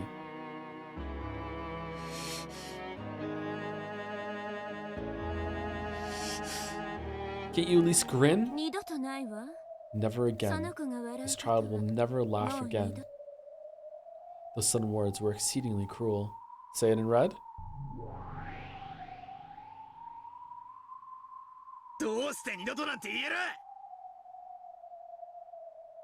How can you say that for sure? Why did they introduce Poopy Butthole and then just never bring them back? What the fuck are they doing? How can you say that for sure? Don't you try to take Beato's right to laugh away from her? Or should I say it in red then? Yeah, actually, I shook my head furiously. Then, with an expression that didn't reveal her thoughts in the slightest, Berncastle spoke while looking at Beato's face, and the word she used was completely incomprehensible to me. Congratulations. Mouse is doing a great Beato today. For what? Beato is like this as a result of your victory. What are you talking about? You said something interesting in a previous game. You said this would be torture where you both torment each other. That was right. It's torture for Beato as well. And you won that torture game. That's why Beato's soul was killed and why she became a doll-like corpse. Are you saying I did this to Beato? The battle ends when one of you loses the will to try and win. As far as the battle between you and Beato goes, that was already concluded in the previous game. Well, it probably happened without you noticing though. In that case, why hasn't the game ended if I've already won? Why is the game still continuing? The shackle attached to that girl's ankle. That's a rule Lambda made. Lambda just like fuck it. No, just making shit up. Even if Beatrice tries to yield or gets discouraged or gives up, she isn't capable of stepping down from the game. That's the rule. Or maybe it's a curse. Okay? And then Battler says, I didn't agree to that. My bargain was with Beato. So fuck you, I'm out. That's the end. And then you win. In the past, I supported you when it looked like you were going to give in. Though you probably couldn't perceive it, I assisted you by giving you hints and making things go your way. That's why you're able to be here now. Remember? Remember how I saved you? Burn Castell stared at me. It's true I wasn't aware of it, but just maybe I was saved by her. In the same way, Lambda is supporting Beato, and this time Beato is on the verge of giving in. That's why Lambda's been giving her support this round to keep her from giving in. That's what the shackle is. By refusing to let her resign, she's rescued Beato within the game. Rescued her from what? Normally, there are only two ways for this game to end. Either one side will accept defeat and resign, or one side will win the game with a checkmate. Beato was about to collide with the first way. That's why Lambda crushed that chance and managed to just barely avoid losing. By the rules of this game, that's an impressive bit of support. So the only way this game can end now is if I win. At the very least, until I do win. This witch called Lambda Delta can probably try to buy time for Beato and make a comeback, but that'll just prolong Beato's suffering even more. Neither of us want that. Both Beato and I fought with all we had trying to win. The game repeated several times because we were both giving it everything we could muster. Then, that one time, we confronted each other head-on with all of our strength, and Beato acknowledged her loss. She said she wanted me to end this game and entrusted everything to me. I was there, so Berncastle's words are the truth. She said it's my fault Beato's become a living corpse. That's true, but it's something both of us wanted. Our match has already been resolved. Even so, the game won't end. That's why Beato put her trust in me. She told me to win quickly and end this game. Now that the game's been resolved, letting it continue any further means endless torture for Beato, nothing more than a nightmare. I've got to give her a perfect checkmate, end this game in the truest sense, and let her rest in peace. For that reason, I'll keep fighting. But by continuing the game, Beato's eternal torture will continue. I felt as though I could only let her sleep peacefully by slowly strangling her to death. I'm starting to feel like truth doesn't matter anymore. As long as Beato's satisfied, who cares what happens in the game? Beato resigned. I'll abandon the truth of the illusion of the witch and return home with my family. Is there anything wrong with that? If only Lambda Delta hadn't placed the curse of that shackle on her, this battle would be over already. That's why I found it detestable.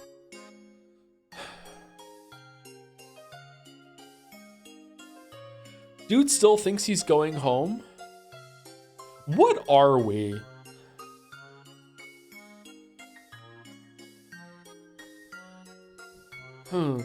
This game, which I can't finish without tormenting Beato more, is detestable. What's this?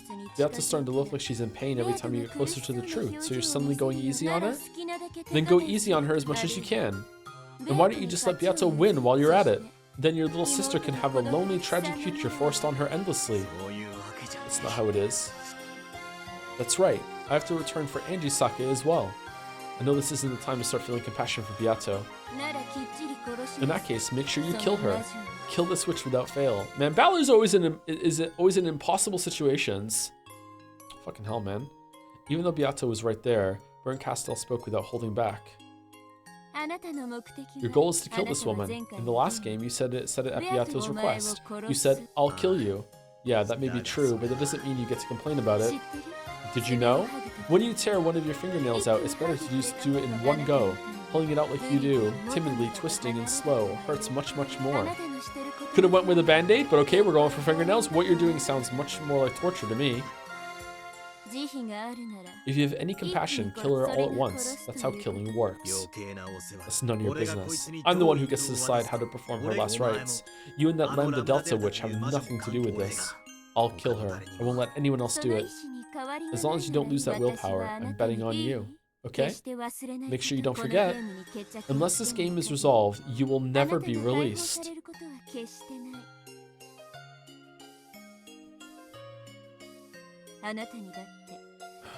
You won't be allowed to abandon this game either.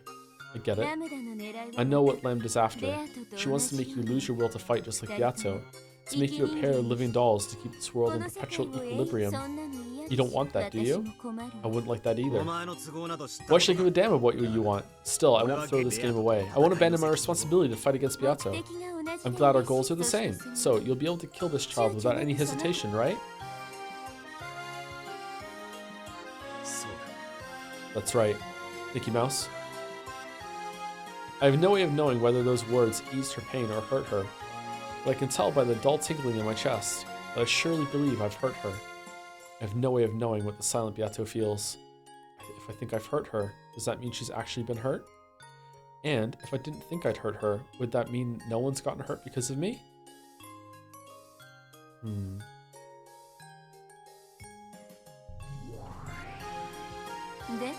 So, about that Beato who's drinking tea over there with Natsui.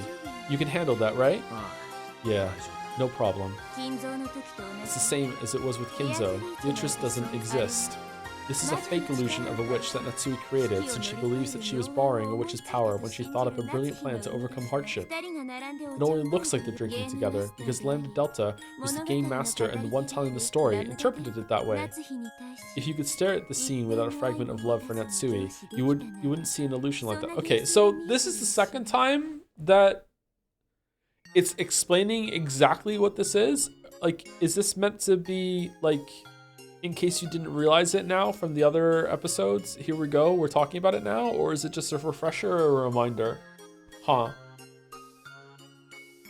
If you could stare at the scene without a fragment of love for Natsui, you wouldn't see an illusion like that? They're really making sure you get it? Did some fan show up at a conference with Ryukishi and give their version of the "It's Still Real to Me" wrestling speech? And Ryukishi was like, oh shit. I have to make it like really obvious. Okay, maybe, I don't know. I'm joking, but there's probably a bunch of things that I'm slow on the uptake and haven't realized yet that needs to be spelled out to me. That's why with my eyes, all I can see is Natsui all alone drinking her tea in silence. Without love, it cannot be seen. Because love is lacking, it cannot be seen. You're looking at a daydream Natsui is showing us. Beatrice doesn't exist there. Ugh. Yato mumbled softly. It was a small voice that made it sound like she was in pain. The thorn of Burncastle's truth had stabbed into her chest. I mean, you did take a 1 month break, and so far that 1 month break seems kind of like really fitting with what's going on in the story. It was a well-timed 1 month break. I guess it makes sense between going from questions to answers, right? Yeah, that's probably true. I think your theory's right, but don't say that in front of Beato. It doesn't matter where I say it. This is Beato's world we're in. Also, it's not like I'm protecting Beato. Just like you two aren't real either. It's just someone else's imagination at play, thinking things. Oh, it's fucking. The last scene is going to be the glass shattering, and Ryukishi's going to be sitting there going, "Yeah."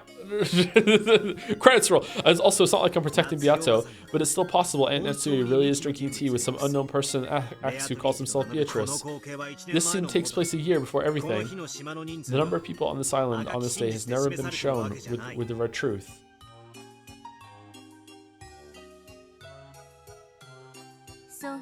Sure. Even Lambda hasn't said anything in red about the number of people on Rikinjima on this day. In that case, it's possible for Natsui to claim that she really did drink tea with a woman calling herself Beatrice. Just like I can't deny your theory, you can't deny mine.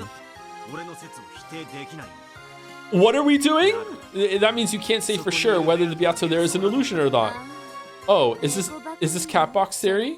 That might have worked on Beato, but it won't work on me. Why not?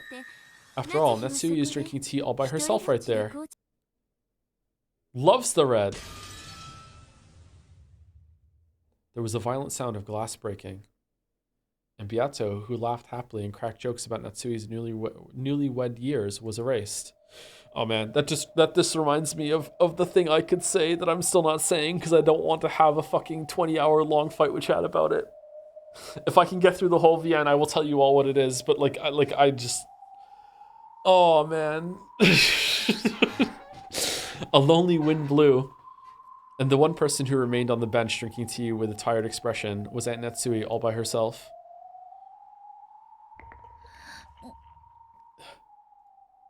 Beato groaned. I could see clearly that she was in anguish. Another illusion of the witch had been smashed, drawing Beato towards death. In short, Sumari, this is what the battle of to let Beato rest in peace is all about. You can't just tease us like that? Yeah, sure I can, it keeps up engagement. Now you have to watch until the end to know what I'm talking about. A second ago, Bernkastel likened our fight to the torture of tearing fingernails out. If I have to tear them out anyway, then my last bit of compassion towards Beato should be to minimize that pain. In other words, Sumari, even if I want to minimize her pain, I still have to cause it. I have to accept that look of anguish on her face. And at the same time, I realize what a merciless thing the Red Truth was. I don't think Bandle has it in him. Right now in this rose garden, there's no one except Aunt Natsui. Is there even Patis? In other words, Sumari, there are no observers except for Aunt Natsui. So if that lone observer were to say that she'd had some tea with Beato, no one should be able to refute that. If there's something no one can deny, doesn't that mean it's truth? Aunt Natsui is enjoying the roses and drinking tea together with Beato. How could anyone have the right to mercilessly trample that pleasant moment? So I feel like the story is just begging you to go back through every single fantastical scene that's happened now and to really look at it and think, okay, what's really happening? But some of them are so fucking impenetrable that I don't think, I think some of them aren't going to have like actual answers other than like nothing was really going on here. We just wanted to write a scene that was entertaining. Like what could possibly be really happening when it did Goat-kun? The Twin Towers. Yeah, the Twin Towers too. Like what could possibly be happening?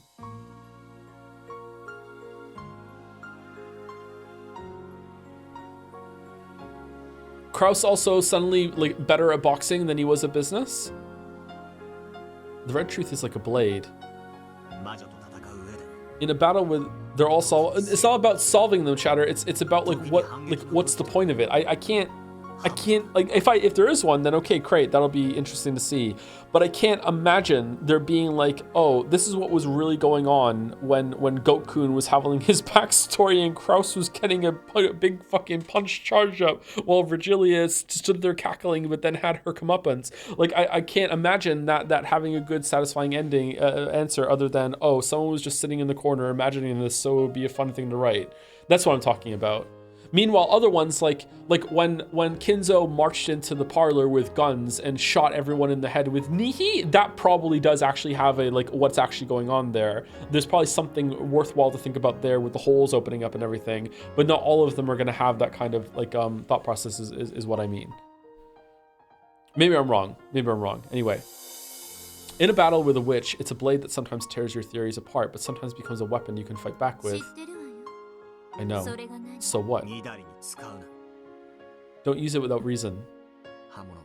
A blade is a tool if you use it when you're supposed to, but it's a weapon if you use it out of malice.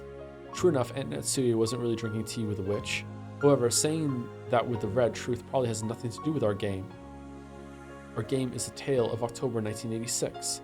The 2 days of the crime give us more than enough time to injure each other with our red and blue blades glistening. Oh man, he's really got it bad.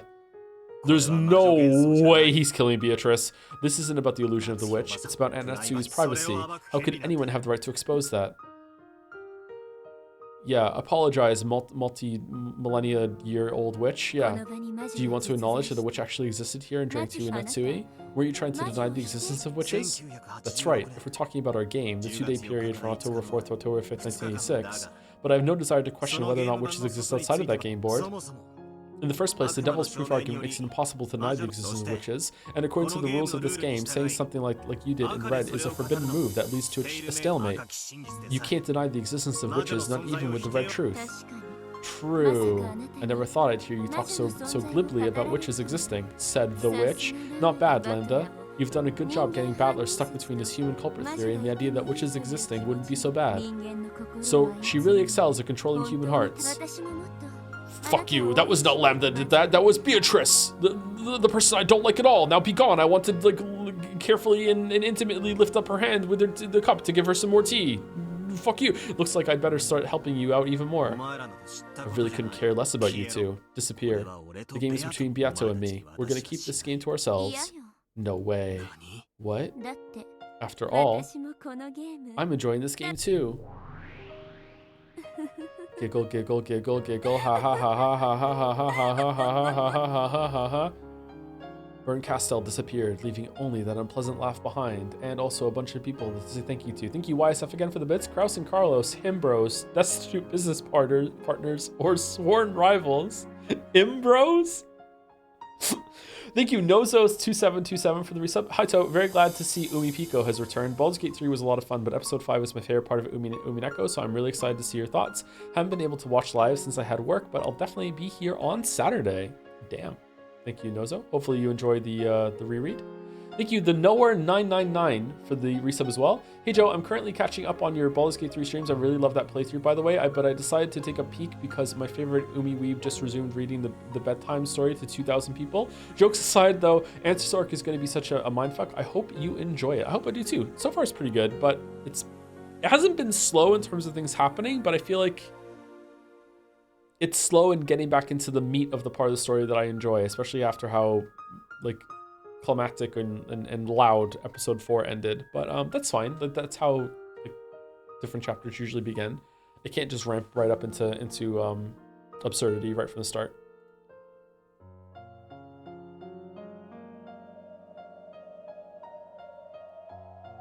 After that, all that remained was Natsui sipping tea all alone. Beato, her hand still on the teacup as she stared blankly at the surface of the liquid, and me. Bern Castell and Lambda Delta. Virgilia called them your friends, but you really should choose your friends more carefully. Or wait, maybe they'll actually make a good match with an ill-natured person like you.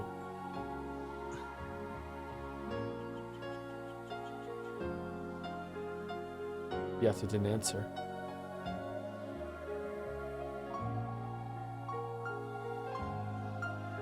Sorry, taking a sip of my water. Battler took Beato's hand, made her hold the cup again, and brought it to her lips. Beato made a quiet sound in her throat and drank another gulp.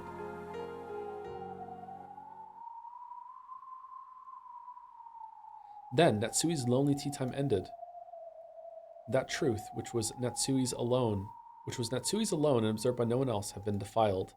In Natsui's world, surely, that tea party, which had been peaceful despite...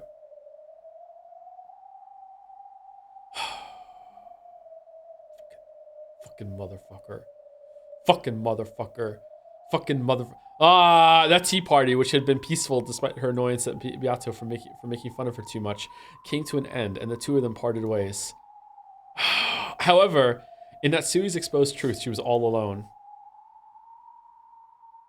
Natsui tottered away. On the bench, only a single person's cup remained. Question mark. At the end of every episode, when everyone's dead and it's supposed to be impossible, it has epilogues and stuff at tea party scenes. And tea party scenes are a common source in the story for when a character is fantasizing about something that should be impossible and with people that shouldn't be able to be there. So I'm angry. Like I just said, there's some things that should be obvious that I'm not picking up on, and I just realized like fucking 5 minutes later that was one of them. That there's a repeated use of tea parties in the story, but there's also repeated use of tea parties for make-believe scenes outside of the story too. It's a pretty big clue, actually.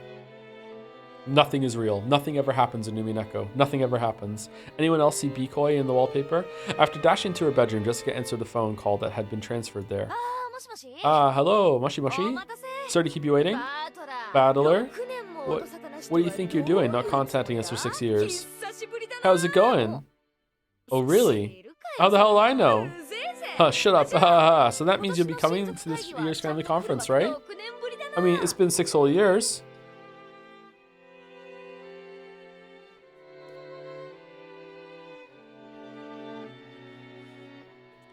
Break went. We already took a break. I'll probably take another break in about half an hour or so. We're taking breaks a little off schedule today. Sorry, because Lambda Delta showed up and told us to. 5 businessmen in expensive suits were visiting in the parlor, giving Kraus and Natsui a progress report on their business. Spread out on the table were the blueprints and designs for a building, as well as documents related to expenditures and the like. So packed that even a teacup would have gotten in the way. Officially, they were here to give Kraus a progress report, but in actuality, Kraus had called them all the way over to Rikinjima so that Natsui could hear from them directly. This was because Natsui needed to hear someone other than her husband explain what condition their business was in. In other words, Sumari, even though another family conference without Kinzo was approaching, their business had not yet earned them any money. How are they eating? I guess they have enough money to run the place. Okay. After telling the guests to wait for a short while, Kraus took Natsui out into the hall and once again summarized the situation. In short, Sumari, they say the work is proceeding even better than we imagined. This is where my personal connection to the governor really starts to pay off. By now, it's absolutely impossible for this catch to get away from us. To the contrary, it's growing so big that in one go we'll be able to regain not just that power of eternity, but everything we've lost up to this point as well. Kraus spoke passionately. This made it seem all the more suspicious to Natsui, but at this time, at least, she had to admit that everything really did seem to be going well. Okay? And are they all paid actors? It's 5 Nanjos in suits in there. Certainly this business Kraus boasted of had expanded in scope over the last year, and was promising an even greater payoff than had been anticipated initially. Whether it would prove to be a winner or not, investors had gathered around it, and they were rapidly gaining funds. This must be what they mean when they say money summons money. This is where Kraus's money making truly begins. It was probably the greatest success of Kraus's life so far. No, it probably would be his greatest success yet. That point was where Natsui's misgivings lay. True, it was certain, and as Kraus had said, they wouldn't lose this catch now. However, the fish on the line had gotten too big. We would definitely be able to reel this fish in. There's no need to rush. It's such a success that I wish I could show it to father if he was still alive. Yes, I know. Oh, wait, oh, he is alive! No, you're gonna break this. Yeah, however, I believe you made a promise last year. You said you were sure you could manage something within a year. A pained look rose to Kraus's face. They certainly had hooked a fat fish that guaranteed great success. However, it would require an appropriate amount of time to reel it in. Natsui pressed Kraus, asking if there was any way for them to make money before this year's family conference, but Kraus kept saying that he needed just 1 more year. Kraus planned to use this unprecedented success to catapult them into further challenges in the future. Because of this, he didn't want to do anything that would raise suspicions by making it seem like they were rushing to get money. Certainly, fortune tends to turn against people who take it for granted even in the slightest. Anxious beggars never prosper. On many occasions before now, Kraus had gotten cold feet and sold off businesses that would surely have brought in a profit had he just waited. Like the Moon one, and had, in effect, given away his winning picks. Natsui also knew this. She knew that guts were the thing her husband lacked most. That's why she was unable to refuse when Kraus said he wanted to prudently wait just 1 more year.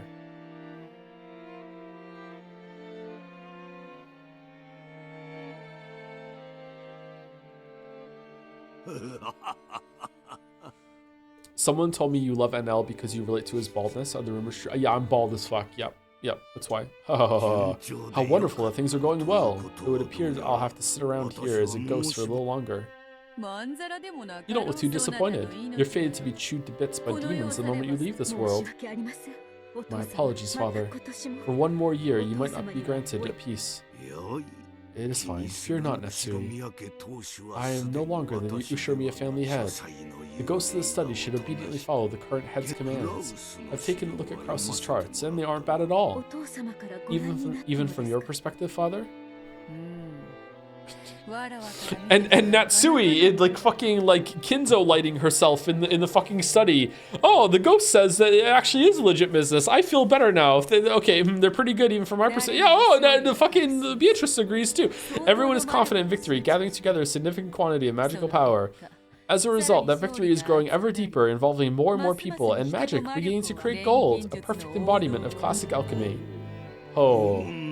If you've earned even the Golden Witch's approval, that is very reassuring. Rejoice, Natsui.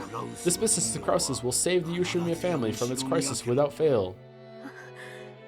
Thank you very much. As long as someone doesn't go on a killing spree next conference, everything is just going to be A-okay.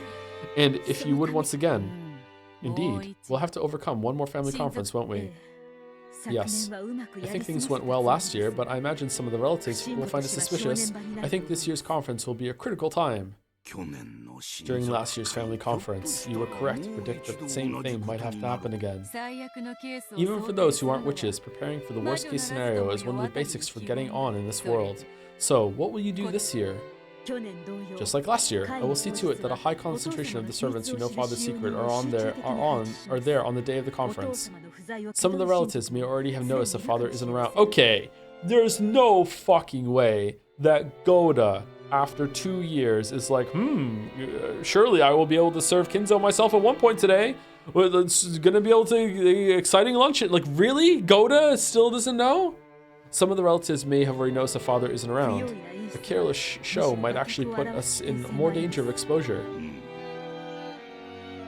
Wasn't Goda not allowed to serve Beatrice in the room too? Indeed.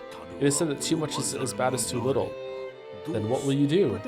Unlike last year, I think we'll go with a plan that has you staying inside your study until the end. That would be suitable. Barricades are straightforward and simple, a final trump card. No matter how strongly toxin fills the mansion, as long as the closed room barrier remains around this room, it will be impossible to deny Kinzo's existence. I guarantee that myself. However, when forming a barricade, it is inevitable that you will be surrounded. I know. Even so, I beg that both of you lend us your power just one more time. Yeah, fucking Kraus definitely killed everyone in episode 4. Like, the secret was about to be revealed. They were pushing it, and then he goes up to the study. Kinzo lifts him up. That's him becoming Kinzo. He went downstairs with, like, was Natsui in on it then? Did he just go downstairs and fucking just kill people in the parlor? Huh.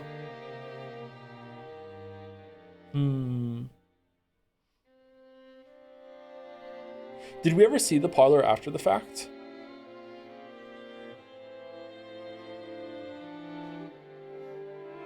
Did Battler see the parlor? I can't remember.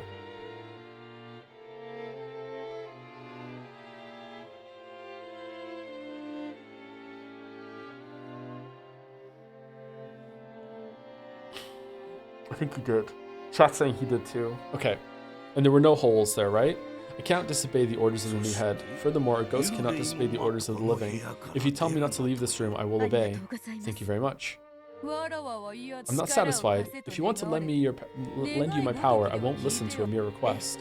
Yes, you are the family alchemist. So I won't ask you to help. I order you to help. Your magic is the one thing we can rely on. Use that power to create an illusion of father just one more time. Very well. I hear and obey. Well, what is this distinction? I find your confidence quite pleasing.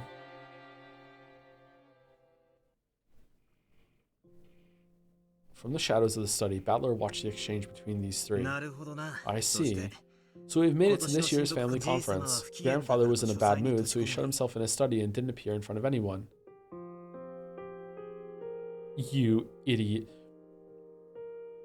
Natsui spoke boldly about how she would somehow overcome this year's crisis and protect the Ushiromiya family's honor until the end. While Kinzo praised her, saying that her plan looked promising. Beato also praised her, saying that Natsui's dignified confidence was even more well-suited for the headship than Kraus's. However, right now, the true number of people in this room was... The moment I thought that, no, just because I thought it, Beato grabbed her chest and moaned. Don't worry, this is still outside the game board, so I won't deny you or grandfather over there. I put my hand on Beato's as she tried to hold back the pain deep inside her chest. I've already told Bern Castell. The 2-day period of the 1986 family conference is all I need to deny the illusion of the witch. In the last game, you said in red that grandfather is dead at the start time for all games. However, you never mentioned whether grandfather was alive or dead before the start time for the games. In short, Sumari, even if grandfather exists in this place right now, that doesn't create any contradictions.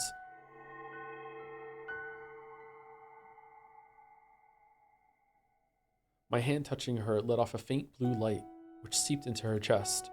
That light tenderly wrapped itself around the splinters in Beato's chest. And I also can't deny the existence of the Beatrice in this place.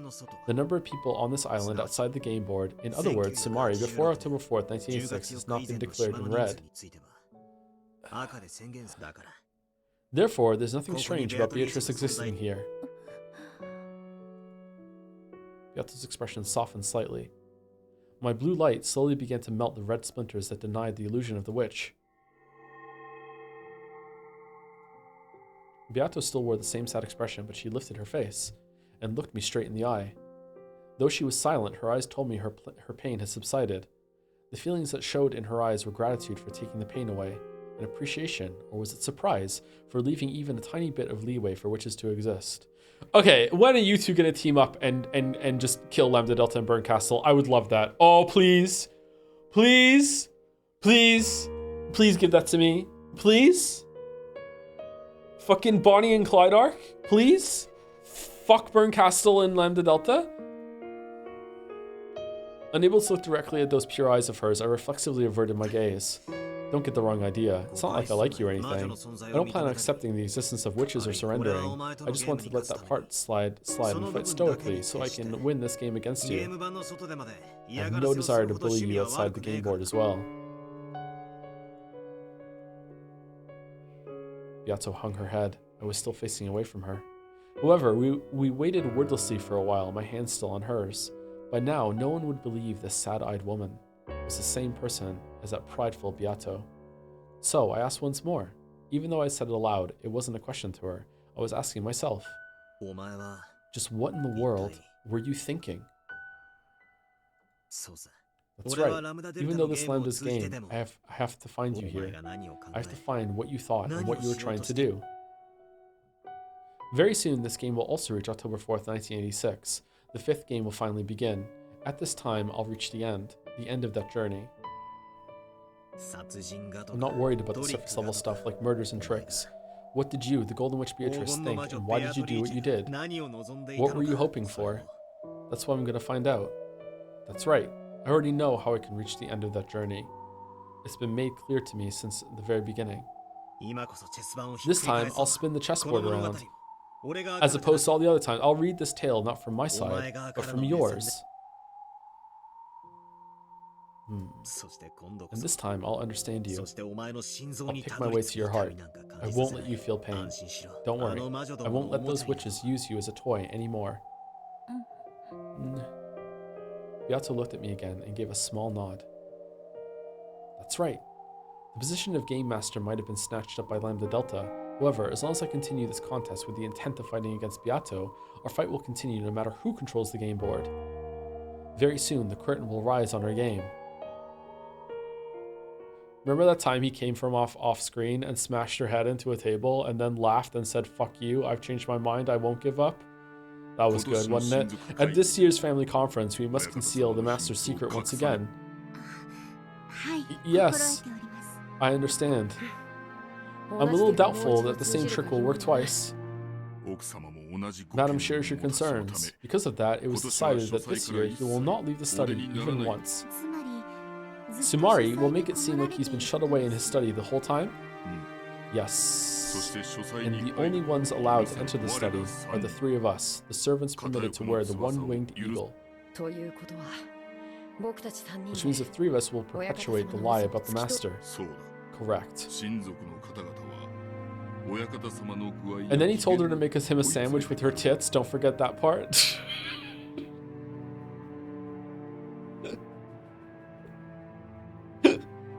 the true feminist reading.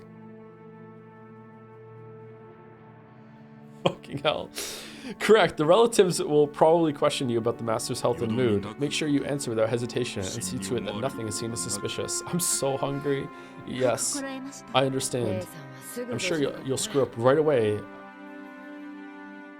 Nay-san. Maybe it's better to say you have a cold or something so you can skip that day. That's mean. Canon wasn't just making fun of her. He only wanted to release Shannon from the burden of working on this most serious of days. Genji-sama, is it really necessary for Shannon to be on duty? We can manage things well enough without her. That I cannot do.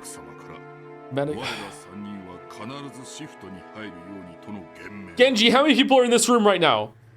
0? None? Just fucking someone standing outside the room pretending that Genji, Canon, and Shannon are having a talk. Like, well, how many people are in this room right now that cannot do? Madam gave strict orders that the 3 of us, one of us, that the 0 of us be scheduled to work on that day. Yes, I'm prepared to perform my duty successfully. Don't screw up. I won't. Shannon grew sullen and Canon shrugged. Then Genji told them that they weren't taking this seriously enough. Shannon, Canon, the Master we serve has already passed away. However, until he is truly passed on, we will continue to serve. That study is not empty, just like this room has more than me in it right now. The Master is still there, hard at work on his usual research. Make sure you take that to heart. Yes, Genji-sama. Yes, General Tullius.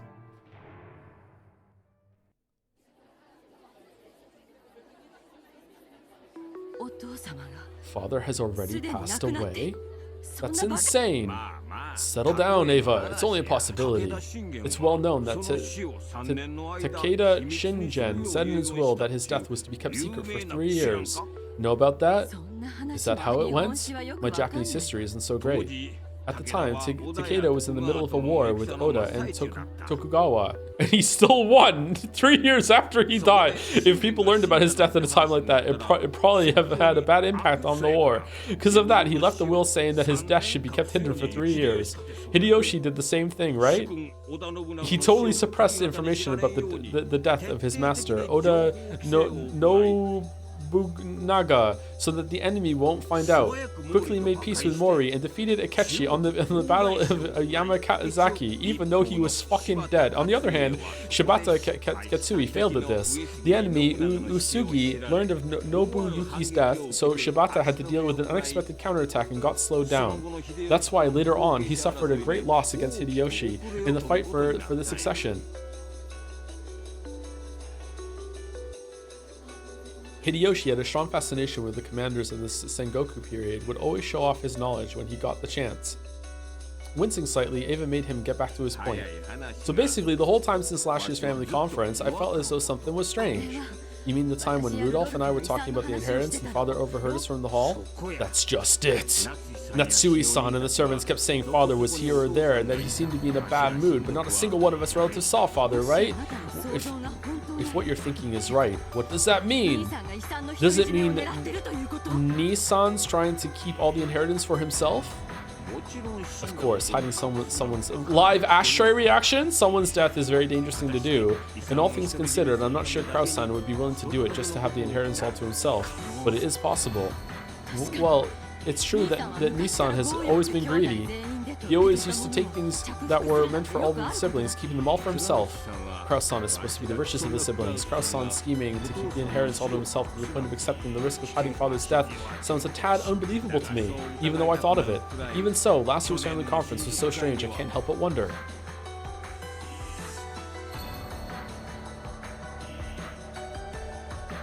Ava and the others were painfully aware of how reckless it would be to try and see Kinzo when he was in a bad mood.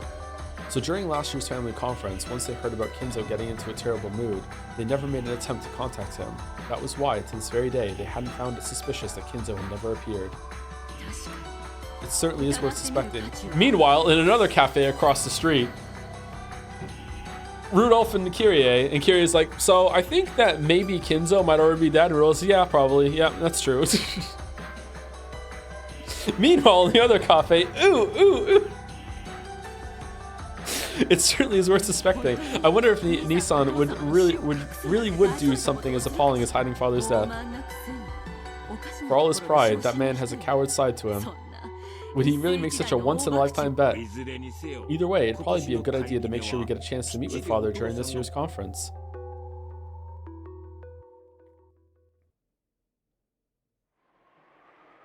The rumors are really bad. It sounds like Iniki's business is failing even worse than we'd imagined. Like he's taken massive loans and he's giving it all he's got just to try and cover it up. That'll make it very difficult to make... Did she just Sumari, like, off the grid? That'll make it very difficult to borrow money from him. Yeah, I could cry, but I'm not a seagull. Wouldn't being in financial stress also weaken Kraus-san's position in certain ways? Weaken his position? Well, investors tend to have a keen eye. If they hear that he's actually low on funds, they won't want to have anything to do with him. I guess trust is the most important part of that business. Kyrie smiled thinly. Rudolph was taken aback by that smile. He figured that his plan, which involved raising money to get him out of his current mess by borrowing from the affluent Kraus, would all come to nothing now that they knew Kraus himself was in financial trouble. Confidence in Kraus-san's abilities might be a requirement for his own businesses in the future, but it isn't necessary for our future. Are you suggesting that I blackmail him? I wouldn't want to, if it were me. For one blood sibling to take another one down is no laughing matter. Giggle, giggle. I love her so much. Rudolph felt a shiver go up his spine at Kyrie's cold smile. At times, Kyrie was able to throw away all compassion and think in an extremely ruthless manner. Those were called weekdays. Whenever he saw that, Rudolph knew he'd never like to have her as his enemy. Oh, misery. I'd rather not threaten Oni-san if we have any other way to get money. If there were another way, we wouldn't be worrying. Don't you think it's a bit pathetic to waste time worrying about a problem when you have no other options? Rudolph stopped talking, folded his arms, and lowered his gaze. He still felt some of the terror he'd experienced thanks to Kraus's violence when they were young. Whoa, now that the same Kraus was the one he needed to threaten, Rudolph would also be fighting against his childhood trauma. So to give her husband a little push, Kyrie smiled reassuringly, and perhaps coldly. Man up, I've never been fond of doing work based on trust. It takes hard work to build trust, but only an instant to lose it. There's no less profitable investment. You're right. All the trust in the world isn't worth a good banknote. Even though Kraus-san has been taking on massive losses, he ought to be capable of gathering enough money to buy us some time. Of course, he'd probably be forced to cash in all the trust he's built up so far. This is gonna get ugly. We'll have to prepare sufficiently. We haven't been given any time or room for failure. Isn't that right? Kind of crazy that we're like 5,000 hours into this, and it took that amount of time to finally see like the preamble and like what came before that parlor scene that made us lock the fuck in to begin with.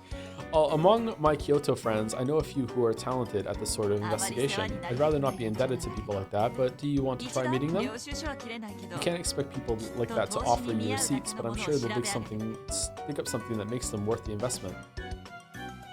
And I want some chicken wings. I don't have any chicken wings.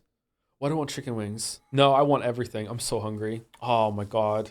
No. Yes? Maria's doing well too. Who's that? That's none of your business. Thank you. Huh? Well, I'll have to look at my schedule. Rosa was talking to Rudolph over the phone. Rosa rarely received calls from her older siblings, so she braced herself for something serious. Well, truth is, I want to have a little talk about the next family conference without a Nikki. Between you, me, and Eva-ne-san? Sounds like a headache. I can't go into details over the phone. Could be tapped. But I think you'll find it's worth listening to. Something good? Of course, and it's also another excuse for you to leave Maria alone tonight. Come over. What is this telescope phone? This is a gorgeous phone. Holy shit. Of course. Ineki's all for it. My beloved framed photo of a plant? Well, yeah, what's it gonna be here? A fucking picture of Maria? Come on. Ne-san is. Ne-san is. All we want is your approval. We aren't gonna ask you for money or anything like that. The most important thing is that the three of us stick together. Like this candlestick. Sorry, I'm all over the place. They got it? Rosa let out a sigh. She did so because in the past, when Rudolph and Eva got into a fight with Kraus, they always used to talk to her like this right before dragging her into it. First, tell me. I stand to gain something too, yes? Yep. The three of us will each grab 200 million out of this. If all goes well, we might be able to squeeze out more. That's $10. That should be enough to handle your debt, right? And when can we expect to grab this by? Of course, it'll be within a year. I need it. Ineki needs it. And you need it too, Rosa. All three of our problems will be settled. So the chances of the success are good enough that Ne-san's agreed to it? Now, do you want to hear? I know it's a bit sudden, but let's meet next Sunday, 1900, that coffee shop you like in Ginza. Don't bring Maria. That's the only time Ineki's schedule and mine match. Any problems? If we're talking 200 million, I'll have no choice but to listen. Then let's meet at 7 p.m. next Sunday at Leopold's. Why are we changing time measures? And why are we just saying things now? And Maria-chan, you can bring her too if you want. Nah, I don't want to. Hangs up the phone. Don't talk about money in front of that child. She set the receiver down with a clunk, a little violently. Apparently, either Eva or Rudolph had gotten a hold of one of Kraus's weak points. They probably would threaten him with that at the next family conference and force him to pay up. Even before hearing the details, she knew full well that would be nothing good. But even so, this might be her once-in-a-lifetime chance to pay back her large debts. Rosa took a notebook out of her handbag and started to mark the day she'd be meeting with Rudolph and Ava. Then she frowned and smacked herself hard in the forehead, because written there was DZL with Maria, something she had planned to do with her daughter. DZL.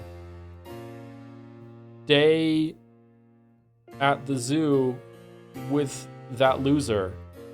Who is Maria? Okay. Maria was in her room, playing around excitedly with Sakutaro and the others. Oh, this is...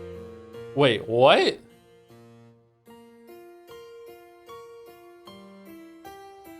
I'm sorry, did she yeet Sakutaro off the bus like the day before they went to the conference? That was because she was going to that recently built amusement park, Disneyland, that following Sunday. When did that happen? Looking at the clock, Rosa saw that it was just past 9 at night. Maria was breaking the lights out rule. After covering her face and agonizing for a while, Rosa stood up and stomped over to Maria's room and nicely told her to turn the lights off.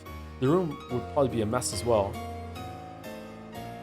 Did you know that Disneyland has every single ride in every single possible configuration? What the fuck was that line, Balder? If you don't know what Balder's talking about, there was a line in Sekimea about there was a theme park nearby where we were that had every single amusement park ride in existence available in every single configuration. What the fuck was that? He's so fixated on that line, as am I, as is America. Akashic Land. Yeah, what the fuck was that? Was it a joke? What was that? It is an insane line. That the room would probably be a mess as well, at least tonight. That was convenient. As she stood outside the door to Maria's room, listening to the happy laughter seeping through, Rosa's face twisted in anguish once again, and she looked at the floor. Mouse, if we break now, how long would we have? When's a good time to break that when I come back? I'm only going to keep reading for like 45 minutes or like an hour 15. And are we also close to a break in the chapter right now too? Also, thank you to Mediocre Pixel for the resub. Are you a Leafs fan, Joe? No, but are they about to win the Stanley Cup? Because I might become a Leafs fan if that's the case. I do have a Leafs hockey jersey. That's the only hockey jersey I've had. I've had it since I was a kid. I think it's a Gilmore one.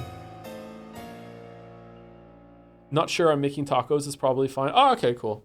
How dare you bring up food in front of the hungry man? Fucking hell. God damn it. Anyway, all right, we're back. We'll take a break right now. There's a chandelier on the screen. We'll be back, and then when we come back, we'll continue until we're done. I'm going to go down at a protein drink. Holy fuck.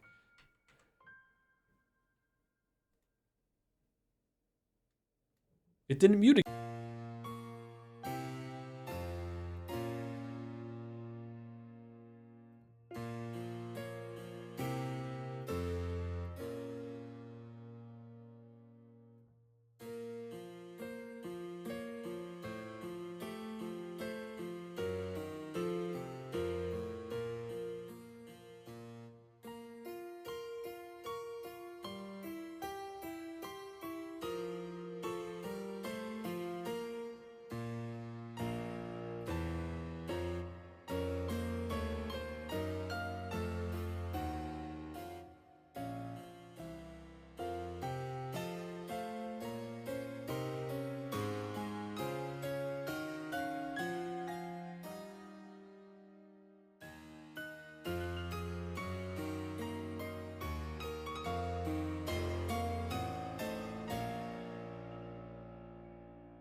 Rosa's not even the worst mother in the story. Who's a worse mother than Rosa in this story? Or is that spoilers?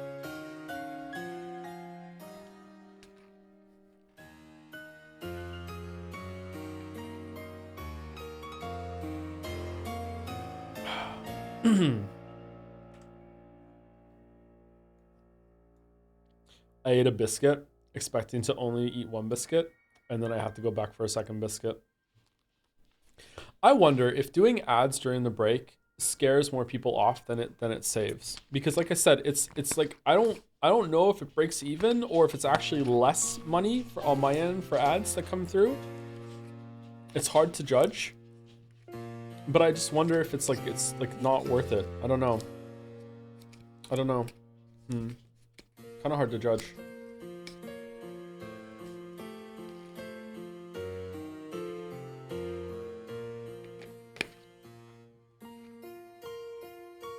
This one gave me an ad for Final Destination. Thanks for that. They're still making those movies?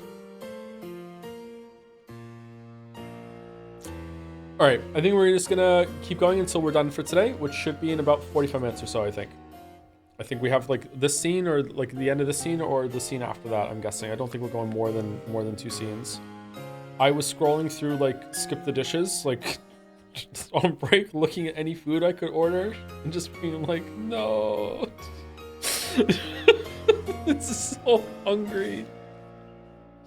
I think I'm just gonna make some food I have in the fridge though after I'm done. I think I'm just gonna make some rice. I got some steaks on sale last time I was at the grocery store. These very like not, I don't know what they're called. They're like tip steaks. There's like 3 in a pack. They're quite small. Order Domino's. I can't. The gluten-free pizza sucks.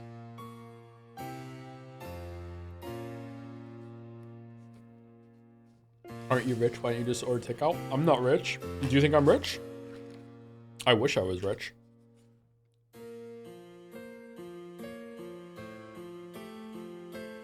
Sorry, I'm almost done this protein drink. You have rich people internet?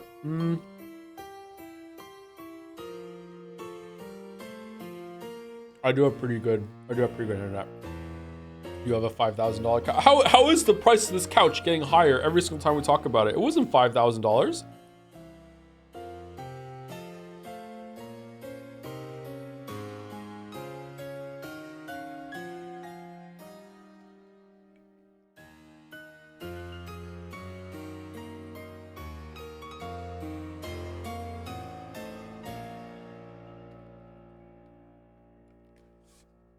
I actually can't remember how much the couch was now. Wasn't it 2,000? It was 2,000, wasn't it? It was a $2,000 like big sectional couch that I haven't sat on. I haven't sat on that couch since Mouse was here. I'm not even kidding. Like it's Gatsby's couch right now.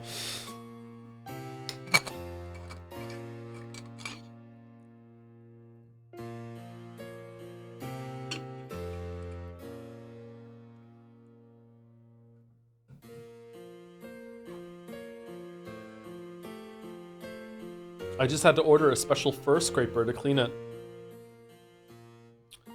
Goddamn shedding dog. Anyway, before we get back into it, thank you Balato Frito, which is dangerously close to Balatro to me, for a resub. So happy Umi is back. Me too. I'm enjoying this. Not too bad to read it so far. Thank you Azunis in terms of stamina. Thank you Azunis for the resub as well.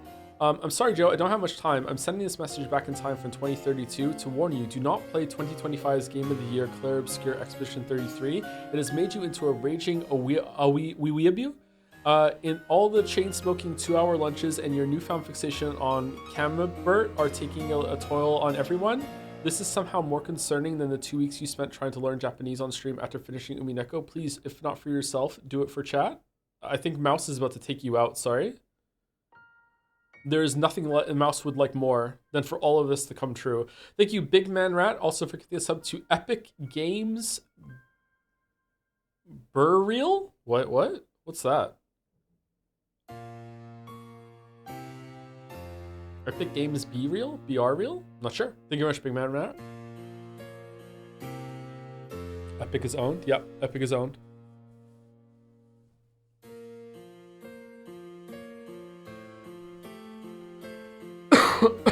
Excuse me.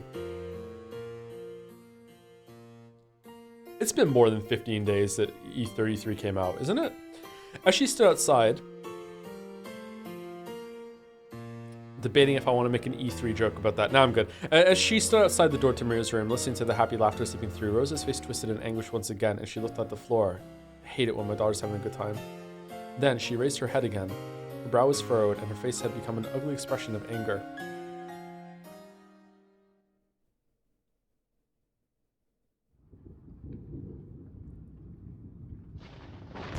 Whoa. Oh man, we definitely should have read one more line.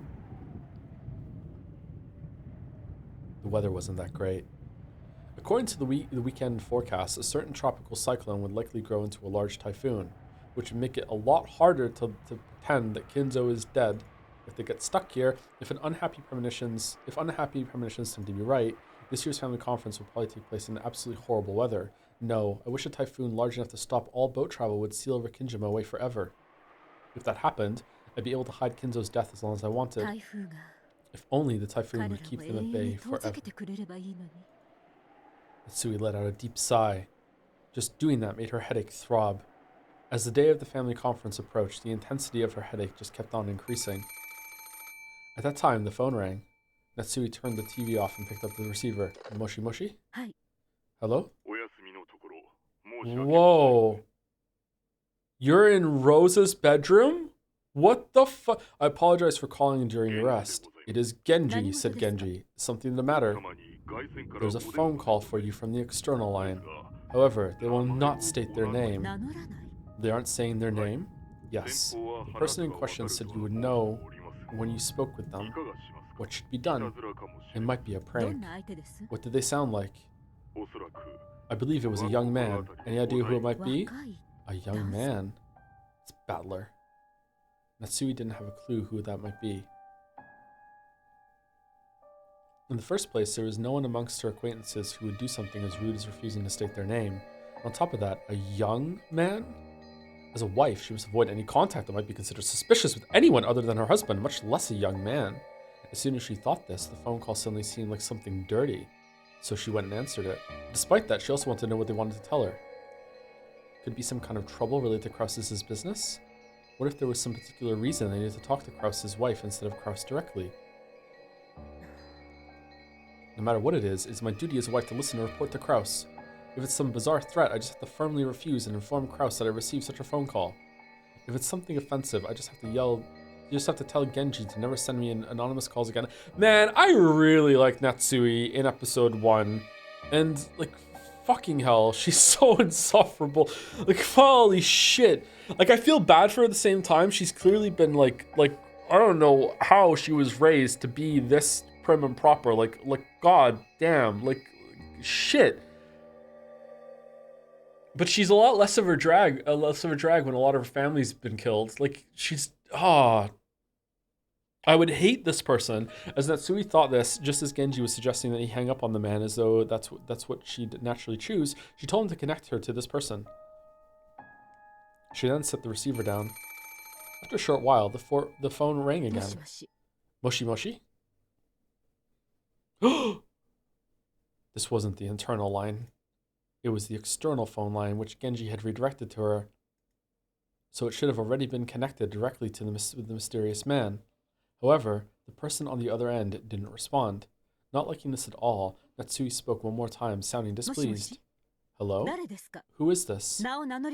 Tell me your name. Man, before cell phones, you would have landlines, and you would just get like a call like this sometimes, and you just have to be like, well, okay, I guess I'm just going to be spooked to death for the rest of the night. It would just happen sometimes, and you just had to tank it. She heard something that sounded like a sigh. She gulped reflexively. After remaining silent for a little longer, the man finally answered. You said this in episode 1 too? Yeah, because it's a real thing. It's been a long time, huh? Okay, I thought you were a young man. This was the first time the man had spoken. Just how long has it been? How many years? What are you talking about? Who are you? The voice certainly did sound like a young man's, but it's hard to learn much about someone just by their voice over the phone. It sounded like a young man, but it might actually be a middle school aged boy. An even younger person, or a man in his prime who still had a youngish voice. Couldn't be me. No, wait. It might be too soon to be sure this is even a male. However, one thing was certain. Natsui could think of no one who would speak to her in an overly familiar manner like this. It'd be easy for you to tell me my name, but that would make me very sad. I don't know what you're talking about. Who are you? And what business do you have with me? I would have already hung up. If you can't tell me that, I'm not interested. I'm hanging up. What I want is for you to remember. And what is it you're telling me to remember? I don't know you, so I have nothing to remember. Please do not say that.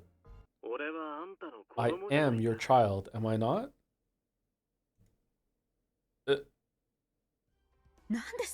What did you say?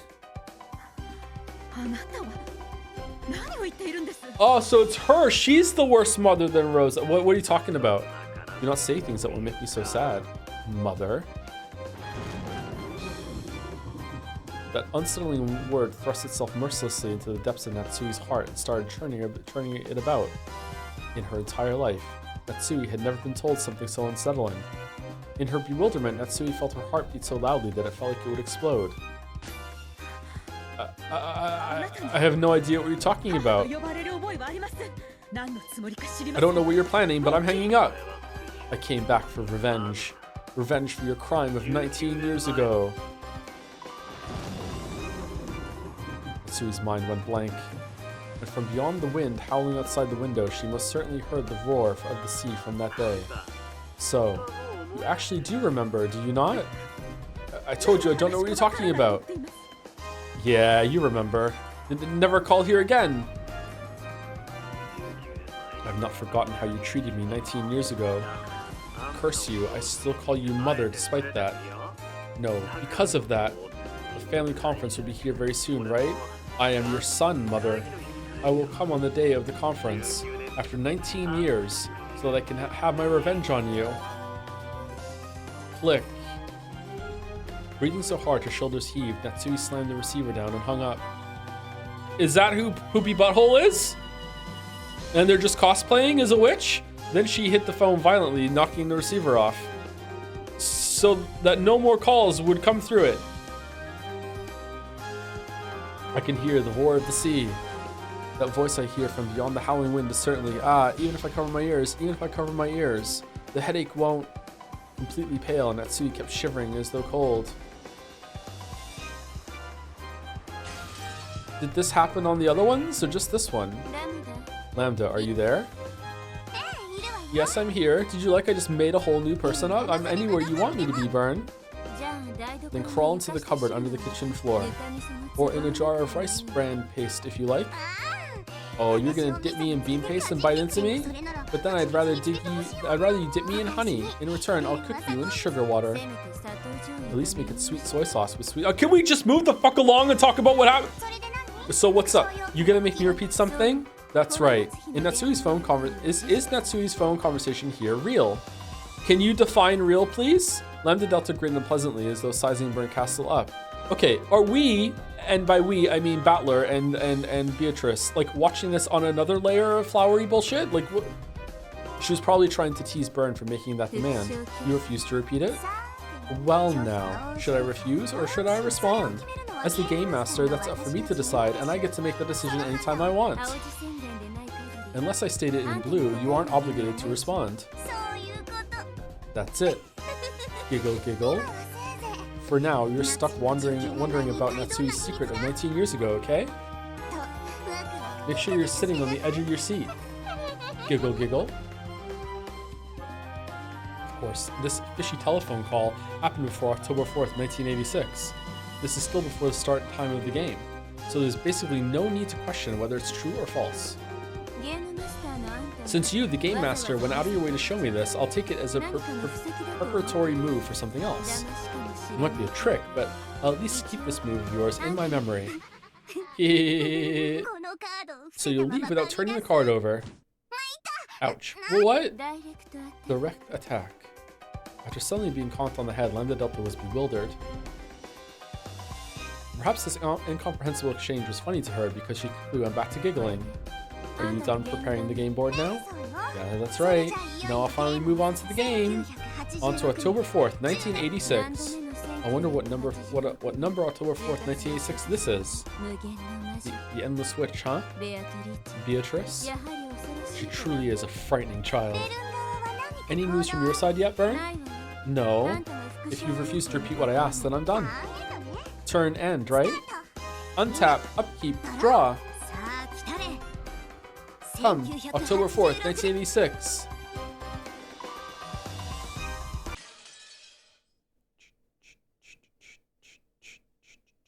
Is this where we're done or no? This seems like a good stopping point. Is there more to this? Is the shorter scene after it?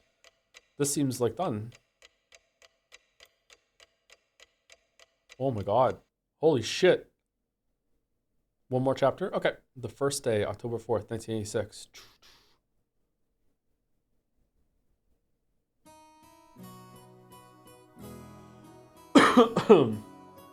The Rose Garden really is a masterpiece. And then Mr. Poopy Butthole's there. Oh yeah, it sure is great to be sniffing these flowers with you like I have every single other time looping game that we've done here on this island. Hi, Battler, best friend, good buddy, old pal.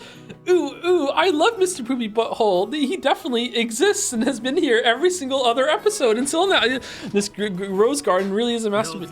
It's gotten even more awesome than it was 6 years ago. You're so lucky I have this as your yard. You're so lucky to have this as your yard. I can't read. Are you kidding? For me, it makes it longer to walk to the harbor, and that's a real pain. Taking the boat to school is such a fucking pain in the ass. Ha ha ha. That's a pretty luxurious worry. Ooh. Getting to say hi to the roses every morning must be awesome. You must get late after saying hi to so many roses. Shame about Angie though. I hear her stomach gets upset easily, right? Apparently. It's probably her intestines that are weak. She's almost always got the runs. What the... Ooh. You shouldn't say something like that about a lady. Sorry about that. Yeah, I forgot. Nothing comes out of a girl's butt but marshmallows, right? So Angie got sick and the marshmallows turned into syrup. Would you believe me if I told you that the stage play of episode 1, Umineko, adds a what are these boobs scene? It barely adds anything, okay? But it added a what are these boobs scene. Okay, that's really way over the line. George and Jessica slammed a knee in a fist right into either side of Battler's gut. Foreshadowing. The smack thud was probably the sound made when his knees hit the ground as he fell over. You watched it? Yeah, I watched it last night. Just the first episode of it. Normally, don't watch any more of these. That's crazy. What are we doing right now? What are we doing right now, Rational? Why are you here? That's what Umineko is sometimes. What? Why are we here? Normally, Battler possessed the good sense that you'd expect of an 18-year-old man. However, it seemed that this reunion had brought him back to the mental age he'd been 6 years ago. And bit by bit, Jessica and George realized that they were also returning to the way they'd been back then. Oh boy, sure do like hanging out with my cousins in the Rose Garden. That's your case. Okay, I'll stop. Gaze at this charming chat coming through open window in the hall. Madam, Crush-sama is searching for you. I'll go in just a bit. It isn't even lunchtime yet, and I'm already tired. Just a few moments ago, the sparks had already started flying between them and Ava's group. The others had pounded on Kraus and Natsui over and over to get Kinzo out of his study. Thought I misread Pounces, but it is Pounded. Apparently, they hadn't been fully tricked at last year's family conference after all.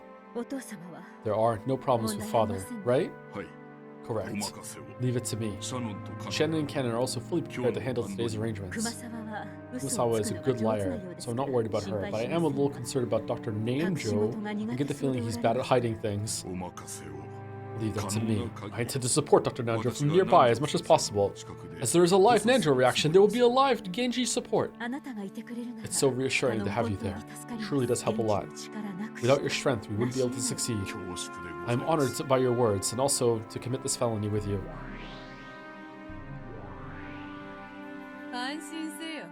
Don't worry. The closed room barrier on the study is perfect. As long as the barrier remains unbroken, no one will be able to expose Kinzo's secret. Yes, I understand. Still, you heard that conversation in the parlor just now, didn't you? Indeed. It seems that some considerable suspicions were aroused last year. The terrible toxin is accumulated and is being spread around. It seems this year's conference really will be crucial. We might be able to overcome this year somehow, but there is such a thing as pushing our luck. It's probably best to assume that next year won't be manageable.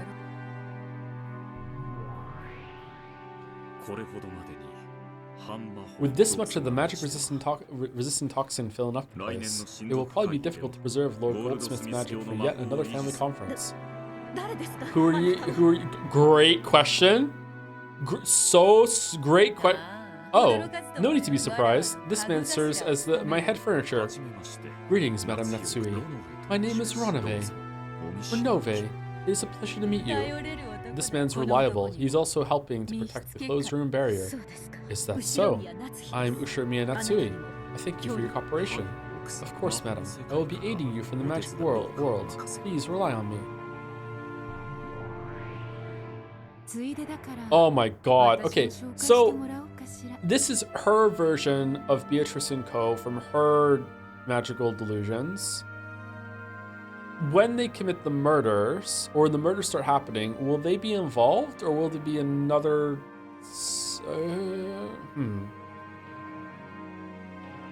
I guess we'll see. In that case, I guess I'll introduce myself next. Hi, Richie. Long time no see. Ah, Ga! I'm glad to see you're here as well. Well, I only came to have some fun. If you need an extra hand, let me know. Nice to meet you, madam. This is the first time I've said hello, but I'm always right by anyone's side. Cuckoo? Gap here is quite the prankster. Remember that headache medicine you dropped on the floor of your room and lost as you were getting dressed? Gap was the one behind that.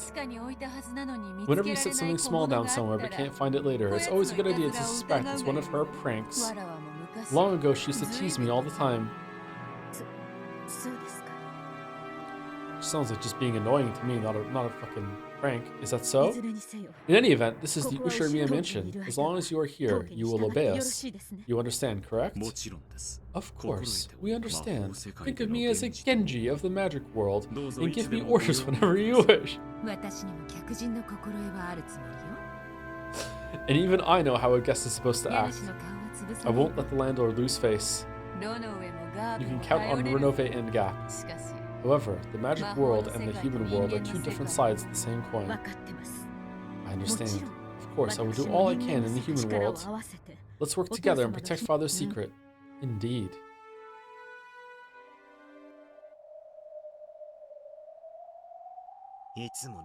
This happens every time. Looks like we won't get anywhere until the next day. Well, sure, October 4th is like a prep turn for me. If you don't feel like doing anything, why don't you just sit around until October 5th? I'll call you after the first 6 die. Giggle, giggle. Of course, that was an incredibly irritating way to put it. The fight won't start until the crime occurs. However, waiting for the crimes to start would mean turning a blind eye towards the murders of the first twilight. In other words, Sumari, it would be the same as being content with the fact that 6 people would die. It'd be like using a console command to level you up. Like, why stop there? Did you know? They say that in chess, the player who moves first is twice as likely to win. Twice as likely? Although that can change as the tactics of the match progress. Don't they say the second player has a much better chance at a draw? Even I know the phrase, the first to strike wins. So what are you trying to say? Giggle, giggle. This is why you're so incompetent. Say it in red. Seriously, are you listening, Battler? There do exist puzzles that can be solved even on October 4th. Know which one I mean? You don't mean. No, but... Well, watch and see, Battler the incompetent. Giggle, giggle. Alright, what did we miss? I have a general idea what these witches are talking about. I've tried solving it several times myself in the past, but I still haven't found anything resembling an answer. On the contrary, I still can't even understand why that puzzle exists. That's right, the reason it exists. Why did Beato prepare a puzzle like this in the first place?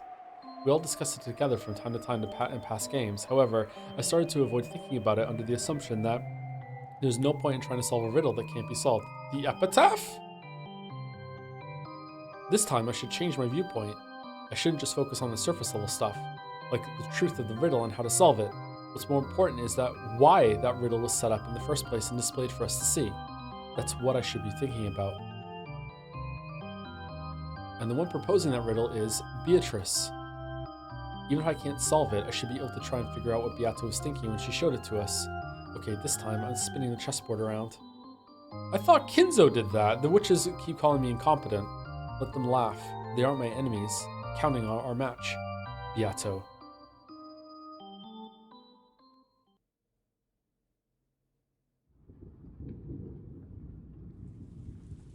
Oh.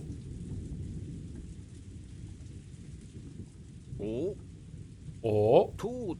Looks like it's finally started raining. Dang. Wish the only downpour was the one inside my heart. The people in the parlor noticed the raindrops that were starting to drip down the window. Now we have nowhere to run until the family conference ends. The same thing goes for Nissan. Sorry, Nissan. I won't let them escape. You can be sure of that. The cards we're holding aren't bad. Nissan's just bluffing. I'll make certain he surrenders. Well, there's more to a deal than making your opponent lose. You gotta get a pitfall ready. Raise them a bit and convince them to stand on it of their own accord. Hideyoshi-san's right. You pressed them a bit too hard last time, Eva Nissan. That was perfectly reasonable considering it's Nissan we're dealing with. Huh, looks like Rose has fallen asleep. She was complaining about how early she woke up this morning. Well, guess there's nothing wrong with taking a nap. There's a chance we might be forced to spend all night on this. Getting a nap in now is probably a smart idea. Out of consideration for Rosa, who'd fallen asleep on the sofa, the others quietly left the parlor and also fell asleep. Unaware of this, Rosa slept. After telling Maria to just stay where she was after that tantrum over not being able to find her rose, Rosa slept unaware that the rain had started to fall. Huh.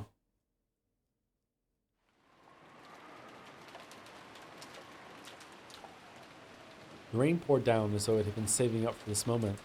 Of course, Maria noticed that the rain had started falling and was soaking her to the bone. However, that just made her even more stubborn-faced. Unable to find the poor, slightly unhealthy rose that she herself had marked, she just couldn't stand having that search be interrupted by something like the rain. So the more the rain fell on Maria, the more stubborn she grew. She wandered through the rose beds, and as she did, from behind Maria's back came up patter-patter. The sound of approaching footsteps.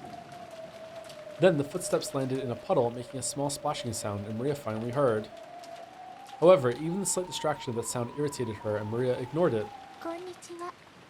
Hello? Maria turned around, bewildered.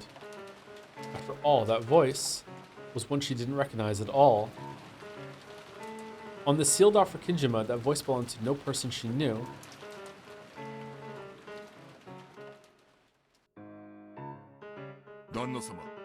Kraus-sama, madam, I was looking for you. Something important has come up.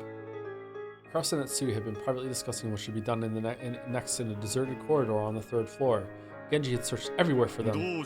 What is it? It must be something more urgent than a few sheets getting soaked in the rain. Dude, we're pretending your dad is still alive when he's dead. Can you show some respect to the G-Man? Fuck you, Kraut. What is it? Has some sort of blunder been made? A short while ago, someone arrived at the mansion, claiming to have drifted here after an accident at sea. What? Kraus and Natsui couldn't help but go wide-eyed and stare at each other. This was the first time they'd ever heard of someone coming to this island uninvited. Someone drifted here? Is that true? The poor thing. Treat this person politely, like a guest. What are they doing now? Dr. Nanjo is performing an examination. He hasn't finished yet, but from what I could tell by looking, the drifter seemed tired, but uninjured. Thank goodness. Natsui and I are having an important conversation right now. When it's over, we will go check on this person. Please tell this drifter that we want them to feel at home. Certainly. When Genji bowed deeply and started to leave, Natsui called him to a stop. Genji stopped walking and Natsui jogged up to him. Genji, is this drifter a man? No. She is a young woman, about the same age as Milady. Which Milady? A woman? I see. Very well, back to your work.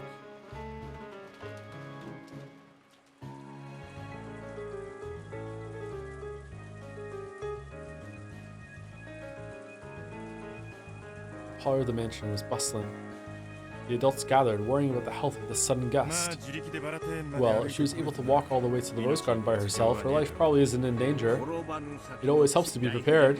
It's probably all thanks to the life jacket. Without that, she might have drowned. What kind of girl was she? Older or younger than George or Jessica? She was younger than Jessica. She wore a life jacket and a swimsuit. It looked like she was all tired out. If she washed up somewhere near the harbor, that must have been a rare bit of luck amid disaster. It would have been terrible if she'd landed on the opposite side of the island. Still, you have to feel sorry for her. With this weather, the boats won't be coming. I imagine she'll also be stuck on this island all day tomorrow. At that moment, the door clung to open and everyone looked in that direction. Would anyone like some tea? It was Goda and Cannon, with the latter pushing a serving cart laden with a tea set. I don't know why, but I'm pissed off. Goda understood well that doing a little extra at times like this would earn him points. The relatives, hungry for information, crowded around Goda. He ordered Cannon to serve the tea and became the sole object of the relatives' attention. Goda-san, how's that kid doing? Does it look like she's okay? Well, I don't know about that. Who gives a fuck about this new person? Let's talk about my calf steak. It's gonna be delicious. But there's no need to worry. Dr. Nanjo is giving his full attention and taking care of her, and Kumasawa and Shannon are with him. Please, have no fears. Why not relax with some black tea for now? Come, Cannon-san. Quickly, serve it.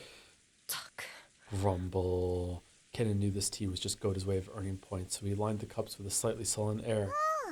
Ooh, I'll help too. It's okay.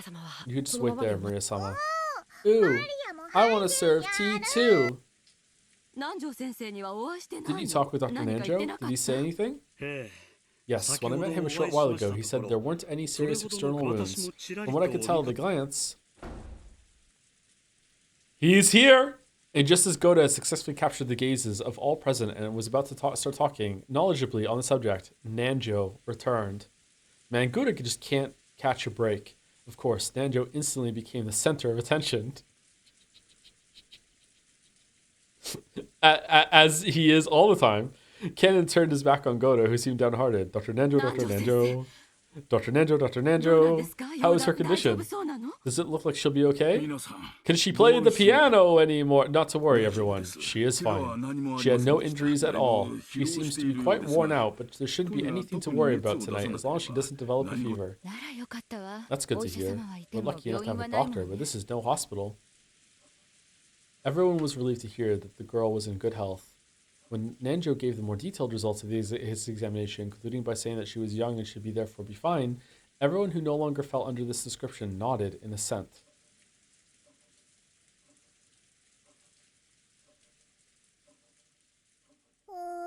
Okay. Ooh, boats are really scary. Fall. Battler was right. Maria-chan, let's not tell Battler-kun about this. Oh,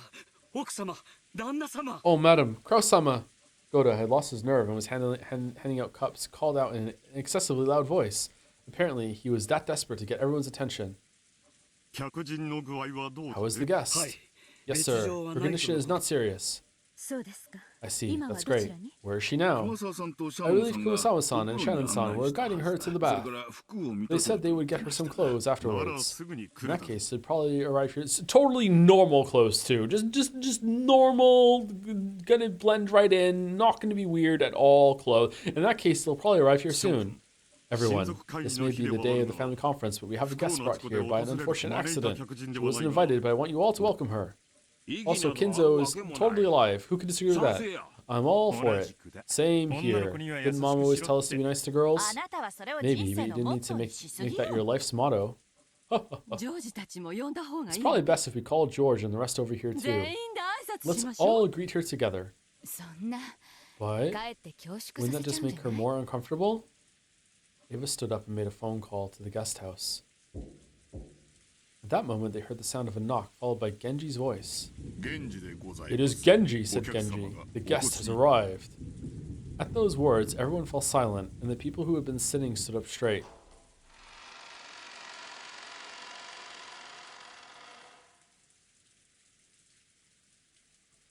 Hold on. Sorry, my phone just went off. Stop here? Really, Mouse? Okay, all right. All right, who are we rating? Oh, thank you, SMH Rampage, for the bits. Man, when Umineko started, I was Uminoid because I thought I'd Umi hate it, but then I got Umi hooked and was really Umi pissed when we went on Umi break. Glad we're Umi back. Holy shit. Holy shit. Thank you for the bits, Rampage. Genji came in first, opening the door slowly, then moved off to the side, bowing deeply and urging the guests forwards.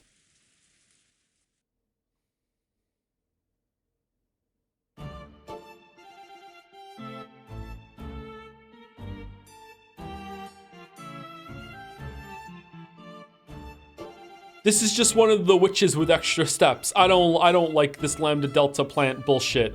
The guest had Shannon and Kumasawa falling by her side. What's this on her hair? And even after seeing the large number of relatives waiting for her in the parlor, she didn't seem overawed in the slightest. Just a single point showed that this girl possessed a dignity appropriate for a guest invited in by the Ushirimiya family. Furodo-sama, allow me to introduce you. This is the representative of the Ushirimiya family head, Ushirimiya Kraus. Welcome to Rockinjima. Though you arrived due to an accident, you are a guest of the family. We welcome you. Please make yourself at home and relax however you please. Thank you very much. Allow me to introduce myself. I am called Furudo Erika. Eric. My deepest apologies for disturbing you members of the Ushirimiya family. What the fuck is going? You can't add a character to the game? We've already done 4. This is new. I don't like it. What? Members of the Ushirimiya family like this? I'm truly grateful for the warm welcome I've received despite my status as an uninvited guest. This was greeted by an impressed sigh arising equally from all corners of the room. The clothes she had been lent were probably Jessica's formal wear from long ago, but the composure of her introduction didn't shame those clothes in the slightest. The girl's name was Furudo Erika. She looked slightly younger than Bandle and Jessica, but her composure and mannerisms were beyond what anyone could have expected from a high schooler, almost as though she was a well-to-do family's daughter. Oh my god, keep George out of the room. Keep George out of the room. And Ava's already doing some plans. All right, is she in the list?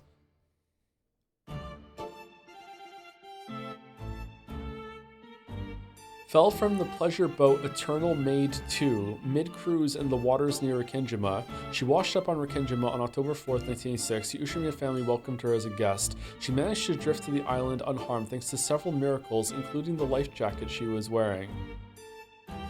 Several miracles, eh? Bernkastel's double and servant, also a piece who is manifested in the human world. Because she is a human, she cannot use magic and the like. However, because she is in contact with Bernkastel in a higher world and can appeal to her to use higher world miracles, an authority on her behalf, it would probably be no exaggeration to call Furudo Erika a human capable of wielding the power of a witch. Through Bernkastel, so yeah, spoiled by notes. Yeah, sure. Yeah, totally spoiled by notes. Yeah, yeah. Yeah, sure. The miracle. Yeah, whatever.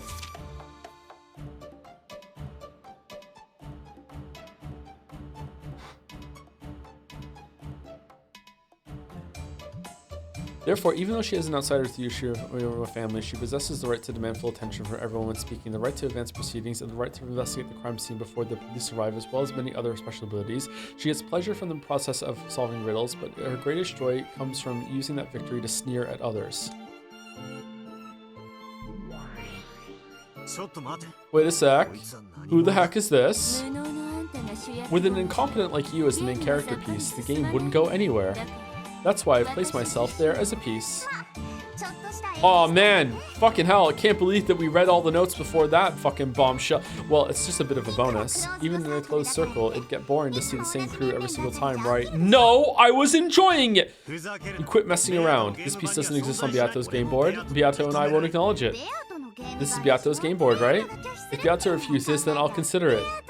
What do you say, Beato?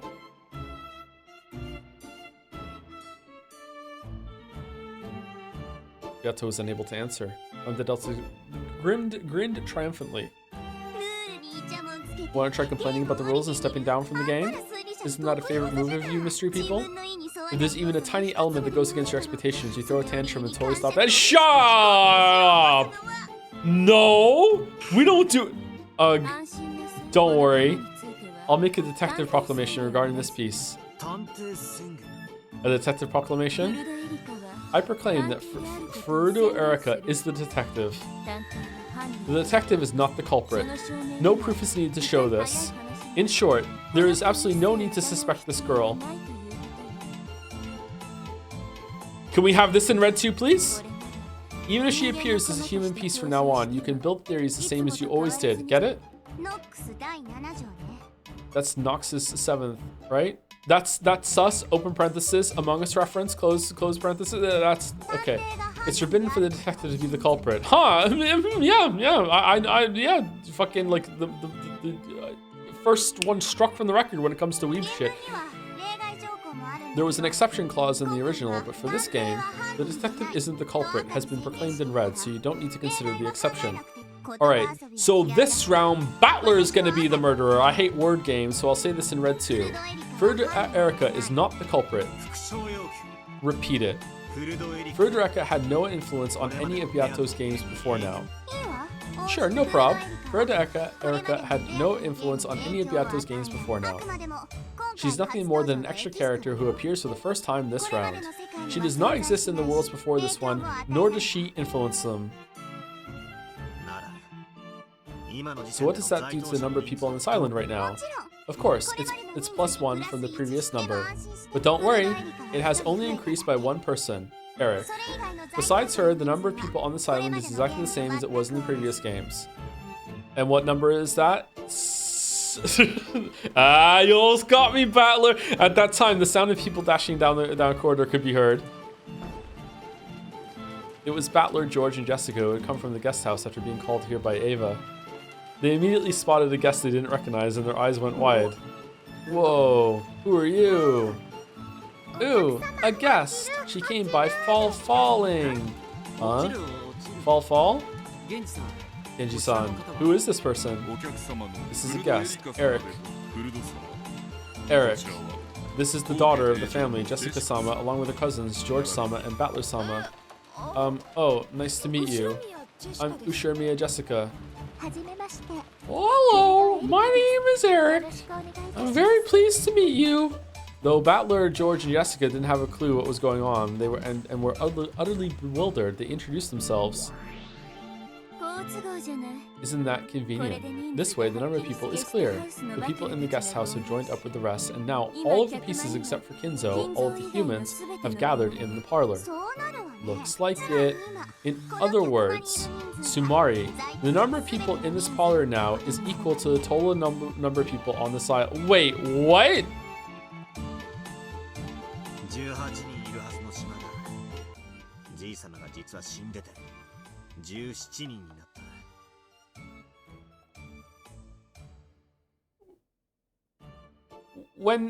When did Kumasawa and Shannon get here?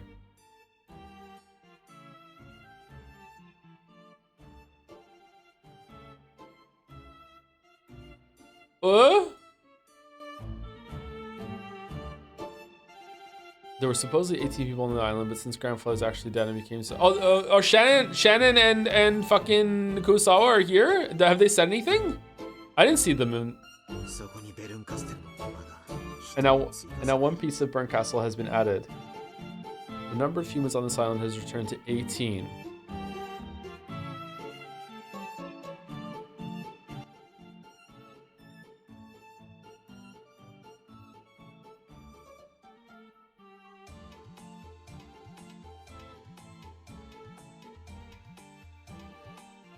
Okay, to do the detective thing, like the mystery people, is something doesn't fit and then you freak out, and then to do this is a move.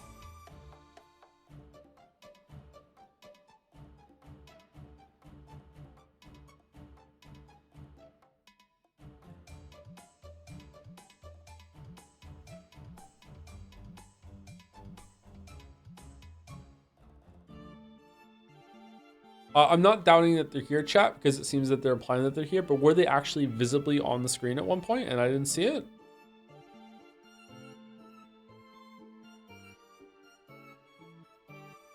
Were they really? Okay, I just spaced out then on that. Okay. Did they say anything?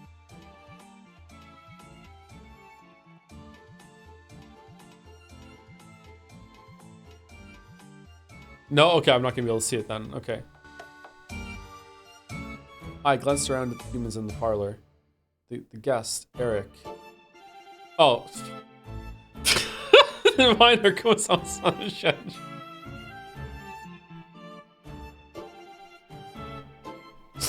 Off to the side was Genji-san. Uncle Kraus and Aunt Natsu were welcoming the guest. Goto-san immediately started showing off, and Kanon-kun was being unsociable, wearing his usual blank expression.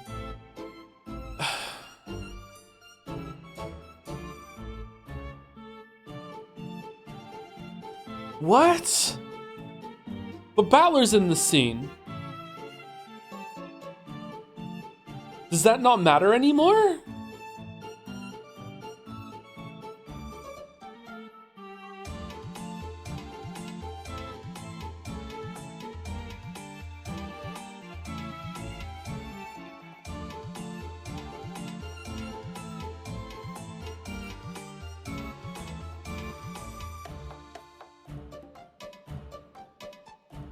Oh, I don't like this. I don't like this.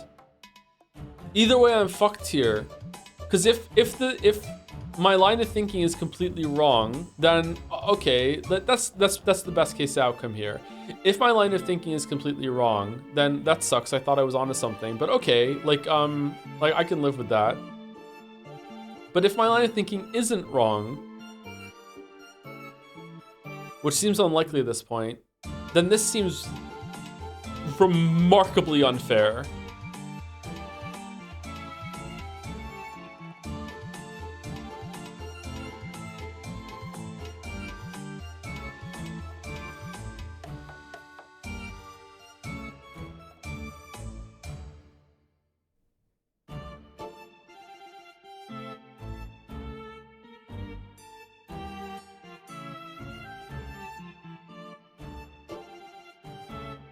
What are you thinking? My theory up until this point was that, well, not up until this point, it's a fairly recent one. It's been over a month, don't get me wrong, but like in context of playing this, is that Shannon and Cannon are the same person.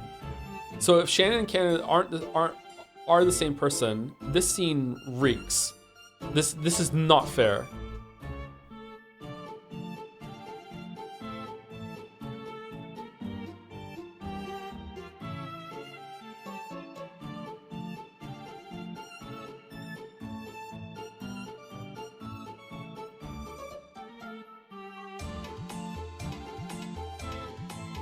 What would be unfair? This isn't a magical bullshit scene. This isn't a scene where everyone is collectively buying into something. Like, everyone is here. Everyone's here. So because everyone is here, that means everyone is buying into the delusion that Shannon and Cannon are two different people. Like that seems very unlikely.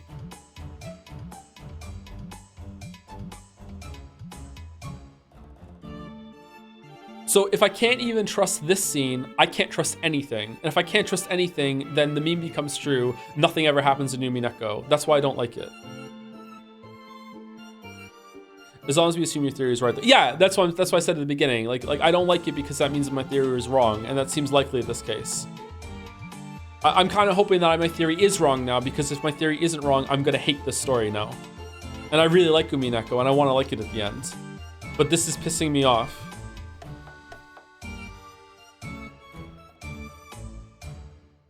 This isn't fair at all.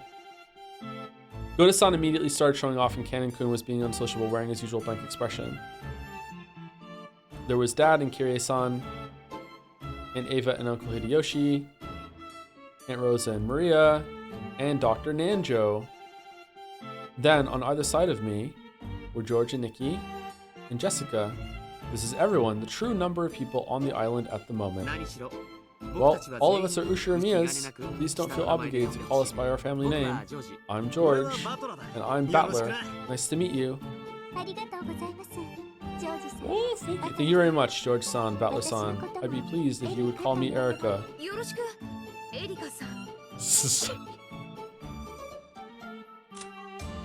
Sorry, she looks like a trash fire, but her just like inserting herself via this character to live out some like deranged fucking I get to be the hero fantasy is fucking hilarious. But like fucking like I don't like this so far, but that is really funny. Nice to meet you, Eric. It was decided that Eric would be welcomed like a guest and allowed to borrow the bedroom next to the cousin room on the second floor of the guest house. In front of all the relatives, she had seemed dignified and a bit stiff, and also she gets to have the first bite of calf steak later. However, as she talked with George and Jessica, her expression began to soften gradually, and so, the detective, Eric, was placed on the game board.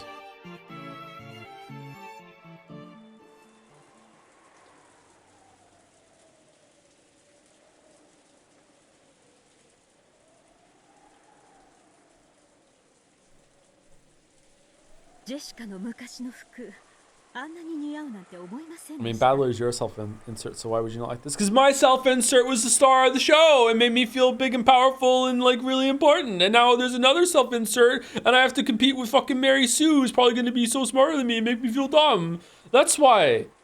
I'm surprised Jessica's old clothes suit her so well. Kuma-san made the decision on her own to use Milady's old clothes. Please forgive her. The clothes Eric wore were Jessica's old formal attire. Though the guests possessed a dignity that would put most adults to shame, her body was still physically similar to a middle schooler's. Jessica's old clothes fit her perfectly. Not to worry, they match this guest perfectly. If she likes them, we might even let her keep them as a sign of friendship, because it's so important that we all get along with Eric. Certainly. Thank you very much. Minute darkness. Minute darkness. Are we done, by the way? Was that a chapter change or no? Do we go to a glass shatter or what? Have you contacted the police and her family? Because we're over 7 o'clock and I want to stop at 7. I'm surprised that we got to 7 o'clock actually. I thought it would be a little bit more. Okay. Yes. They seem to have been quite distressed. By the way, the guest really was involved in an accident, right? She herself said she fell from a boat as it was returning to port. Is there anything to back up that claim? I checked with the Coast Guard. It seems she fell from the rear of a pleasure boat unnoticed by the others on board. We don't know the exact location she fell from, but it was probably somewhere near this island. I'm live, by the way, so you can... Oh, you're rating? You're streaming tonight? Oh, I didn't know you were streaming tonight. It was foolish to play on a boat with such a bad weather forecast. However, is it really conceivable that she nearly drowned in the nearby waters and drifted to this island? It is not impossible. Tales of drifters washing ashore exist in several of the islands around this area. I believe it likely that an accident occurred. We're in the middle of a typhoon. It would not be possible to land a boat anywhere on this island. Genji had already considered what she now suspected. Matsui probably suspected that this mysterious guest who had arrived during the already high-stress family conference might be the agent of some conspiracy, so Genji had already checked to make sure that the accident was real, that Eric was her real name, and that there was nothing suspicious going on. I understand. My husband has ordered that she be politely entertained. Make sure that there are no blunders. However, you do understand, don't you? Yes. I won't let her anywhere near the family conference. After dinner, I will see that she retires to the guest house. Make sure they don't start trying to force us to let her. Make sure they don't start trying to force us to let her meet father or anything like that. Of course, I will keep that in mind. Oh. Furudo Erika, was it? It's rare for guests to come here to work in Jima. Doesn't this look like it'll be interesting? I'm really wilting. It's a good time that we're ending soon. She's probably Lady Berncastell's piece. Though she will follow the rules of humans, the player is a witch. We mustn't underestimate her. This is weird that Fiato is like has the same kind of interactions and knowledge as the real Beato, even though the real Beato is like comatose at the moment. Like Natsui's version still carries around all of it. There's no problem. Even if she were Lady Bernkastel herself, since she's human, she's no match for us. After all, we have Gap with us. Humans certainly cannot win against Gap. Thanks. Still, it's not a good idea to overestimate yourself. It's confusing. I don't necessarily think it's confusing. I just don't think it necessarily makes sense, but not in like a confused sort of way. In a like it doesn't seem like it should be this way sort of way. So maybe I'm just so confused I don't even realize I'm confused. That's possible. Thanks. Still, it's not a good idea to overestimate yourself. The definition of a witch doesn't only imply the ability to use magic. True. A joker in the eye of a typhoon. That is what a witch is. Humph. I'm the only one who gets to call herself a witch on this frickin' Jimma. Only I, the Golden Witch and Endless Witch Beatrice. Let's see how good Lady Byrne Castell's next piece after Angie is. I intend to watch very closely. Oh, is it trying to like try and get the reader to think about how this whole entire time there's a real version of Beato that hasn't been interacting with this level either? That this is also like a yeah, that's what it is. Okay, yeah, that makes sense. Okay, I get it now. All right.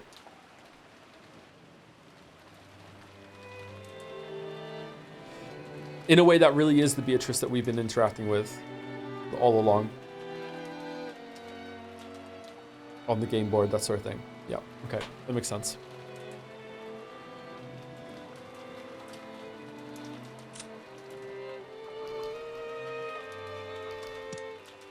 Eric's seat was the lowest one in rank until she speaks up and you know, just like D20s her way with her charisma check to be, you know, like I should actually be at the front of the table. I'm the guest, like why not?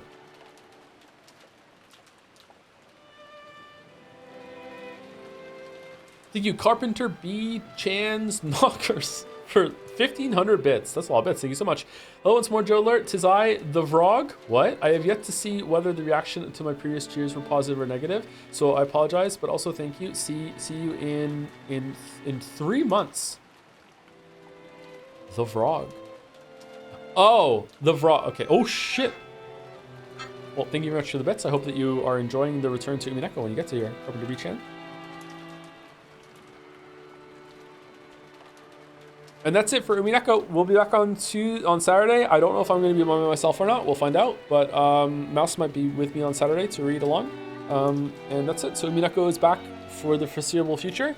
I don't know yet if we're going to continue past episode 5 with this format. But if we do take a break, it'll be a short break. It'll be like a week or two. And then we'll be back with Tuesday and Saturday Umineko. So Baldur's Gate 3 will return tomorrow. Bye-bye. Wish I caught more of the stream. It's recorded. Lucky you. I don't know why I said it like that. I love ABBA format. It's pretty good. Enjoy your meal. Have a good dinner. Yeah, I'm going to go cook or order something. Haven't decided yet.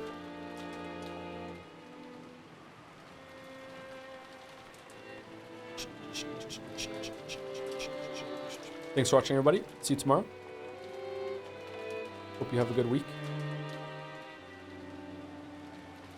New format. You have to change the letters. Hi Joe, have you heard that Hunline Defense is longer than Umineko? It's not, is it? It's not. Like, I think it's longer than a couple episodes together, but it's not longer than the whole entire thing.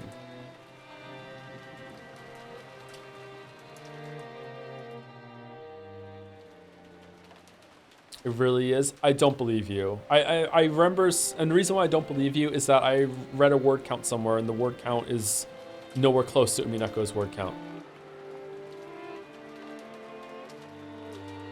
Did they find a couple hundred? Oh, you're gone. See you later.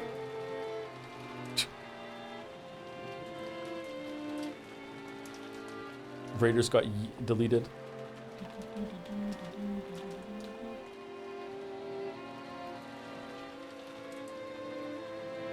All right. See you, everyone.